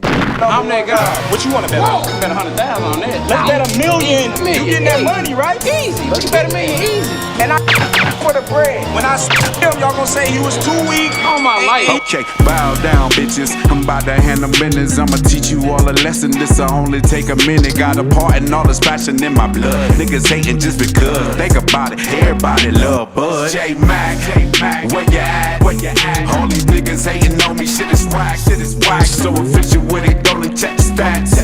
Hey, I'm out here trying to get it. Next, I only got a minute. Get ready for the back attack.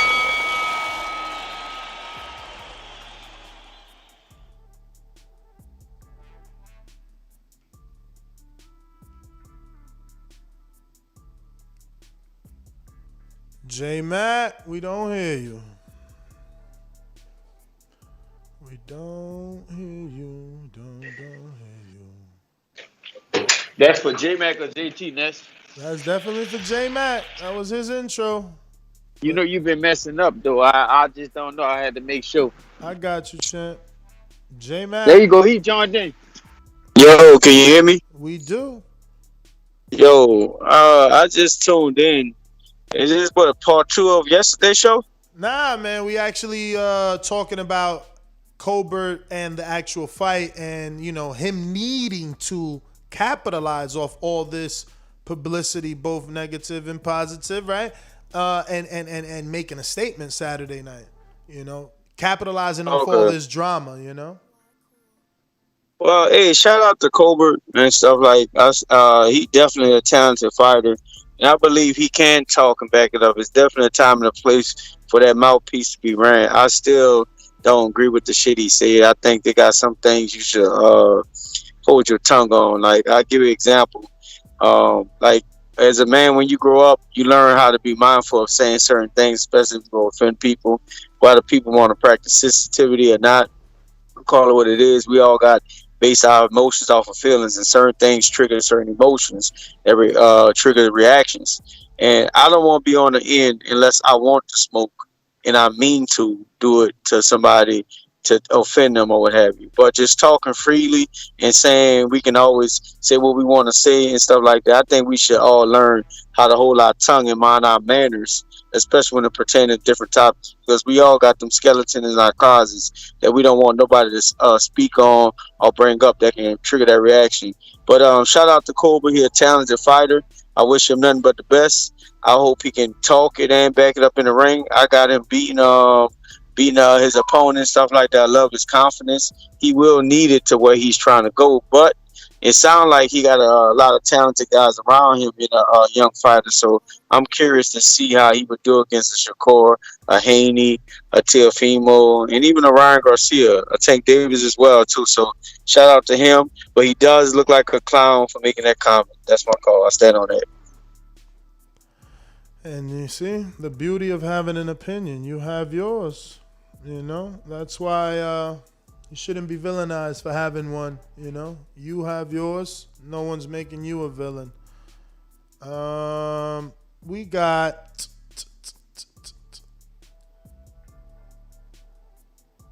JT.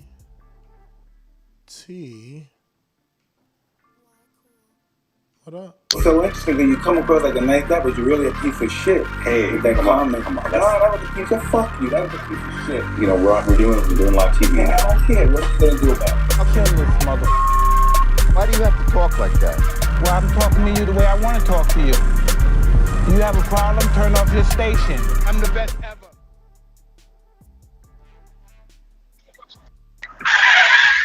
Hello. Yes, sir.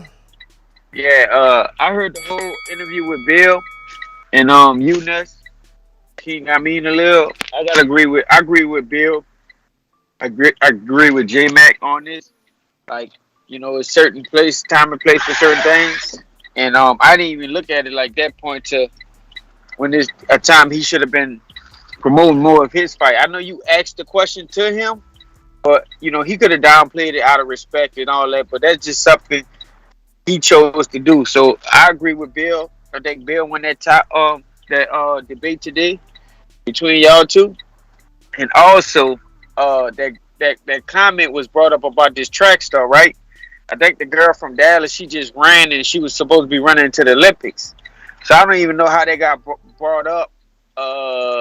But I'm trying to wonder why it got brought up. I She think just he's failed the trying. drug test. I think he's trying to say, should she only be known for her drug test? Because Tyson Fury was a known drug cheat. So he's saying Bill is trying to say Tyson is a cheater because he failed the drug test.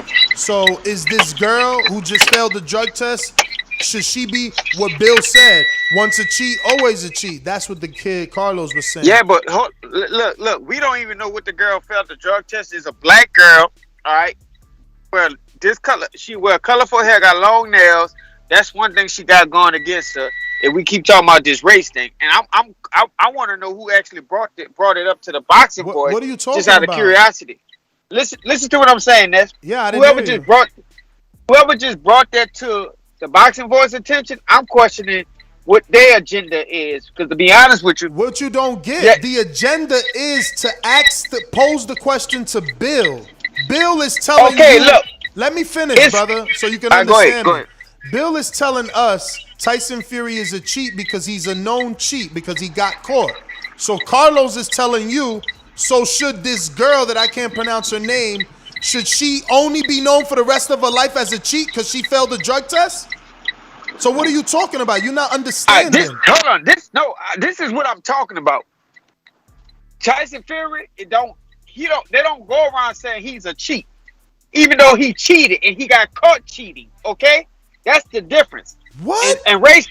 Listen to what I'm saying. People say it every day. There's written articles on it because he really got caught. JT, you understand? Okay, listen. When the interview when they just did the last post interview, was any of those questions asked about Tyson Fury cheating? Period, brother. Was any of those questions asked? Yo, hold on.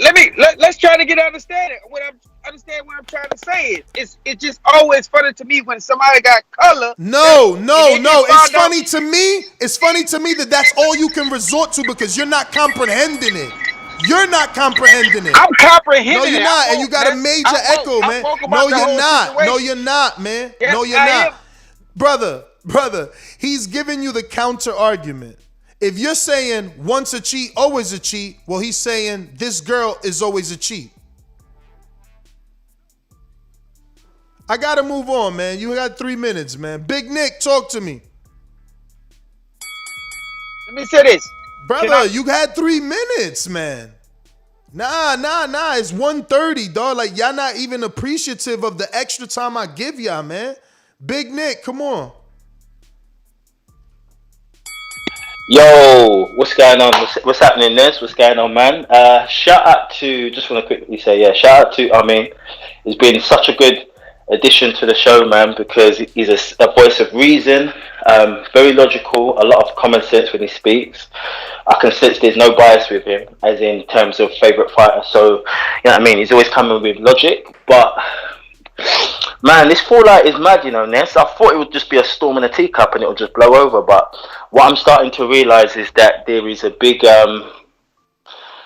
know, like for the Wilder fanboys, I won't say fanboys, but for a lot of the Wilder fans or people in his camp, I think this is not so much about he called him sucker. I just think they want him to get that belt back, bro.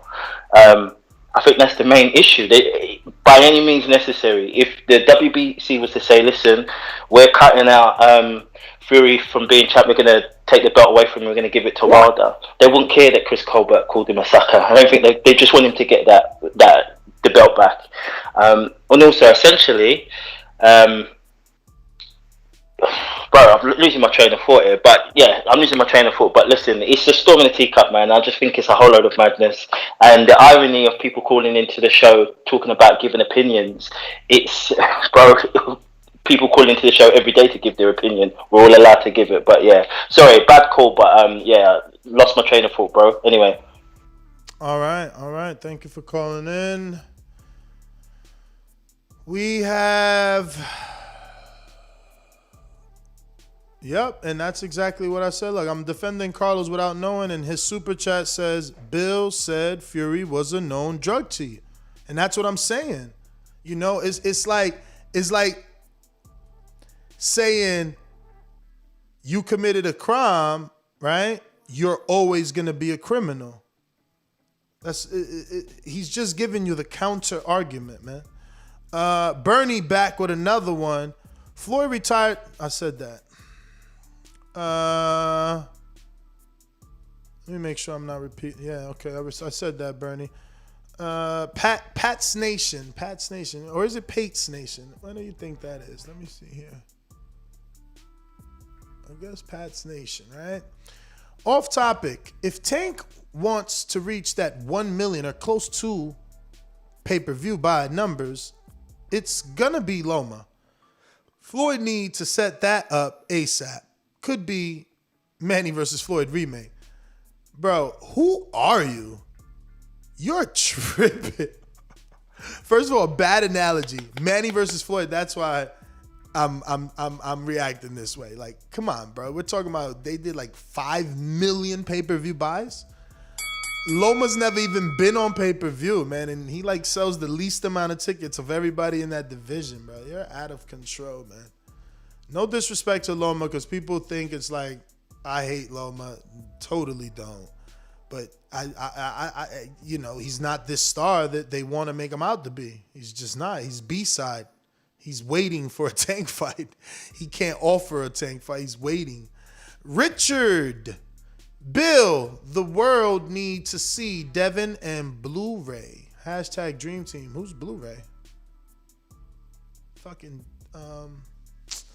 Bill is gone. He had a few super chats. Did he mean to say Blue Nose or Blu-ray? I don't know about no Blu-ray. He definitely put Blu-ray with a capital R. So we got King Born. King Born. What up? What up? What up? What up? What up? What up? What up?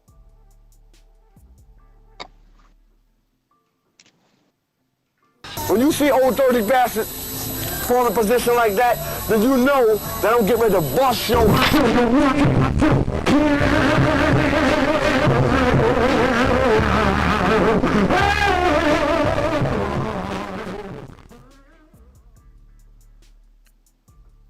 No Born. Born.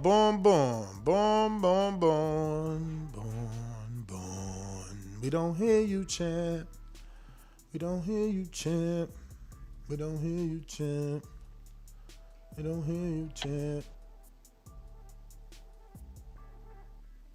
We don't hear you, champ. LV Slugger. Hey yo.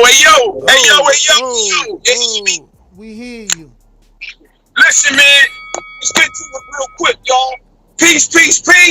Everybody enjoy their holiday. Y'all know I'm Team Brooklyn, so you know I got Chris Colbert, right? And yo, Ness, it wasn't Mano's Uncle Murder who say what the hell is on his mind to all that wild stuff, right? But listen, I'ma show Philly some love, right? Let's get to Tevin Farmer. Word on the street, they threw him away. Yo, y'all remember the Dharma group? That got knocked out by the feds and all that? The dudes were doing that legal businesses and stuff. You know, the Dharma pharmaceutical. But word on the street is that Kevin got down with it and they changed it. Tevin got down with it, right? And they changed his name to Kevin Dharma. So right now he on the island somewhere. They trying to put him back together like the 6 million men. You know what I mean? Fix his eye up, get his eye straight, probably give him a bionic eye. So when he come back, y'all, from that island, I got him taking on Tank. I got him taking on Chris Colbert. I got him taking on Oscar Valdez. I got him taking on Gary Russell. What y'all think? Peace. Yeah.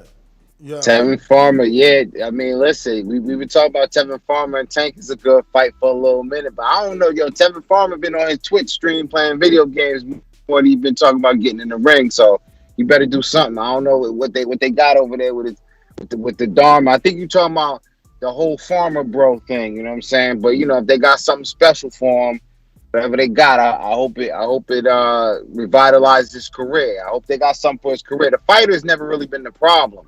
It's the promotional issues, man. So we'll see what he's got in store.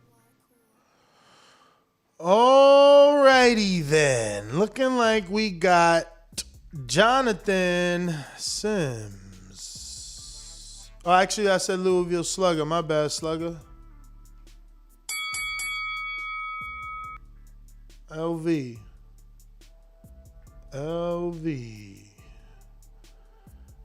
No LV. Jonathan. No Jonathan. All right. What up? Testing. One, Can you hear me? 2, 3. Ness. Yeah. All right. I don't know where it left off, but Bill said a lot of good stuff, and he was able to articulate a lot more, mainly because of the time. So I'll just get to the points he didn't touch on, which to me is the juxtapose of this whole thing. And I just think it's about Ness and the narratives and separating yourself. Like I was trying to say back in 2017, because this is almost a similar situation about the Earl and Mikey. It's not what you say, but it's how you say it. And you controlled that narrative when I tried to come on the show and say, oh, you and Kenny was clowning Earl about the fight, and you was like, no, that wasn't it. And you clarified it.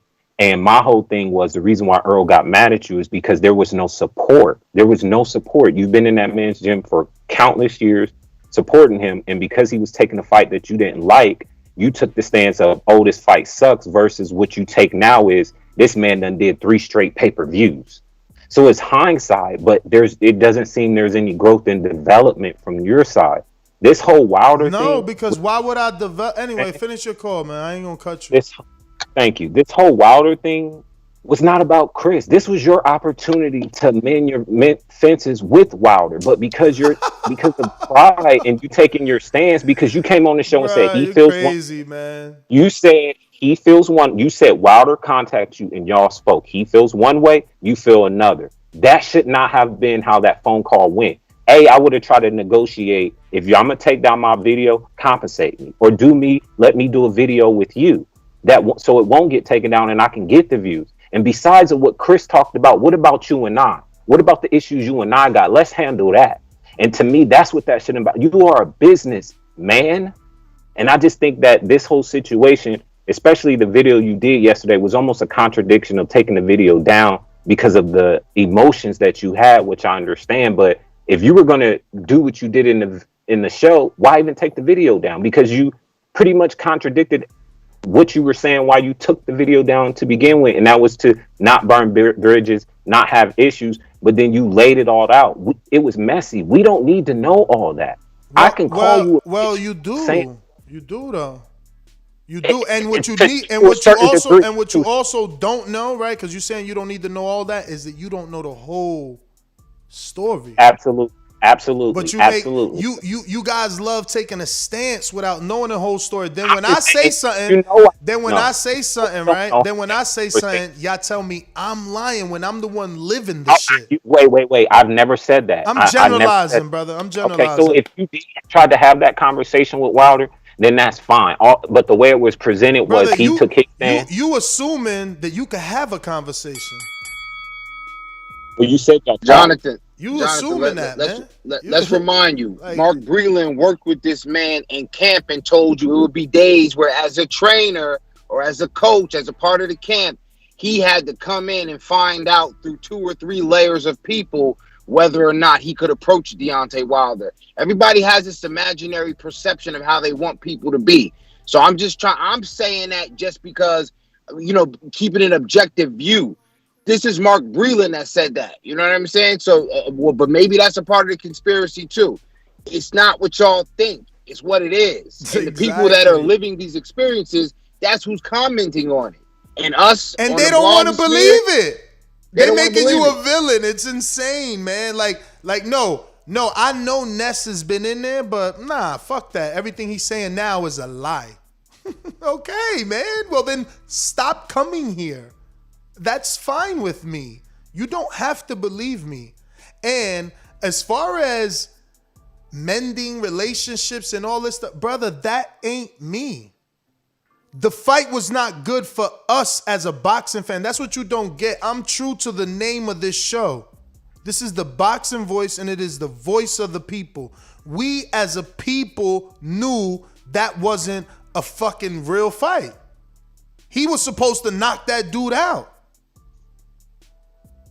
I was wrong. I'm entitled to my opinion. Here you are again telling me and Colbert not to have an opinion. So I made a 50,000 pay-per-view prediction. You mad I did that. He mad I did that. And he got a grudge. I'm entitled to make a prediction. And I'm entitled to be wrong.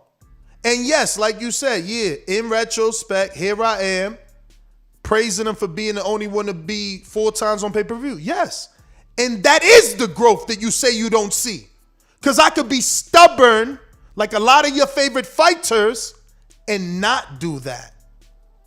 I don't have to do that, right? I could be still trying to find ways to kick dirt on him. Instead, I'm praising him. But you don't see that because you want me to bend the knee so that you can hear an interview. No. I took my stance.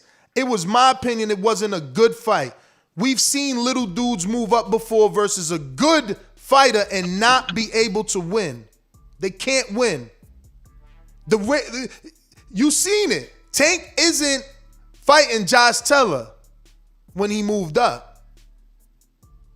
And Mikey was fighting Earl when he moved up. We as a fight community knew that wasn't this pay-per-view they was building up to us. And what did I do? I still went.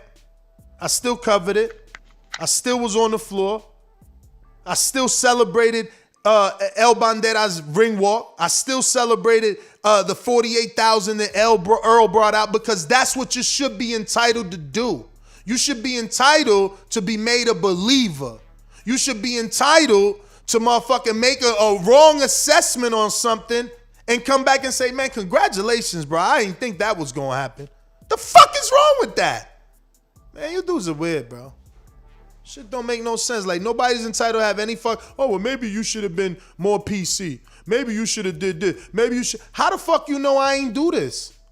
Like, why are you guys so simple-minded to assume, right, that I wouldn't reach out to the biggest fighter in American boxing repeatedly? You're a sheep, man. I gotta blow the dust off the sheep soundbite, man. We used to play it so much for AJ. Let's go, man.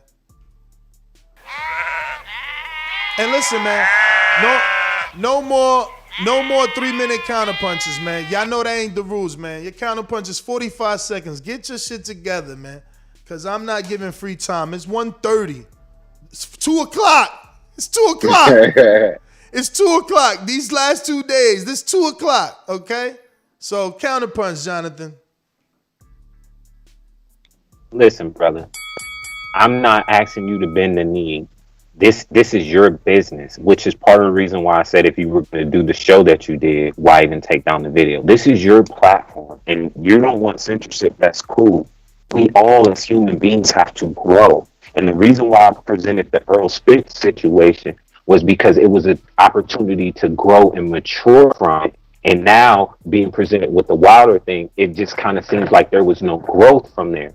Yes, you predicted that, but I do feel like had Earl been one of your family members or somebody you loved and was strongly supporting, that the response would have been, I don't like the Mikey fight, but it's his opportunity to be on pay-per-view. Let's see what happens.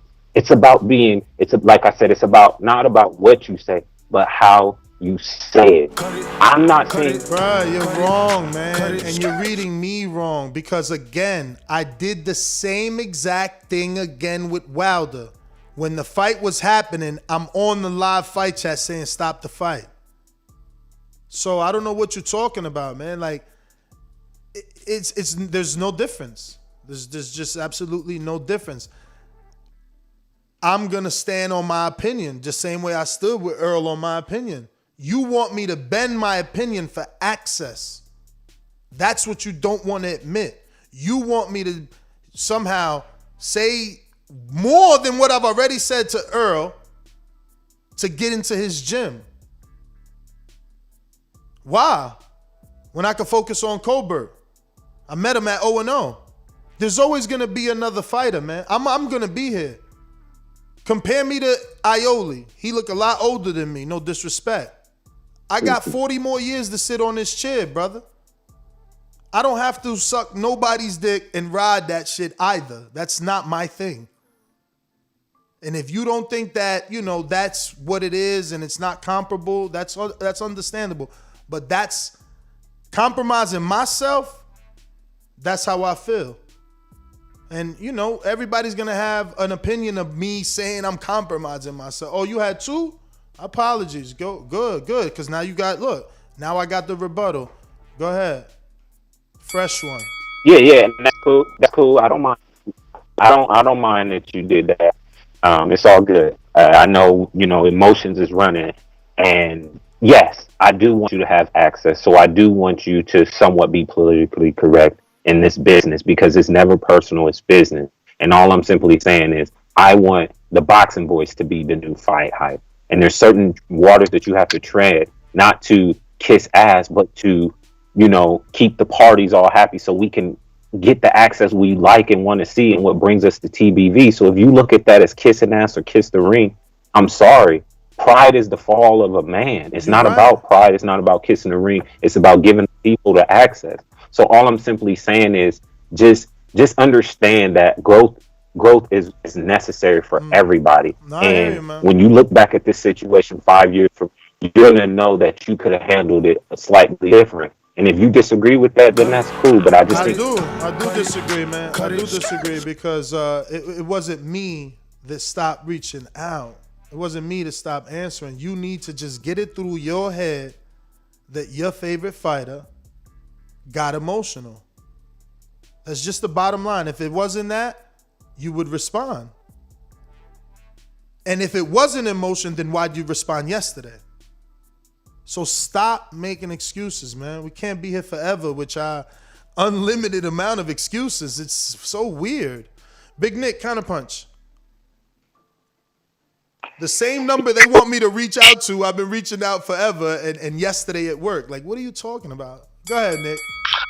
Yo, bro, you know what? These people make me laugh, man, because I think the problem is you're trying to reason with ignorant people that they've got their own agenda. They don't give a shit. And I think if you keep reasoning with ignorant people, then you're a fool yourself. Do you see what I'm saying? Because we made the point in the chat, bro. Where was this energy, right, for when Jacobs cut you off, or when that relationship disintegrated, when Crawford did, when Broner?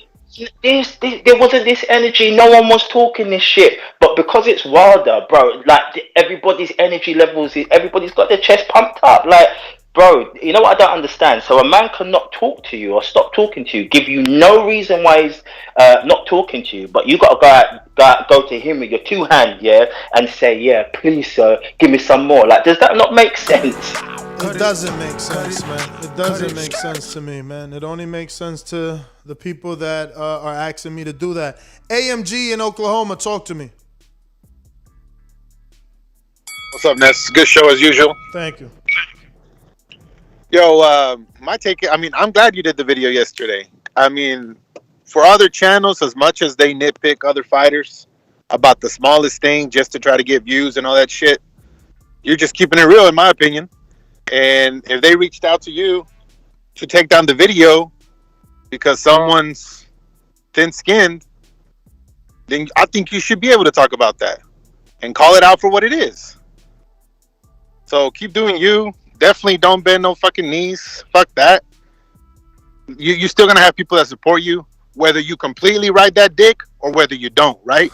So you might as well just do you and not bend the knee to that bullshit. All right, AMG.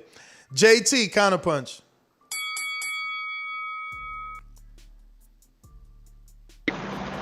Yeah, can you hear me? Yes, sir. Yeah, look, I'm gonna say my talk for Big Nick on the back call, because that was some bullshit. He just looking to get off. This is another Deontay Wilder topic because he don't like Deontay Wilder.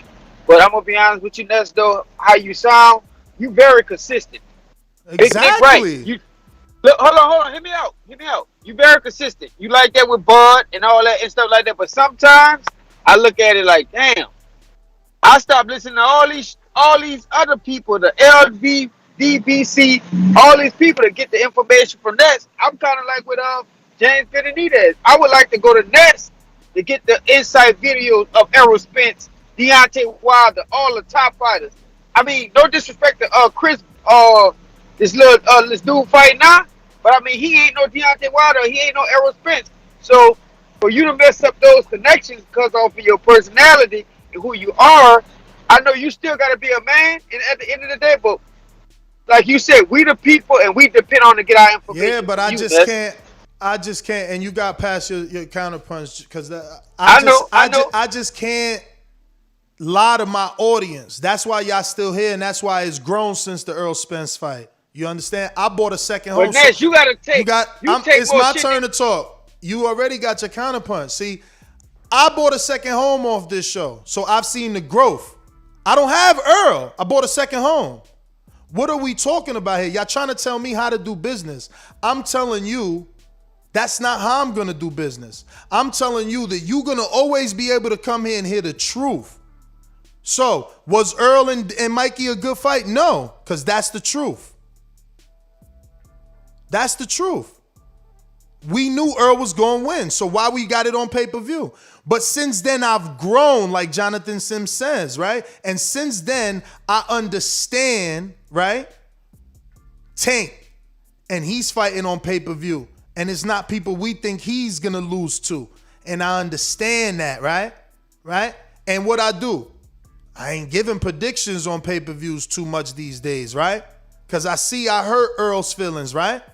But y'all saying I ain't got no growth. But that's okay because my growth is for me and my God. Y'all are meant to criticize me the way I'm on this show criticizing other fighters. It's okay. I give you your opinion. You have the platform to do it. You understand? But I'm not going to tell Earl, man, Mikey and yo, this is a fucking fire fight so I could go to the camp and shoot some video. That's not Ness, man. And as far as Wilder, y'all keep forgetting. Y'all think I got cut off for something I did. Y'all so silly.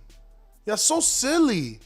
I was the only person, okay, that would come down to Wilder's with your questions, right? Big Nick's questions.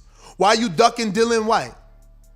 Why you don't want to, you've been saying for 3 years you undisputed, you don't want to be undisputed. You've been saying one face, one. I literally was the only one going and reading them word for word, man. But y'all think they blocked me out? No. They ain't blocked me. They knew those questions was coming. They knew those questions was coming. Just like Earl knew the question of why you fighting Mikey, a career 26-pounder, was coming. Just like the powers that be got the video took down because the questions came. Wasn't the questions being asked in the video? I mean, I'm not going to go longer than this. I can't do this, man. Like every day they want the same answer over and over and over and over and over and over. But then if you don't ask the questions, then then you're a potato like some of the other guys. No, then they'll laugh at me. Them all. Exactly, they'll laugh at me. If I don't say, Earl, come on, man, you know you're going to beat Mikey. Well, Nez, you a fucking dick rider. You know this fight ain't good.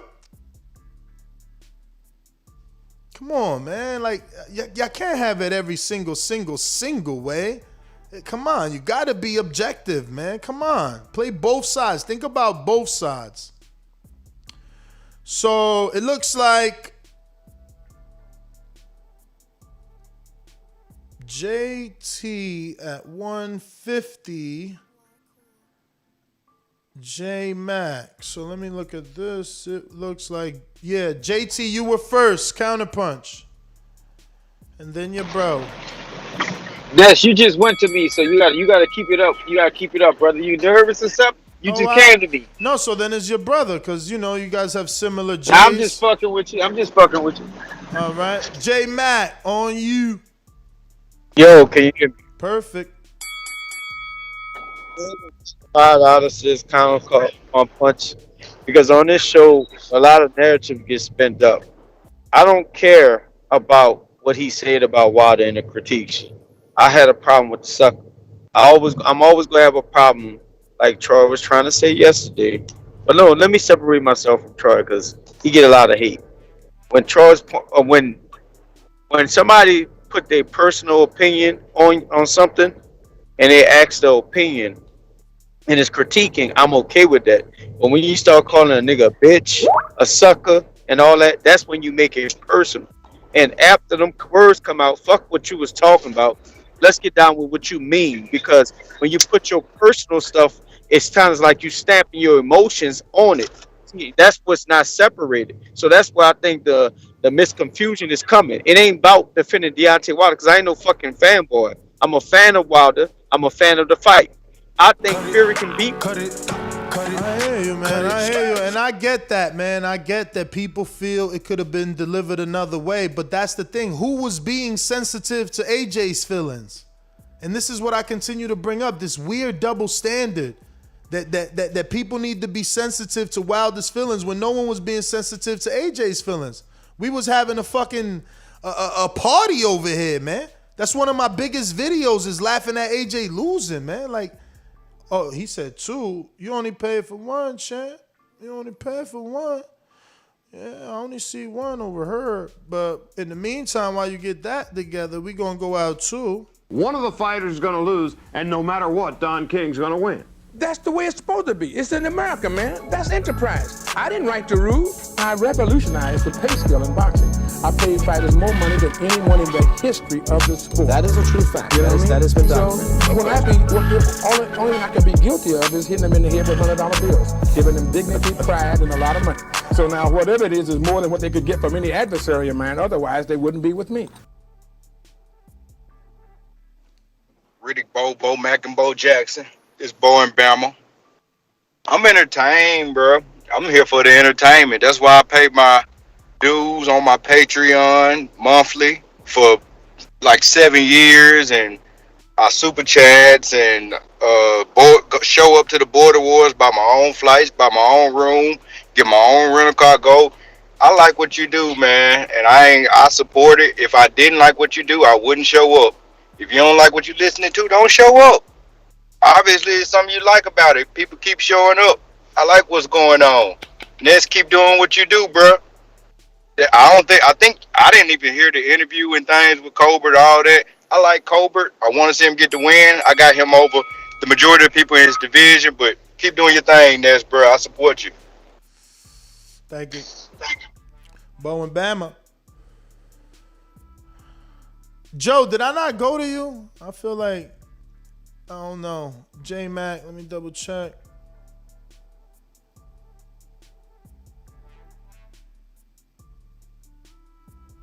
Yeah, so info, I went to you. I guess that's everybody. Oh, my Gene Bear, what's up? Yo, what's going on, brother? Chilling. Yeah, definitely. I'm with Bo. Keep being you, man. That Frank Sinatra song. I did it my way. It's famous for a reason, man. People that do it their way, they are always gonna be more successful, and they're gonna enjoy the successes more than people that just follow a line. Fuck that following the line shit, man. Do it your way. The work ethic that you show proves that you're gonna continue to be successful. That being said, Bill Haney was on here talking just to talk. My man was trying to belittle Chris Colbert's resume because he's 24 and his son is 22. What the fuck that has to do with anything? Everybody's career is planned out differently, and just because Chris didn't have the backing that his son had doesn't make him any less of a fighter, or is not going to become. Is going to be less of a fighter in the future. The fuck out of here, man! You're just talking just to talk. Come on here with facts. It sounds like he didn't even listen to the interview. You know what I'm saying? Do your homework before you even start talking. Pay attention to your own wisdom that you try to throw on this fucking program. That's my call. We got Big Nick. Thank you for the call, my Jimbe, New Jersey. Big Nick, UK. 24th July, Ness, Breland, Watergate, Colbert Gate will all be irrelevant because it will be just Wilder and Fury in the ring. Hashtag repeat or revenge. Candy Slim 501. Do y'all believe Nicholas Asbury? We've interviewed him. Big Nick Counterpunch. Big Nick. Did I give him his counterpunch? Because he's not there. All right, we'll wait on it. Sam in the UK. Great show. Thank you. Intrigue in Atlanta says, folks getting on here saying the word sucker is the issue when Wilder team out here saying the word sucker don't bother them at all. Which one is it? I don't know, man. I don't know. And not only that, like I said, Fury ran around talking about, you know what I'm saying, calling, you know what I mean, men out their name. He called it both Malik Scott and Wilder bitches. You know what I'm saying? And I'm just saying, like, yeah, the talk is going to get spicy. If you're looking for derogatory talk, that's straight derogatory talk, disrespect from your opponent. You know what I'm saying? Some people don't like him calling them sucker. That's the same way I said yesterday. Some people wouldn't like somebody saying, you know what I'm saying, suck my dick or whatever in the presence of your wife or a female. It depends on what principle you stand on. You know what I'm saying? To me, the word sucker don't cut that deep. It definitely don't cut that deep. You know what I'm saying? Mm-hmm. Quick quote from Chris Colbert. I don't care that I'm fighting on I don't care that I'm fighting on short notice at a higher weight. I believe in myself. This is Tug Numbaya. Chris Colbert says, I appreciate Tug for taking the fight, but I'm going to beat him up. This is a Nissan versus a Lamborghini, and I'm the Lambo. You see why? Why he gotta respect his fucking... He's a Lamborghini! You ain't even... drive like one. Yo, when have you seen a Nissan dealer anywhere near a Lambo dealer, man? Separate yourself, man. Everything I preach, he doing, man. Fuck that, man. I'm riding with him, man. Fuck that, man. Everything we ask fighters to do, he fucking doing it. You want Clubber Lane, he Clubber Lane. You want confidence, he confidence. You want Floyd, he Floyd. You want skill, he got it. You want him to talk, he talking. He got the hair. What more y'all want? What more y'all want? Now y'all haters, man. Y'all selective. It's okay. It's okay. We're going to see Saturday, though, man. Please make a fucking statement, champ. Make a fucking statement. And this is what I'm saying. This is me. Wasn't this my reaction when Rosado caught a fucking blanket knockout? I know Rosado since he was in Home Depot. What y'all want me to not be invested? Y'all want me to not have passion in the only sport I do? Like, this is the only sport I love. It's 2 o'clock, champ. I've been here since 9. With it, nobody else ain't doing this shit. This is me because I love it. The passion is bananas. Y'all don't get it, man. Y'all don't get it. He a fucking Lamborghini, man. We out, man. Oh, no, we got super chats. I can't even leave. Fuck, he a Lambo, man. That's fucking right, man. All he got to do is keep winning. That's all he got to do. Shout out to Primetime Chicken in Garfield, New Jersey. Chris Colbert's business venture. Talk about being a business. Young man got a good head on his shoulders. He's brash, you know what I'm saying? He's cocky. Let him be, man. He's Apollo Creed coming to life. He's trying to make a statement. And we still, again, we've been talking about him. You know, I hate that some of the Wilder talk get lost in the fact, but let's keep talking the fact that Chris Colbert, he be talking his shit. Let's take that. We're going to take away one thing from all of this. That Chris Colbert, when he's talking, we should listen. It might be a soundbite or more. Let's take that away from this. Forget about all the heavyweight shit. Let's talk about Chris Colbert. It's a soundbite when he talks. Let's listen up. That's right. That's right. Yo, that was a dope one. Your Nissan, I'm a fucking Lambo. I just was asking him to do some fucking Gotti Floyd shit. And what Floyd said, I'm an A-class fighter, he a C-class fighter. What Colbert did brought that shit to the 20th century, man. I'm a fucking Lambo. Oh, shout out to him, man. Shout out to him, man. The future out here, man. I'm loving it. I'm loving it. I'm loving it, man, for real. Hold on. Let me see. I think we got something. We got a $5 cash app from James Benitez that says, thanks for the hard work. Best on YouTube. Shout out to you, man. Shout out to you. Definitely ain't the best, man. You got them Paul boys out there murdering shit, man. Shout out to Dean the Great, too. He gets some bananas views. But yeah, I think that's it. Damn, my Jimbo, you got a boomerang, though. You got a boomerang. And I don't see Big Nick. Big Nick, you don't want your counterpunch. You got to jump back on. Go ahead, my Jimbo. Yo, not much more to say, brother. Just keep on doing your thing. We love the show. We love everything that you bring to our sport that we love. Man, nothing more to say, bro. You're the best. Thank you, brother. Thank you. Intrigue in Atlanta, he says, I bet you Wilder was more mad at the... Damn, Intrigue, you wrote that too fast. He said, I bet you Wilder was more mad at the did he spike it with Henny comment than the sucker comment. Oh. Yeah, nah. So I can see what Bill talking about too. I gotta respect Bill. Bill, if you listening, you right. Cause he did say, what he put tequila, he did, I guess he did get a little animated. Clownish. You know, I ain't going with the clown animated, man. Ain't putting eyeballs on himself, maybe. I didn't think about like, yo, it's fight week, he trying to sell it. You understand? I looked at it like us. Like when I picked the draw, how the fuck was I? I was a peacock, man. My whole fucking chest was out. I told y'all the first fight was gonna be a draw, right? I said that. I ain't care about nobody's feelings. I know Wilder wanted to win. I know Fury wanted to win. What I picked, what I bet on, what I made money on, what I was fucking gloating, that it was a draw, because I was right. So I don't get why he gets alienated for gloating that he was right. He was right. He picked the Braves to beat the World Series, man. Why the fuck can't he celebrate? Because other people not comfortable, man. You can't celebrate stuff like that. I hear you, man. I hear you. That's everybody, man. That's GTO, Instagram, and Twitter. Catch us on the next one. Peace. King Amina Vet 61 on Instagram. Yo, let's King Amina Vet 6 on YouTube. Peace. Peace.